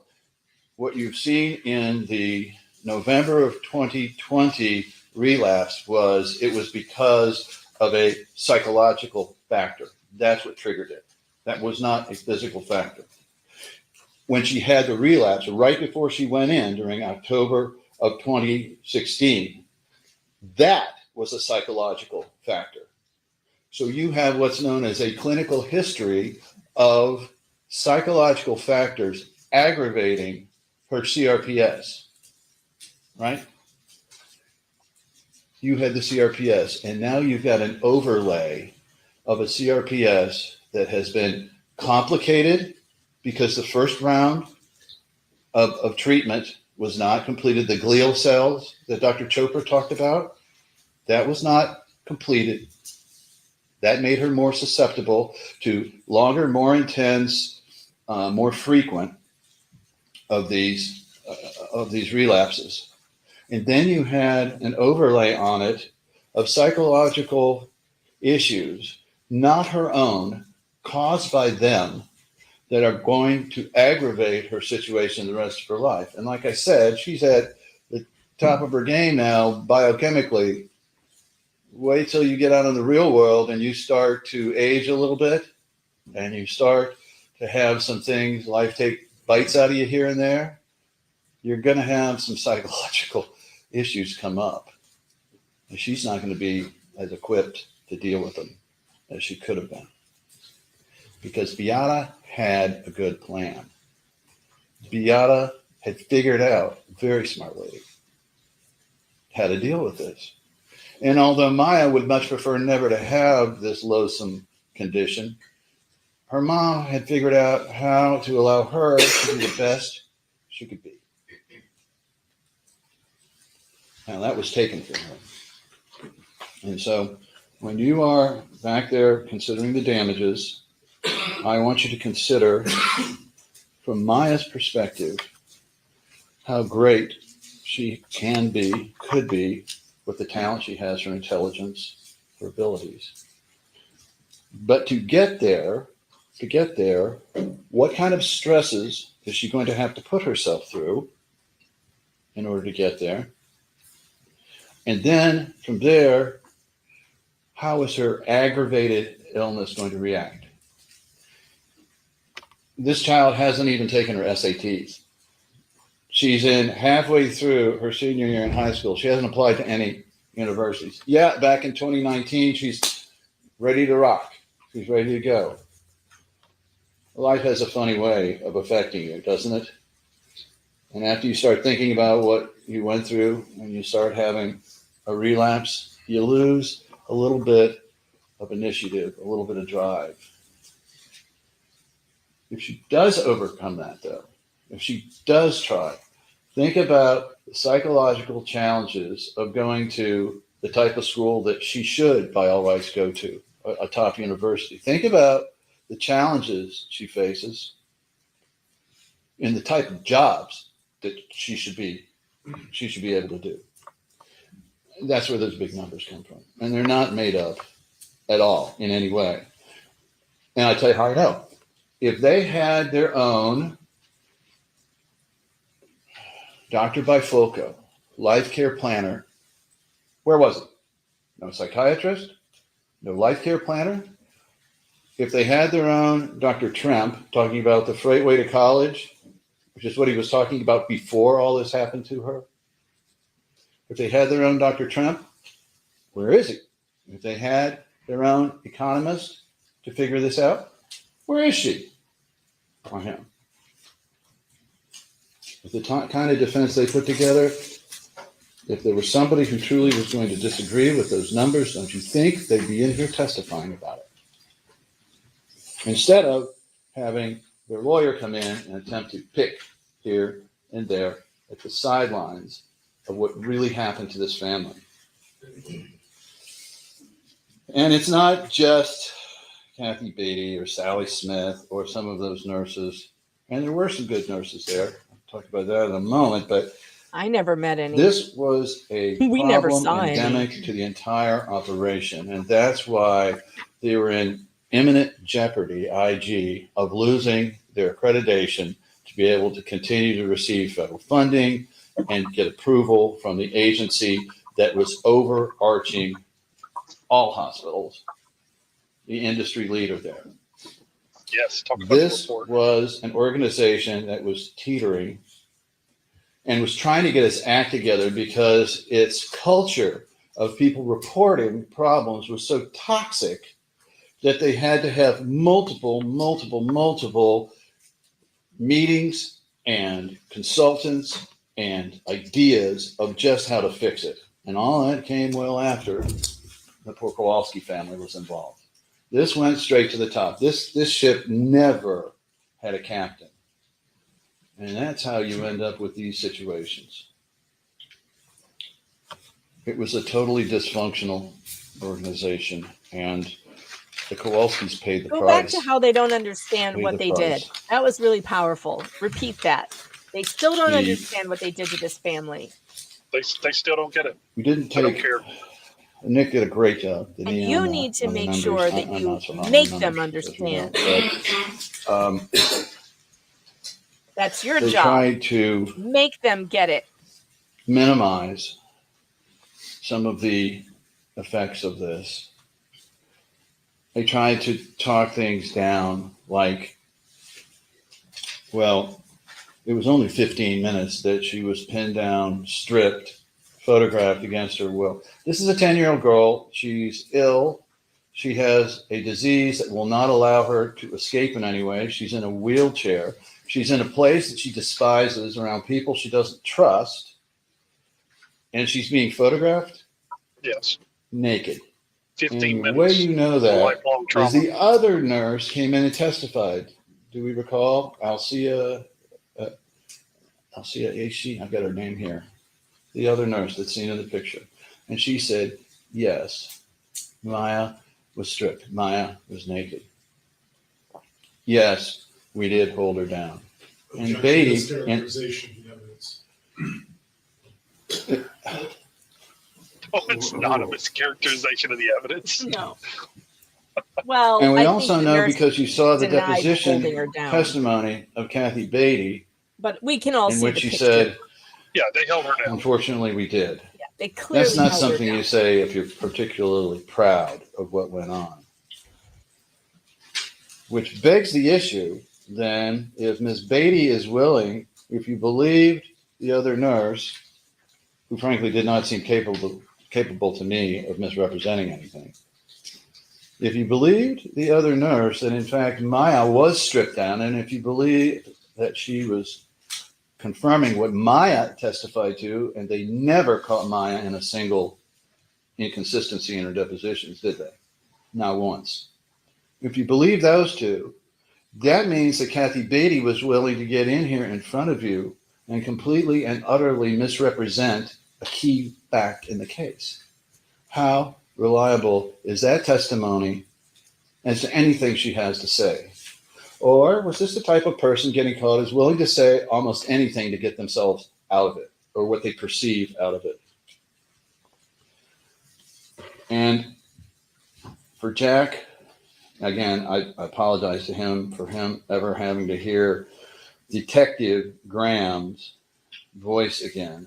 Lord knows that's traumatizing enough for him. Detective Graham's techniques in attempting to flip Jack by telling him, among other things, that I'll put you away for 20 years if I think you're harming that child, and trying to get him to say things against his own wife were completely and utterly despicable. Jack was faced with a circumstance where, if he didn't cooperate with this lady, he truly feared, A, he could go to jail, B, that they were going to work some way to make sure Maya never got out of there. And even then, he did his best to protect his wife. But you know what? It did have an effect. It did have an effect because it drove a wedge between Beata and Jack. It caused Jack to question the actions of his wife. And by the end, when you read those suicide notes, you'll see, for instance, that Beata actually gave the rights to her parental rights to her sister. By the end, and this gets into what happened with Beata, even her marriage to her appeared to be brittle and with problems. Child is away from her. She believes her child to be in desperate trouble. She believes that her child could end up as another CRPS fatality. She believes that her husband, while loving her, there's a rift. She feels isolated. She feels alone. And she is motivated internally by about the strongest urge, the maternal instinct that we know, and even in all mammals, let alone human beings. When you're looking to see whether you should check yes, that it was what Johns Hopkins did, whether they were a substantial factor or that she acted on an impulse, please consider how powerful the maternal instinct is. You have 15 minutes. But I don't think these folks here get it. I still don't think they get it. Good. Go back to that. That was powerful. They don't get it.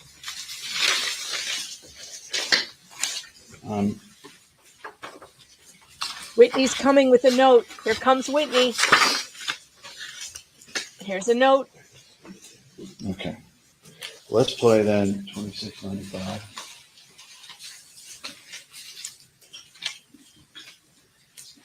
This was a mom who loved her daughter.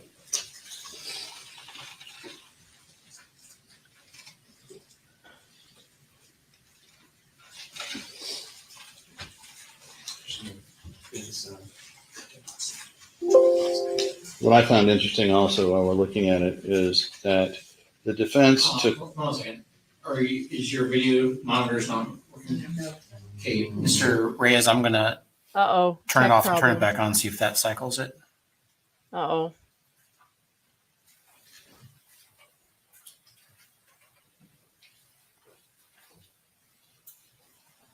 Is it there now? No. Still not. Uh-oh. Let me try this. So it was working just a few minutes ago, and now it's not. I guess. Yeah, the smirking and the scoffing is not going to go well for Shapiro, though. I don't think that jury appreciates it. Tech issues, man. I feel this deep into Come on my now. soul.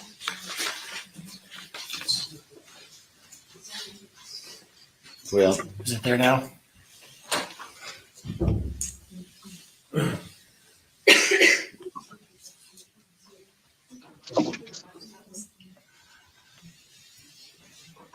Mr. Reyes, I'm going to turn it over to the left table.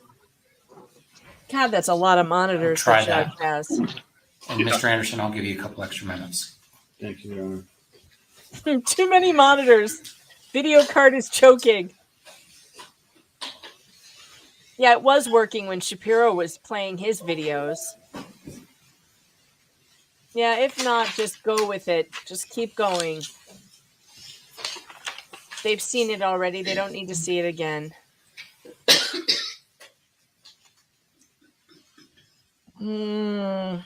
This was bad timing for a tech problem. Just to know while we're waiting here, Just check kinda out move on. exhibit If it's- unless it's that 3115, which critical, was just move that on. recording with Beatty jumping in and then compare Yeah. it to their recording about can't talk about the case. It was Kathy Beatty. Oh, he wants to play if we can play back to back. 2695, is that like they're not gonna be able to do it? They're using a MacBook Pro. Probably that's the problem. Yeah, just like me. What I'm trying to show here is that it's two things. First, the relationship here between mother and daughter, and a little bit about what each of them lost. That's time. I love you. Can you see it? You can see that. Nice. Now go down Got a slowly. big one. Go down slowly. Good job. Good job. Very good. Excellent.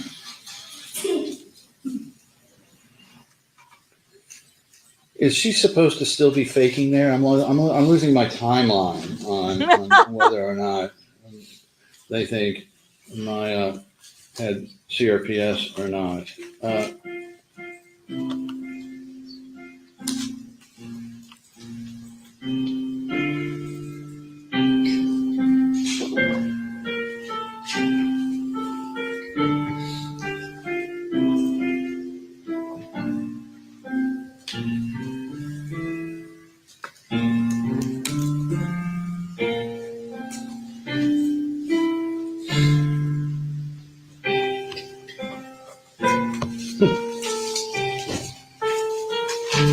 Titanic song. Yeah, this was Maya playing for Playing her piano mom. for my mom. I don't think I'm going to try to go through every single tidbit that they pulled out. I go back to, again, when I thought when I woke up at 1:30, which is I've been in the same courtroom with all y'all. So we all heard the evidence, and you all wrote a novel for about every witness. So I have great confidence that you will put everything they said into the perspective of things. One thing that really upset me was this idea that when she was in room 709, she could either escape or it wasn't that big of a deal. Somehow I believe that having to defecate on yourself is a pretty big deal. And if she couldn't get a nurse in to even help her over to the commode, it is really difficult to believe how Maya would be able to escape that room.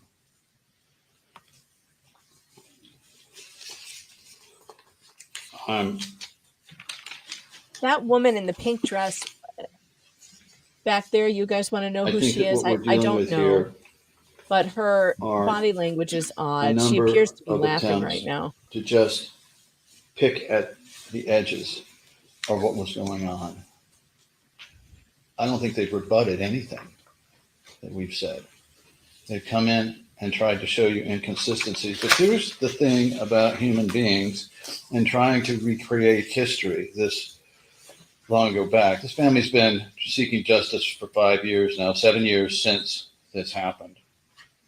Pretty brave family. And you're never going to have everybody agree on everything. Moreover, if you did, such as what I think happened with a lot of the defense's witness, they sounded remarkably the same in a lot of things they were saying. Uh-huh. I don't think that's a good thing.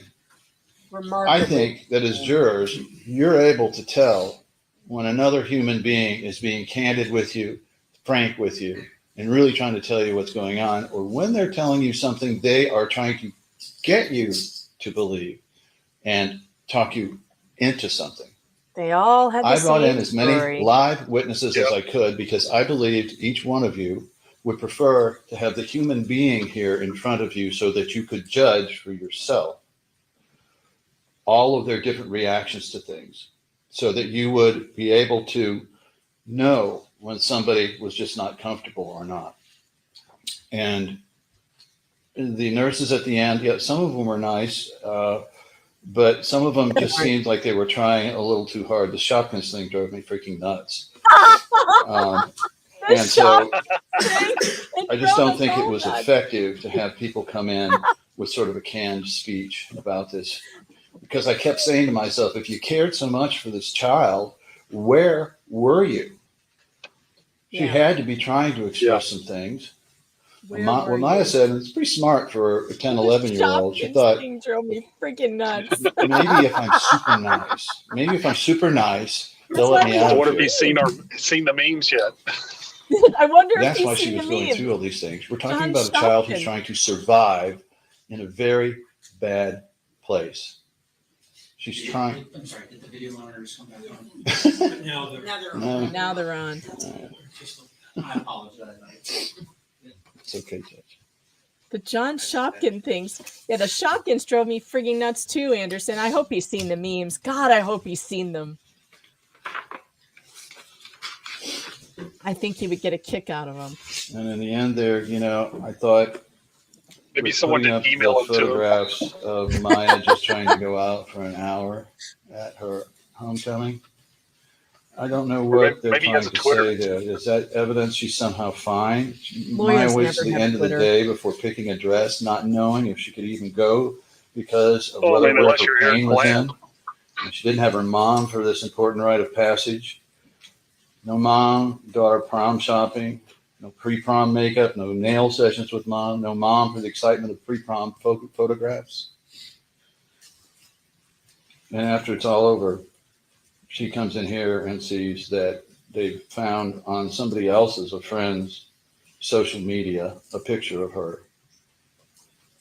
I don't understand the relevance of that. Did they not hear through all of this that this disease is such that you can have a wonderful day and then have 4 bad days and then Dang 2 it, my weeks, maybe a computer's month frozen of again. great relief, only a 2 or 3, a month of great relief, only a 2 or 3, and then end up with 4 days in your room in a fetal position. Did nobody pick up on that over there?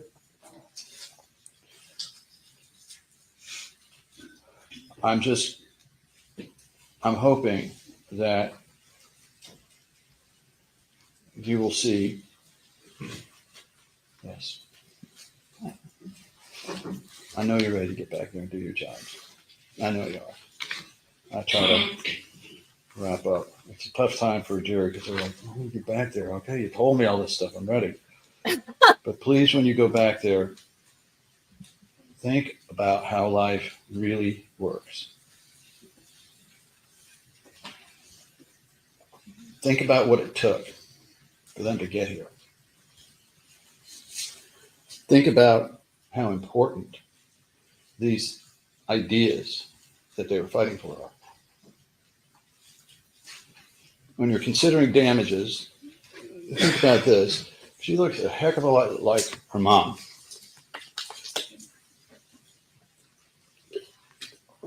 And I think every time she looks in the mirror the rest of her life, she's going to get reminded of all of this. That's a long time to continue to live through something like this again and again.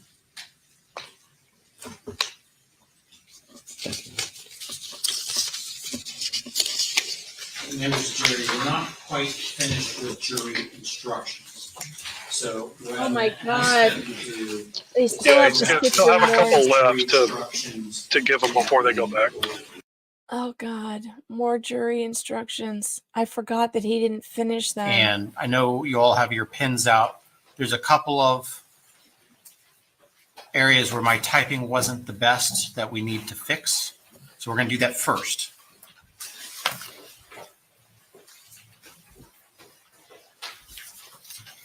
Okay. I want you to first go to page 13. Aren't there 60 pages? And Mr. Reyes, do I need No, to I thought go there was back like to 80. Oh God, other how one, could we or only you be can on page go 13? to page 13? I think he's going back Under to the fix little something. letter A, Oh, the fourth line down, where it says experienced in the past, and then there's a period mark. all right. Well, I have to take a bathroom break. We I'll be need to back. add the words or in the future. So let's add the words or in the future.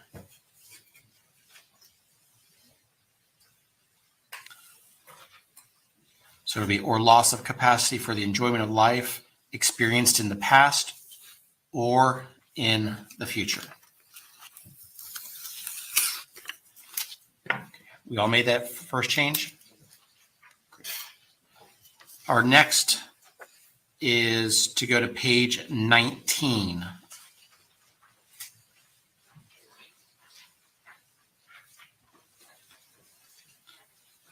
Okay, down at the bottom, there's a paragraph that starts, Johns Hopkins All Children's Hospital admits.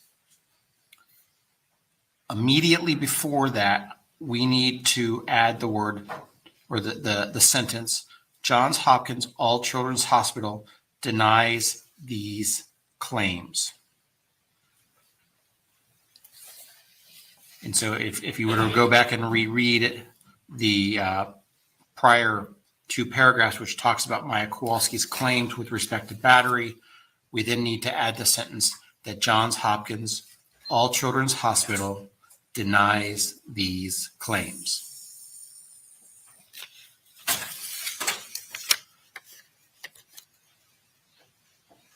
And we all made that change. And the last page we're going to go to is page 41. And there are going to be 3 changes on this page. In the third line,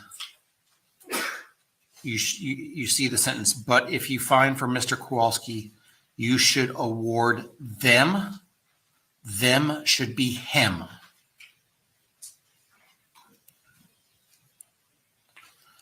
On the 5th line, will fairly and adequately compensate them. The them should be him.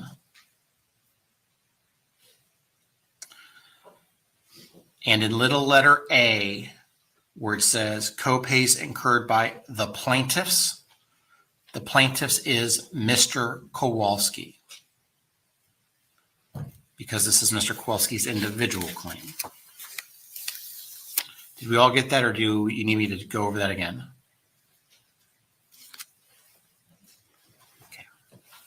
Now that we made those changes, we're going to move on to page 64. And that's where we're going to start talking about the instructions again. 64. And do you all have the video monitor up? Great. Okay, members of the jury, you have now heard all the evidence, my instruction on the law that you must apply in reaching your verdict, and the closing arguments of the attorneys. You will shortly retire to the jury room to decide this case. Before you do, I have a few last instructions for you. During deliberations, jurors must communicate about the case only with one another and only when all jurors are present in the jury room. That means if someone's in the restroom, you need to stop deliberating. You have to have everybody in the room. You will have in the jury room all the evidence that was received during the trial. In reaching your decision, do not do any research on your own or as a group. Do not use dictionaries, the internet, or any other reference materials. Do not investigate the case or conduct any experiments. Do not visit or view the scene of any event involved in this case or look at maps or pictures on the internet. If you happen to pass by the scene, do not stop to investigate. All jurors must see or hear the same evidence at the same time. Do not read, listen to, or watch any news accounts of this trial. You are not to communicate with any person outside the jury about this case. Until you have reached a verdict, you must not talk about this case in person or through the telephone, writing, or electronic communication, such as a blog, Twitter, email, text message, or any other means. Do not contact anyone to assist you, such as a family accountant, doctor, or lawyer. These communication rules apply until I discharge you at the end of the case. If you become aware of any violation of these instructions or any other instruction I have given in this case, you must tell me by giving a note to the court deputy. Any notes you have taken during the trial may be taken to the jury room for use during your discussions. Your notes are simply an aid to your own memory, and neither your notes nor those of any other juror are binding or conclusive. Your notes are not a substitute for your own memory or that of other jurors. Instead, your verdict must result from the collective memory and judgment of all jurors based on the evidence and testimony presented during the trial. At the conclusion of the trial, the court deputy will collect all of your notes and will give them to me, and I will destroy them. No one, including me, will ever read your notes. In reaching your verdict, do not let bias, sympathy, prejudice, public opinion, or any other sentiment for or against any party to influence your decision. Your verdict must be based on the evidence that has been received in the law on which I have instructed you. Reaching a verdict is exclusively your job. I cannot participate in that decision in any way, and you should not guess what I think your verdict should be from what I may have said or done. You should not think that I prefer one verdict over another. Therefore, in reaching your verdict, you should not consider anything I have said or done except my specific instructions to you.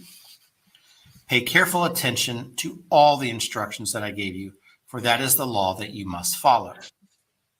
You will have a copy of my instructions with you when you go to the jury room to deliberate. All of the instructions are important, and you must consider all of them together.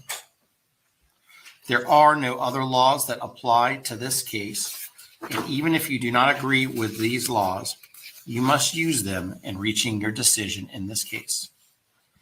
When you go to the jury room, the first thing you should do is choose a presiding juror to act as a foreperson during your deliberations. The foreperson should see to it that your discussions are orderly and that everyone has a fair chance to be heard.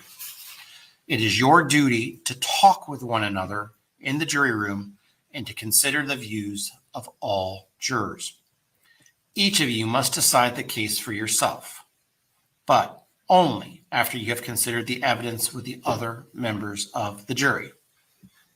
Feel free to change your mind if you are convinced that your position should be different.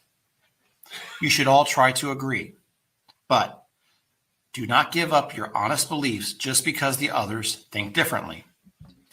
Keep an open mind Or so because that you want to you go and your home. fellow jurors can easily share ideas about the case. I will give a verdict form with the questions you must answer. I have already instructed you on the law that you are to use in answering these questions. You must follow my instructions and the form carefully. You must consider each question separately. Please answer the questions in the order they appear. After you answer a question, the form will tell you what to do next. Now, I'm going to now go over the verdict form. You do not have that. Mr. Reyes, I believe, is going to put it up on the screen. I hate to interrupt you, Phil. I have one minor insertion on the verdict form before we do that. Attorneys, please approach. Oh, Lord. Oh, Lord. MG, we seem to have two of you in the room. Which one is the right one? Okay, maybe not that one. Wait. Wait. How about now? Yeah, I lost signal going Oh, into a dip, so I don't know why. It dropped me out and told me to reload, and apparently there's two of me. yeah, then there were two. And then there were two. All right. Well, so apparently we have another insertion on this. Oh, jeez. Johns Hopkins side is looking pretty defeated over there. Yeah, they should. As they should. Yeah. Yeah. You know, if I were one of these people that worked at that hospital, I think I would be pissed off at the hospital. I don't think I would be showing up for them in court to sit there and give them my legitimacy, you know? The fact that they're sitting there and like, you know, lending their reputations to Johns Hopkins, you know, cause. It's just a strange thing. It's like, I guess maybe they really are all personally guilty. Teacher would be very upset. Yes, they are. I made a hand change on the verdict form. It's the verdict form that you will have in the back. So I'll tell you where it is. But this is the verdict form. It's up. Okay. We, the jury, return the following verdicts. So ask you to go to the next page. 1, did Johns Hopkins All Children's Hospital falsely imprison Maya Kowalski without legal authority under circumstances that were unreasonable and unwarranted between October 7th and October 13th, 2016? Yes. You will answer either yes or no. And the form will tell you what to do next. For instance, if your answer to question 1 is yes, please answer question 2. If your answer to question 1 is no, your verdict is for Johns Hopkins All Children's Hospital on this subclaim. And then you will skip questions 2 through 5 and go to and answer question 6. Question 2, what is the total amount of Maya Kowalski's damages for medical and psychological expenses to be incurred in the future after she reaches the age of 18 based on the false imprisonment occurring between October 7 and October 13, 2016? You put your answer there on that line. Please answer question 3. Daily quick bites. What is the total amount of Maya Kowalski's damages for pain and suffering, mental anguish, inconvenience, and loss of The form capacity is for incomplete. enjoyment of life sustained in the past? And then this is where I had to handwrite in, and to be sustained in the future. So you don't see it on your screen right now because I have just a couple of added these it. where he It left is out on the verdict or form. I have future part handwritten of it it. in. Oh, well, that's important. That's what one isn't of the it? others he had left out more in the future. And in this one, you know, to be sustained in the future. So he left out half of the. I like the chat is trying to come up with numbers. Zillion, $6 bajillion, $11 cajillion. Oh, there just aren't numbers enough. There really just aren't numbers. $100 billion. Exactly. Let's see. Kelly R, thanks for the super chat, says that you're 253 to 55 of your stream. He said when Maya left the hospital with her parents. Yeah. You catch that? Yeah. Oh, you mean after Beata was gone? That's terrible. Unhung Hero said Megan's computer has infected the court computers. It's very possible. Marlena Mars, Megan, are we going to watch the Netflix documentary on locals by chance? Marlena, I hate to tell you this, but we already did it. But it's possible that I should do it again for all the new locals subscribers who were not subscribed. Although I think if you go back on my locals timeline, you can rewatch it. But maybe if enough of you want to watch it again, we can do that. Thanks for the super chat. Holly, thanks for this super chat. Shopkins. I think my favorite part of the closing was when Anderson said the Shopkins thing drove me friggin' crazy. Yeah. I mean, if you had taken a shot every time they said that. Right? They talked about Shopkins so much. I'm glad that he brought it up. 220 shop killion. I'm glad he brought it up. I'm glad he brought up the idea that it was coached. Why did all of these nurses bring up Shopkins? Yeah. Like it felt But that's so the one thing they insincere. actually remember about her was Shopkins. That was the only thing they remember about this one particular kid was that she also liked the toy that was the hot item of the year for every kid. Yeah, that every her other age. kid liked. That would be like in 1983 saying, "Oh, I remember her. She loved Cabbage Patch Kids." Yeah. It's no different. It was just the hot toy of the season. That doesn't mean that you know a kid. You don't know her at all. All you know was this one little thing, the one little toy that every other kid liked. It actually Yeah. means nothing about Maya. It's just that age. I mean, even younger. My daughter liked Shopkins a couple of years ago. She's 7 now, but at 4 or 5, she liked Shopkins. Every And little girl loved Shopkins Yeah. at the time when they were big.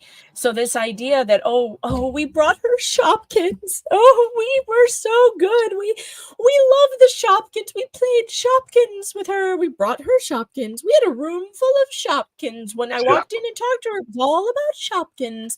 No, it wasn't. You're all just lying. Lies. I think I remember that kid. He had a doll named Chucky. No. Do you remember back in the 80s there was my buddy, my Oh, yeah. buddy, my I buddy never had one of those. My cousin had one. I didn't get to have my one. sister, kid sister, Kid sister. kid sister and me. I mean, there's always a toy of the year, and this is what Shopkins was to them. And to them, they were just putting on a show. They were putting on a show to tell us that they knew everything about this kid and paid attention just because they knew she liked Shopkins. Yeah. And it felt really insincere to me. And I bet that it felt insincere to the jury as well. Oh my God, Teddy Ruxpin and the glowworms. Yes. Yes. The glowworms that play music. Yes. Yeah. The glowworms. Both of my kids have those now. They still sell them. No, really? The little glowworm that plays a little lullaby music. Yeah. My son, my 4-year-old has one with him every night.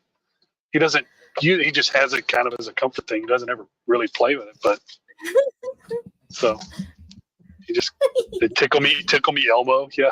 Oh, well, that has a really bad connotation now, doesn't it?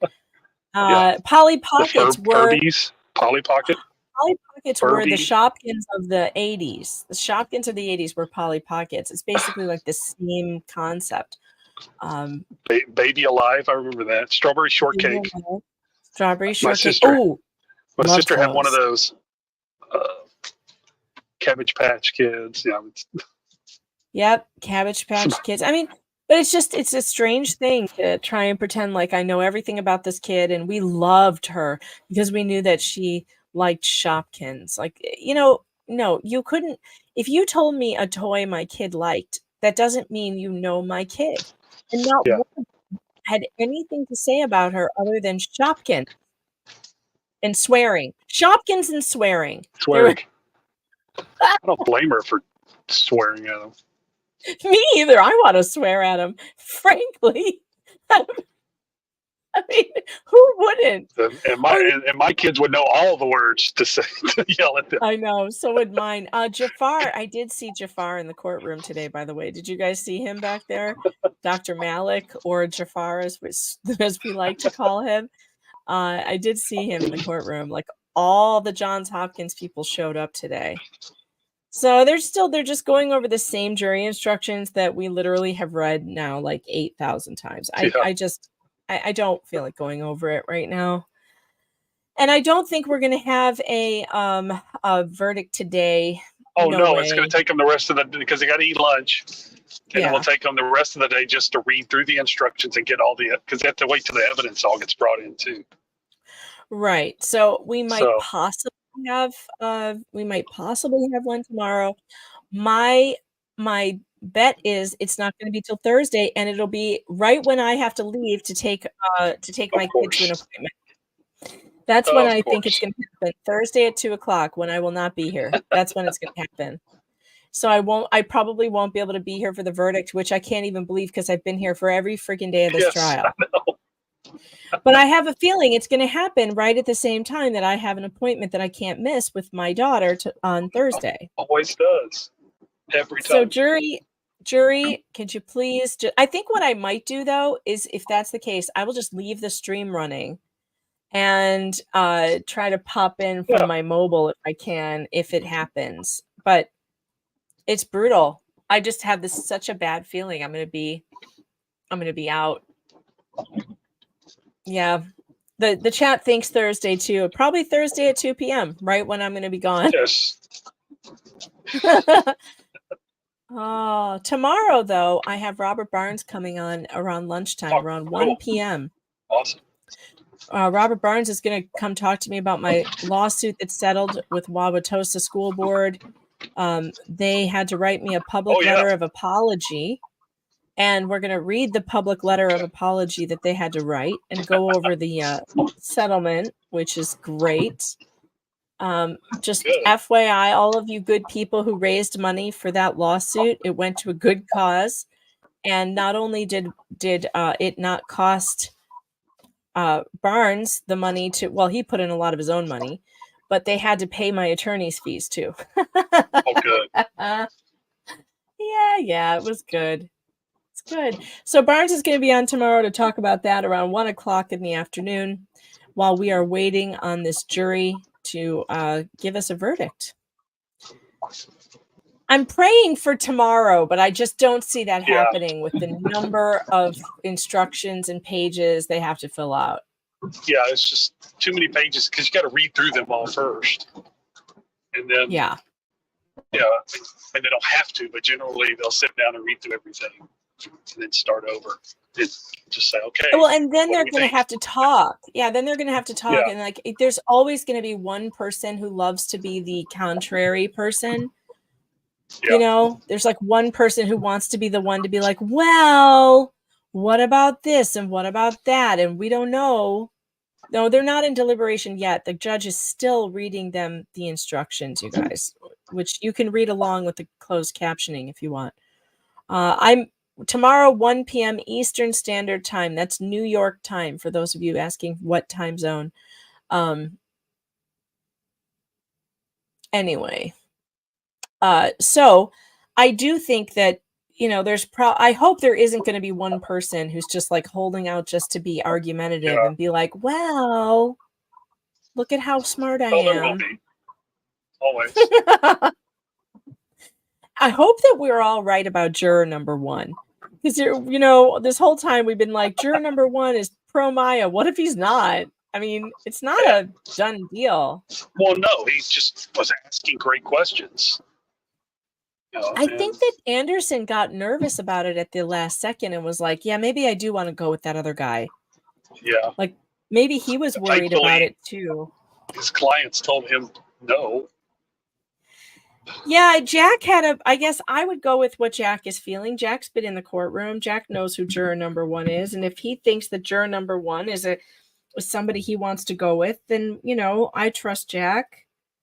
But I think Anderson got worried there at the last second. Like, oh, maybe he didn't want him. But yeah, maybe because I would have been surprised if Judge had removed the juror.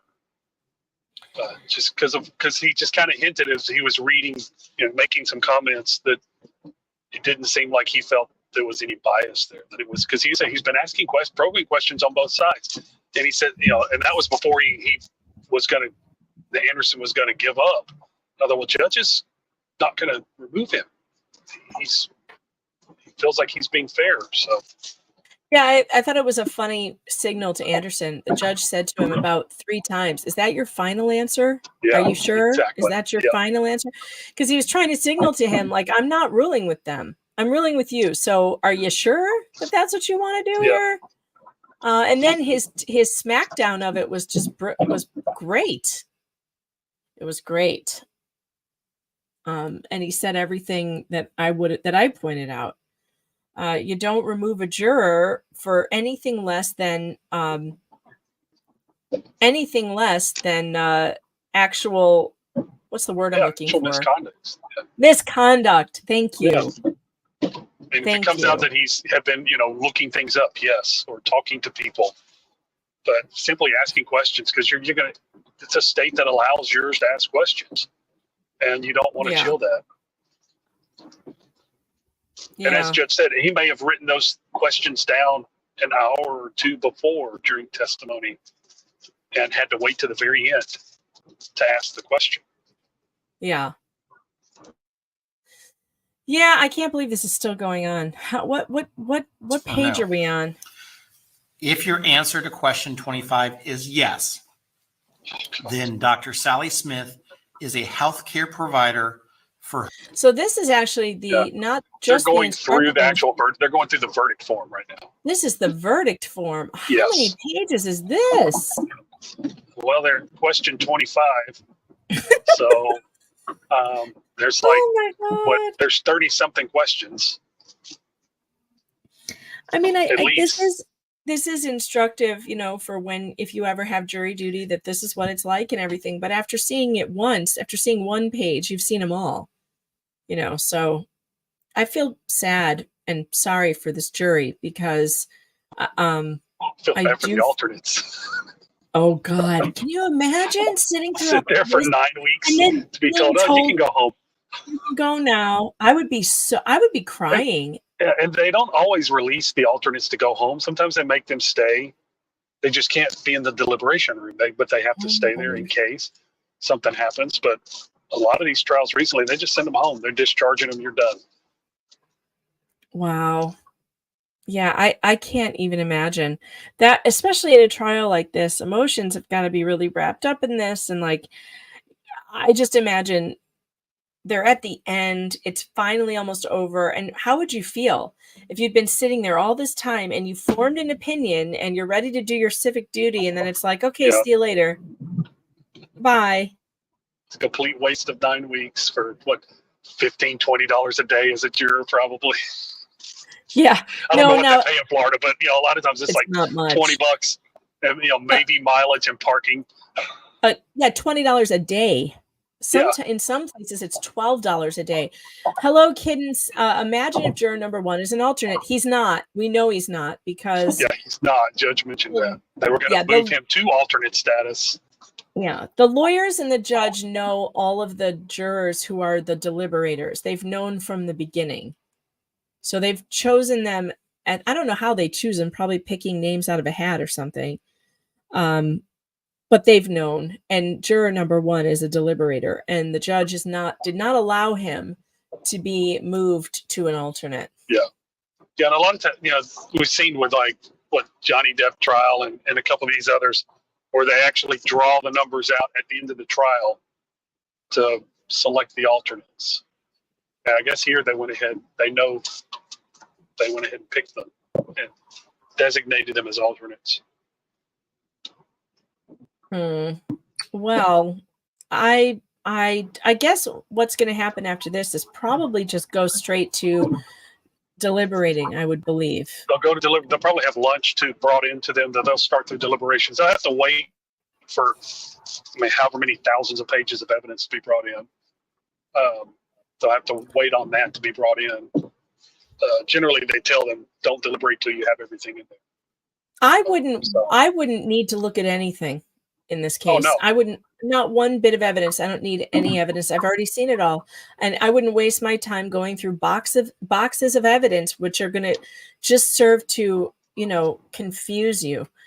You should get in there, take a vote, and move on, because you've already seen it all.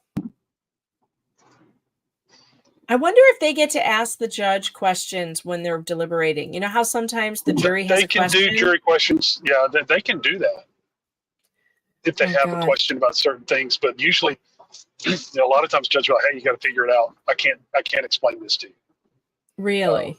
But then they'll be delayed because the judge has to call the parties, the attorneys in, and the parties, and then come out into the court. They'll talk about it in the courtroom, and then send the answer back. Just say, I can't. Sometimes they can't do it, or they may ask to see a particular video clip. That happened in a trial recently. where the jury wanted to come in and watch a video clip, and the judge let them come in and do it. Interesting. Well, how you doing over there on Rumble, by the way? Those of you over there on Rumble, you're in the Rumble ghetto. You're all by yourselves over there. How's it going? How's it going over there, guys? Are you hanging in there? StreamYard just doesn't let me share your comments, but that doesn't mean I don't appreciate them. I love you guys over on Rumble. You've been here from the beginning. If you guys on YouTube don't know about my Rumble channel, you need to be over there. It is rumble.com, and my channel is Megan Fox Investigates over there, and you should go over there and become, sign up over there too, because one of these days YouTube's going to get rid of me forever, and then you'll be like, what happened to that girl? I used to watch her. She was funny, and you won't have any idea where I am. And I'm over on Rumble, and if you want to make sure, yeah, only a matter of time. It's only a matter of time. If you want to make sure that you know where I am, you should go to meganfox.locals.com and follow me over there. What is Rumble about? Rumble is an alternative video platform, just like YouTube, except it is a free speech platform that doesn't ban or censor. Oops, I just gave you the wrong locals address. That won't do. That won't do. Why did I do that? It was meganfox.locals.com. Don't go to megan.locals.com. That could be like an OnlyFans account for all I know. Don't go over there. Oh my God. I'm leading the chat astray. I don't mean to. All right. Is the judge done?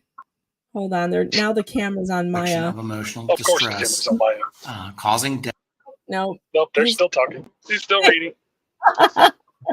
Still reading. Still reading. Oh my God. So I'm trying to think about what I'm going to do here. Okay, so MG Law, have we decided we're going to do part 2 of the, I think we have. So yeah, that was Friday night at 10 Eastern. Yeah, so this week, Friday night, 10 p.m. Eastern Standard Time, we're going to be back with part 2 of the dependency hearing. It'll be me and MG Law. We're not sure if Legal Vices can be there yet. He's having a tough time with his schedule, but Mo in the deep end is going to join us this time. Oh, cool. Michael Volpe, my investigative journalist friend from Chicago, will be there reading the part of the odious DCF attorney. We will have possibly Ian Runkle might be there. Runkle of the Bailey might be there. I've asked him. I've reached out to him. Nicholas Starro might be there this time if he's up at 4 a.m. Only if he's up at 4 a.m., which I was doubt. the same thing like Broken Baker. He's that side of the world too. Yeah, it's so tough with all these. We need like a streaming time zone that everybody streams at the same time. But then we have Chandler Remington will be there and Flux will be there. So we'll figure it out. We're gonna have we're gonna finish the last 22 pages of the dependency hearing that we have access to.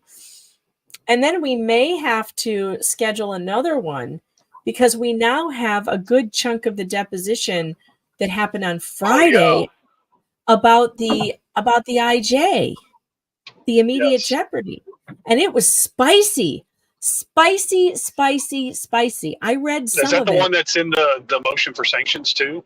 Or is that something else? Yes, that's where I got it. Was from the motion for sanctions. And by the way, I went to the Sarasota County Clerk and I opened up this case. Oh my God, the tens of thousands of documents inside of it is insane. It is so big. There was a motion. I was laughing my head off.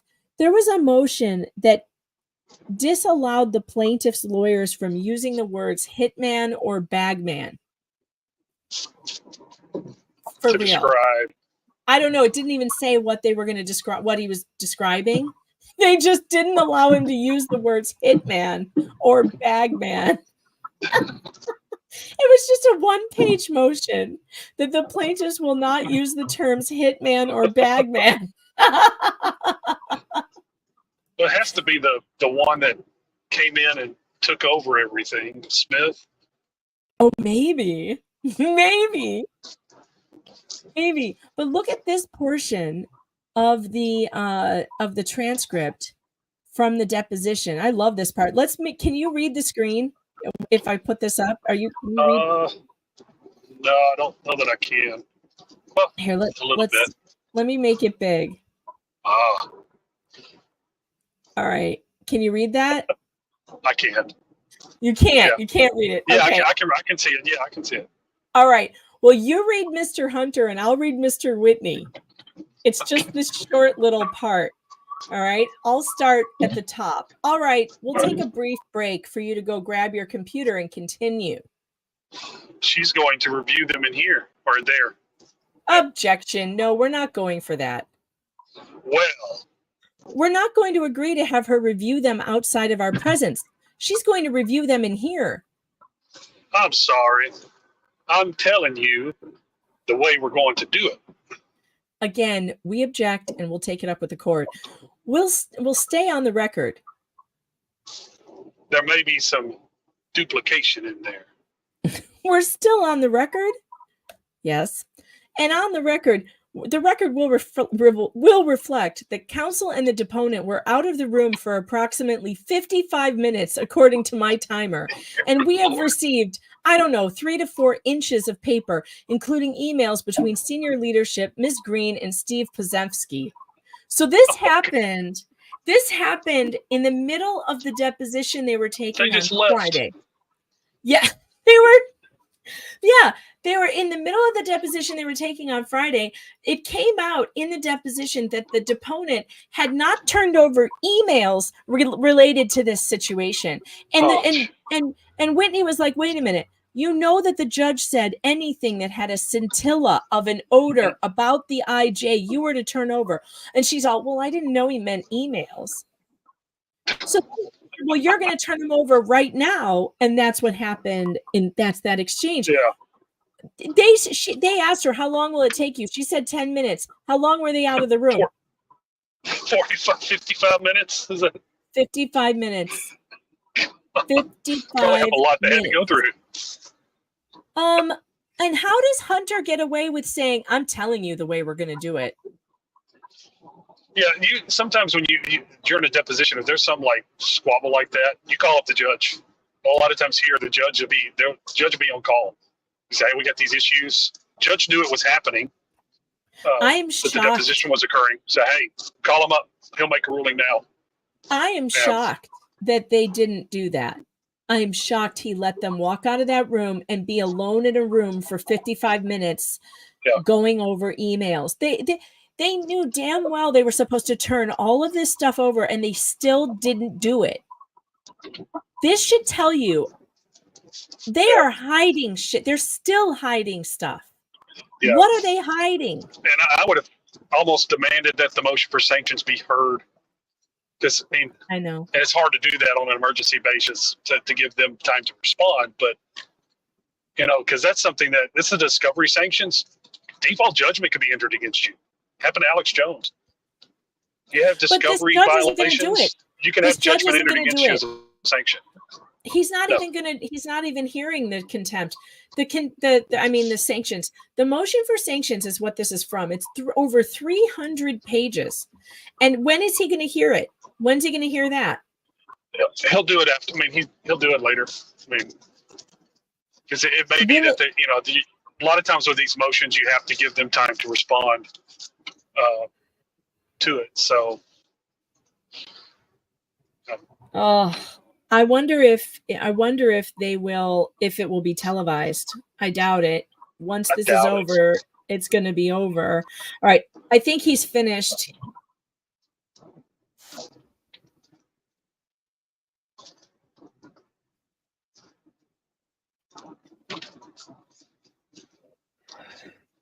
So Shapiro's supposed to be going on vacation. Oh yeah, on Monday. Oh wait. Oh please. We're supposed to be sharing Please this. do so because it will take some time. Now, we're going to pause there before I go to the last instruction. There's a couple more matters. Yeah, Shapiro's supposed to be going on vacation this coming Monday. The first thing is what I have been dreading for 9 weeks. The alternates. Here it comes. And there's no other way to say it. The law that allows for the deliberations only allows 6 of you to deliberate. Did they not know I that? see some of you are shaking your head thinking that that might be the case. We have alternates. We had 6 alternates in case one or more of the individuals that are on the jury actually fell out. Yesterday, you saw we lost. He was an alternate, but we lost somebody. And assume we had no alternates. Had that happened, we would have had to start all of this again. I will tell you, I've had trials that last a half of a day where I've lost members of the jury. For 9 weeks until the day before the last day, we lost one person is a It's pretty testament to amazing. all of you. Yeah. I feel horrible, or maybe the alternates are going to be relieved that they don't have to deliberate. But there's a couple of things that I need to tell you. As with yesterday, when I separate the alternates, I can't have the alternates interact anymore with the main jury. To the extent that the alternates have the main jurors' telephone numbers, you cannot use them to call the jurors until this is all over. Please don't have, I know you might want to talk to them, but you have to wait until this is all over. We do not want to have a mistrial at this point and have to start this entire process over. So in a couple of moments, I'm going to excuse the alternates. What we're going to do is the alternates are going to go back to the deliberation room. I'm going to leave the 6 jurors here. The alternates are going to get all of their materials that they might have in the back, and the court deputies are going to take you out to your car. To add insult to injury, I'm only ordered lunch for the 6 jurors because the county does not like me spending money for people who are not actually deliberating. So that's like the cherry on top of being told that you're the alternate is you don't get lunch. And I apologize for that. I know many of you have jobs and that your employers have also put up with you not being there. I do have notes for those who may need them, and I'm going to hand this entire package to Deputy Coley, who will pass out those adjourn notes for your employers. I also have taxes back. Right. The sheriff's office has been so kind and actually ordered lunch, but you're going to have to take the lunch for the alternates. We can't have them back there. So the sheriff at least did now get you have the lunch. cherry on top. You They get did. lunch. The sheriff ordered lunch. That's very nice of you. As I was saying, I also have some certificates for the jurors who are alternates. Sheriff for the win. In no way conveys the amount of appreciation that I and the parties and the lawyers have. You have put your life on hold for 9 weeks, and it's incredible civic duty that you have engaged in, and The sheriff I cannot is preventing a tell hangry you riot. how appreciative I am for your service and how sorry I am that you're not going to get to deliberate. Now, there's a few more things. The alternates know the names of the jurors, and you also know where they work. I'm presuming you know where they work. Long before this trial started, I entered an order that protected the names of the jurors until this is over. For the alternates, you may not disclose the names of the actual 6 presiding jurors or their location of where they work. or any sort of identifying information about them until everything is over. Okay, do we understand that as a group of 11? I know I haven't told you who the alternates are, but do we all understand that the alternates may not disclose the names, where they work, or any identifying information of the jurors? We all understand that? Okay. Now, you have been given an instruction that you can't talk about this case, you can't do any research after you are outside of this building. That instruction will end. At that point, you are free to talk about or not talk about this case. Just make sure you are outside the building. I do not want to have a mistrial because you all started talking about this in the presence of our jury. You will be free, like I said, to talk about or not talk about anything having to do with your experience, your thoughts, whatever. Totally up to you. And in a moment, I'm going to give you the official instruction on it, but let me kind of give you the Cliff's notes on it. The attorneys and their agents may not approach you. You may approach the lawyers, but the attorneys will never be allowed to approach you unless you approach them first. Okay? You are free to talk to the media. You are free not to talk to the media. That's going to be totally up to you and as to what you individually want to do. I'm not going to tell you what to do other than you cannot say who those jurors that are actually deliberating are or where they work or any personal identifying information. I would ask you, though, to contemplate would the other jurors want their personal identity out there if they're not wanting to talk to the media.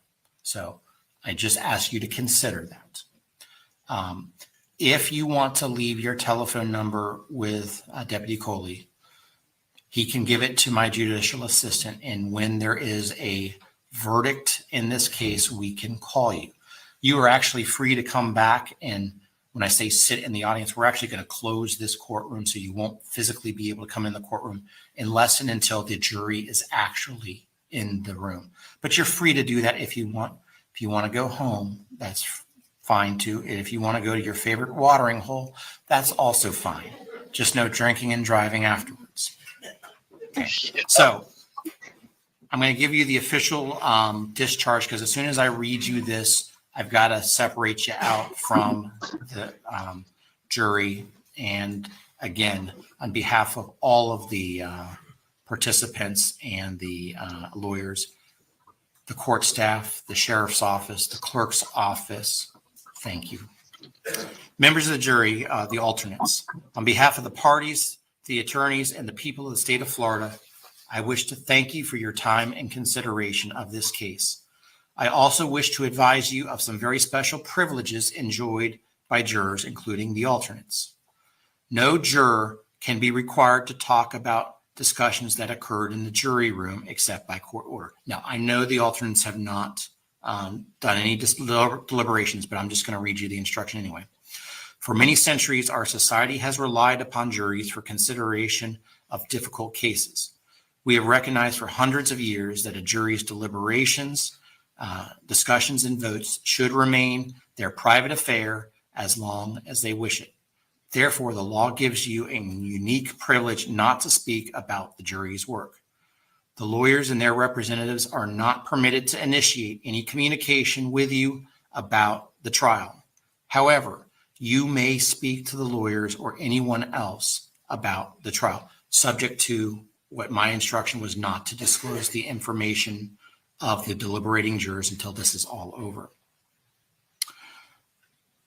A request may come from those who are simply curious or from those who might seek to find fault with you, and it will be up to each of you to decide whether you wish to preserve your privacy as a juror. At this time, plaintiffs and defense, is the court able to discharge the alternates? Yes, Your Honor. Okay, the alternates are, and I'm going to use your jury numbers. Juror number 106, juror number 115, Juror number 137, 138, and 155. I have your certificates here and jury notes. Thank you very much. I really appreciate your service. We'll all rise as the alternates leave. All rise. Jurors exiting. Man, this is brutal for them who've been there this long. Yep. Oh, this is brutal. I mean, I hope they feel okay about it. But good And Deputy Lord. DiMazzio, if you can get me their note packages and bring them to me so I can shred them. Bring out the shredder. Yeah, I know their note packages are heavy. Everyone's been taking lots of notes. Okay, everyone can have a seat. There's a few more instructions we need to give because I need to give the alternate some time to get out of the jury deliberation room. Speaking of the jury deliberation room, this is important. I have stopped all sorts of cleaning services in that room on a going forward basis. So there's going to be no one taking out the trash. Obviously, there's going to be food, maybe some smelly food. So if you want your trash, give the trash can to the court deputy and we'll take care of it. Make sure that there's nothing in that trash that reveals anything. Okay. But I'm more concerned about any sort of smelly food. The media could go through the trash. For however long you deliberate, That's that you're not and they would have that Oh, it's odor perfectly in there. legal. But all cleaning services are stopped. No one's going to be going into that room. We are sealing that room. Even if you are coming back after a night break, no one's going to be going into that room. Your ability, like I said, you can go as long as you want tonight. If you want to order dinner, it will take approximately an hour and a half to 2 hours from the moment you say go to order dinner for it to come and arrive.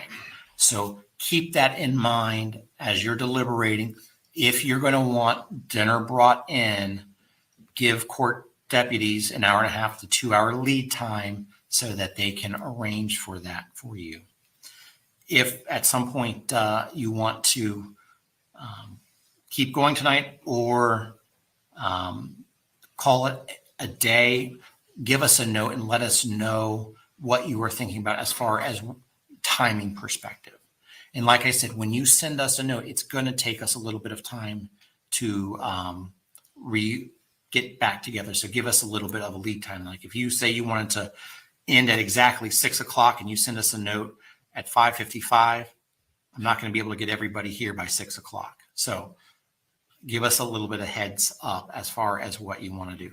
Now, I'm not going to tell you when I'm going to stop you tonight if you want to continue to go into the evening, but at some point I will say, we'll bring you back tomorrow. You can go as little or as long in your deliberations. That is going to be totally up to you. Okay, so I did that one. You are going to have all exhibits in the courtroom. And Madam Clerk, are we now good with all exhibits? I'm sorry? I just need to put it in the book and that's it. Okay, so, and I believe the attorneys both have reviewed the exhibits. They know everything is valid and that there's no inappropriate material. Okay. There is when I say there's a computer back there, it has no access to the internet. It's not connected to any networks or anything like that. But there are thumb drives of items that are admitted in my evidence. computer's So freezing again. if you want to review the evidence that is on a thumb drive, you have that capability back there. If ultimately, though, that computer doesn't work for any reason and you need to hear something, what we will do at that point is you would send me a note to say, we want to hear exhibit number X or whatever it is. We will then all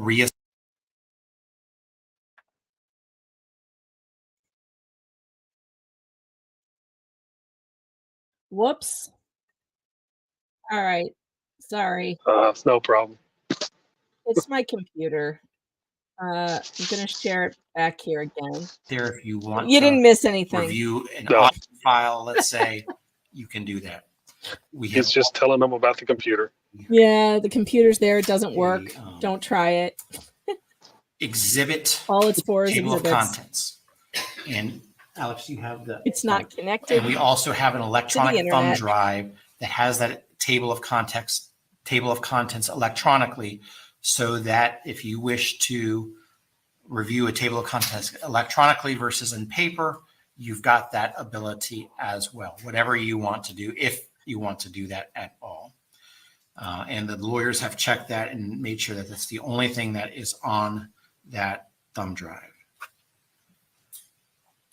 If you end up not coming to a verdict today and that we are going to break for the evening, there's a question of what we're going to do with the verdict form. This is what we're going to do. I'm going to send this envelope back with you. There's nothing in the envelope. My assistant wrote verdict form, the case number on here. Okay.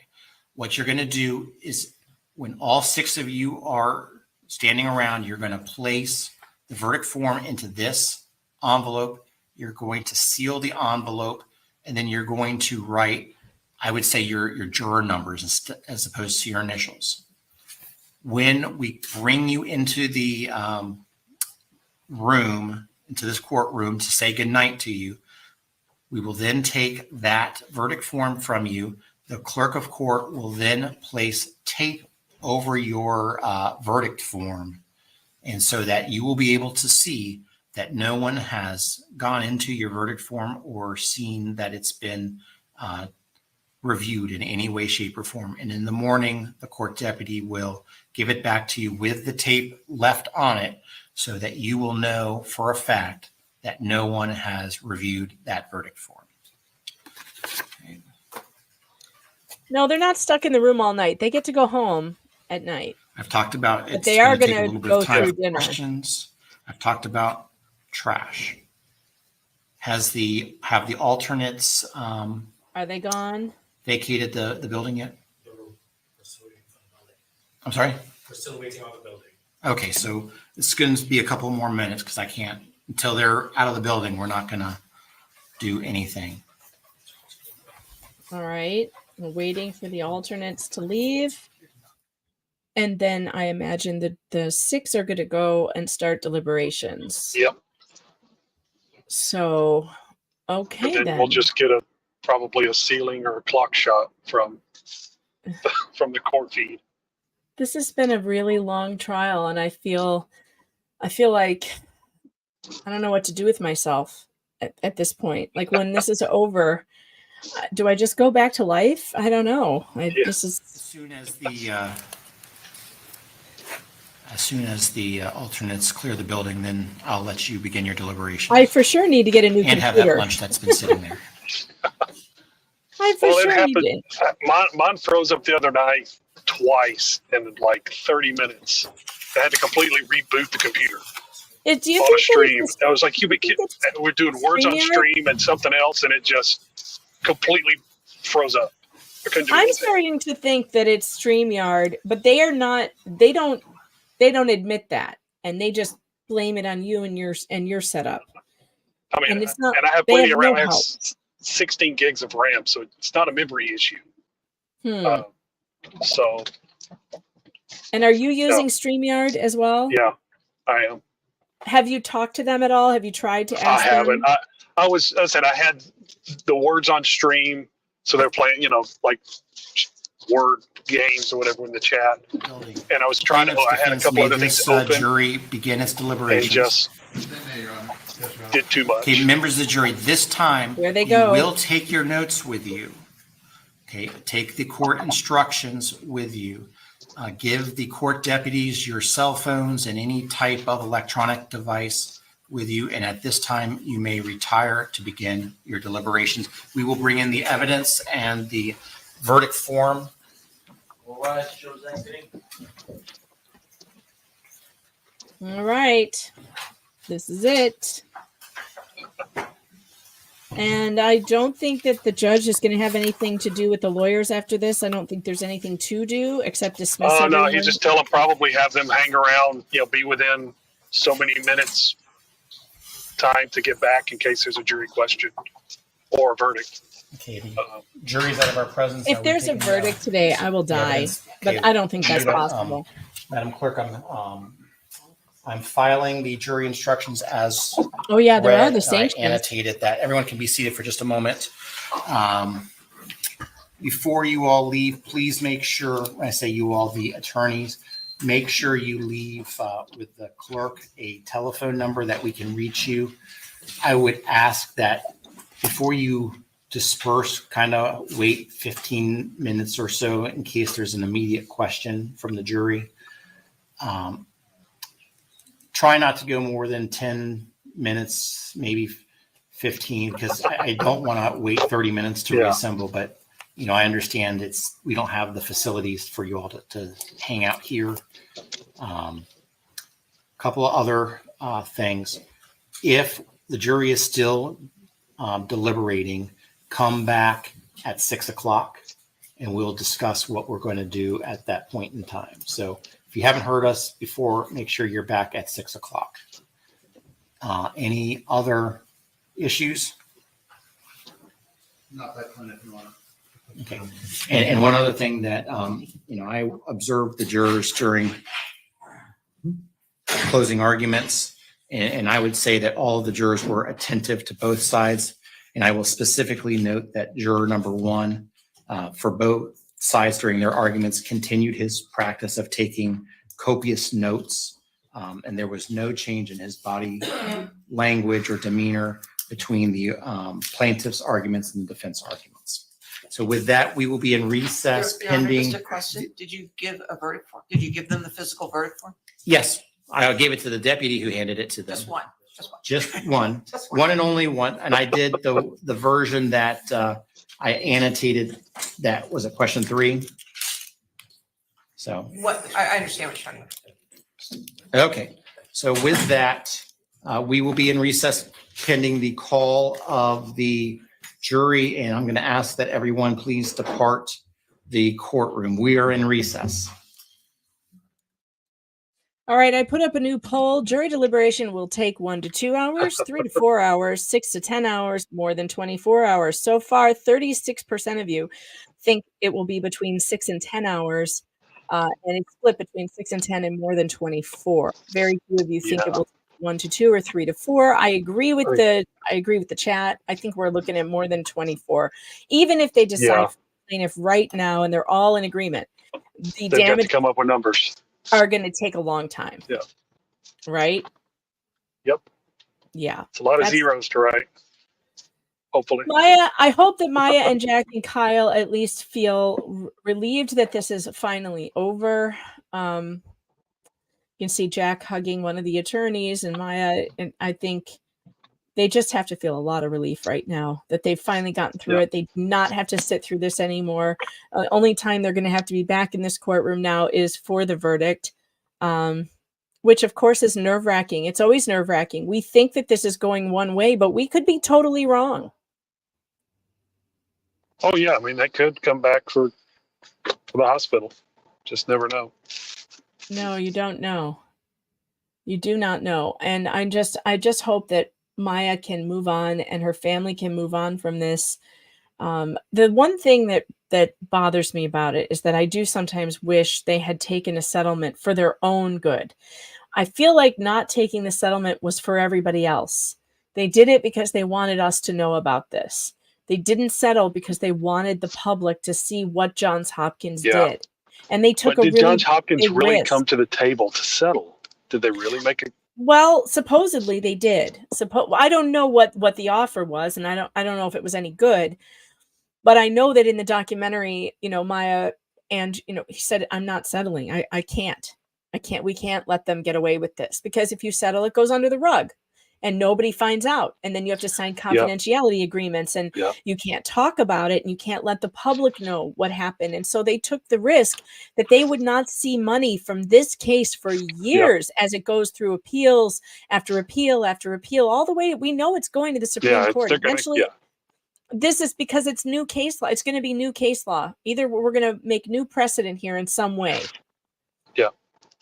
And so it's going to be years before they see a dime of it. Years. We are now officially on verdict watch. I am not going to sit here for hours and hours and no, I can't. I have stuff to do. I've got mom stuff to do, but trust me, folks, trust me that if this, I will come back. If I'm available and I hear that the verdict is coming, I will pop back on. You will see that, you'll see. Just watch me on meganfox.locals.com, where you will see all of the notifications that are happening. Now, I know that there have been some big things in the news recently, but I just don't have to. I know you guys want to talk about stuff, but I don't have it in me today. What I want you to do is I have set up this stream to redirect you over to Uncivil Law. He's still covering, he's doing verdict watch. So you guys can go over there and tell him I sent you. Kurt's been a little mad at me since Nick's birthday stream over a year ago. And he has blocked me from everything, but I still appreciate Kurt and I like his coverage on this. I think he's done a really good job. So maybe you guys can go over there and mend some fences for me, eh? Think you can do that? Think you can go over there and say nice things to Kurt? Hey, Kurt's he's brilliant when it comes to Supreme Court stuff. The Supreme Court case law knowledge he has is incredible.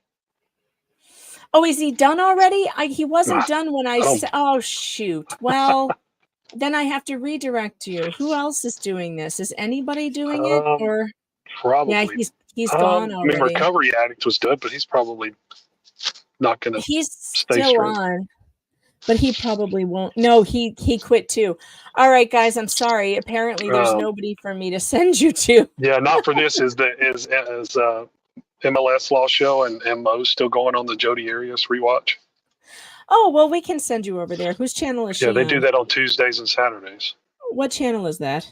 MLS Law Show, I think is what it is. Making Law Simple now, I think. No, they appear to not be live right now. Yeah, they may be done. They usually go a couple hours, so it may be done now. Well, it looks like nobody is streaming right now. Sorry, guys. I guess I cannot redirect. I don't know. I know Broken Baker was covering a trial. I can't remember which one it was. That he started on yesterday. They were doing the Visine eye drop murder trial. And it was just so boring. He was like, I can't keep sitting. He's like, I'm bored out of my mind. I can't do this anymore. So he changed trials this week. It does look like Recovery Addict is still going. So we'll redirect you over there. I thought he had quit, but I guess not. We'll redirect you over there. Yeah. And don't, we didn't do our squats at all today. So I'm gonna say goodbye by telling everybody to get up and do your squats. We're gonna let Nick Rekieta fat shame us for 1 minute and 22 seconds, and then you'll get over on Recovery Addict. Tell him I said hello and keep on watching meganfox.locals.com, and I will be back with the verdict. And MG Law, what do you have coming up? Anything on your channel? I've been rewatching the Travis Rudolph trial that happened in Florida.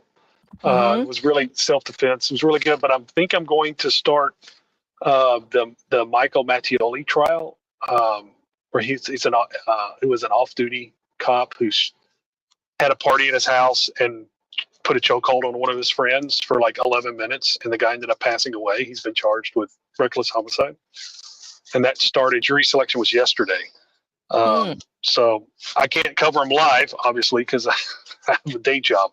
But I'll probably do a couple of hours at night. I may try to start tonight if I can find the stream feed. Cool. And cover a little bit of it, at least opening arguments tonight. All right. Well, if the verdict does come back, I'll send you a link, MG, so we can hop on with me and see how that goes. But until later, guys, take care and do your squats. You impose fatness on you. You did it by going, oh, I want the butter on the popcorn. Oh, I want the butter on the ice cream. Oh, I want the butter on the sandwich. Oh, I want the butter on the salad. Stop eating butter. Can you just get up, walk 1 mile? to squat. Walk farther. And if you can't walk, crawl, roll, get dragged by a goddamn forklift. Whatever is wrong with you, just move. Ever. Get off the chair. Get off the couch. No one is coming to service you while you sink into that furniture, while you become one with the pleather your poor ass got on that Walmart couch. Can you try not floating into sadness?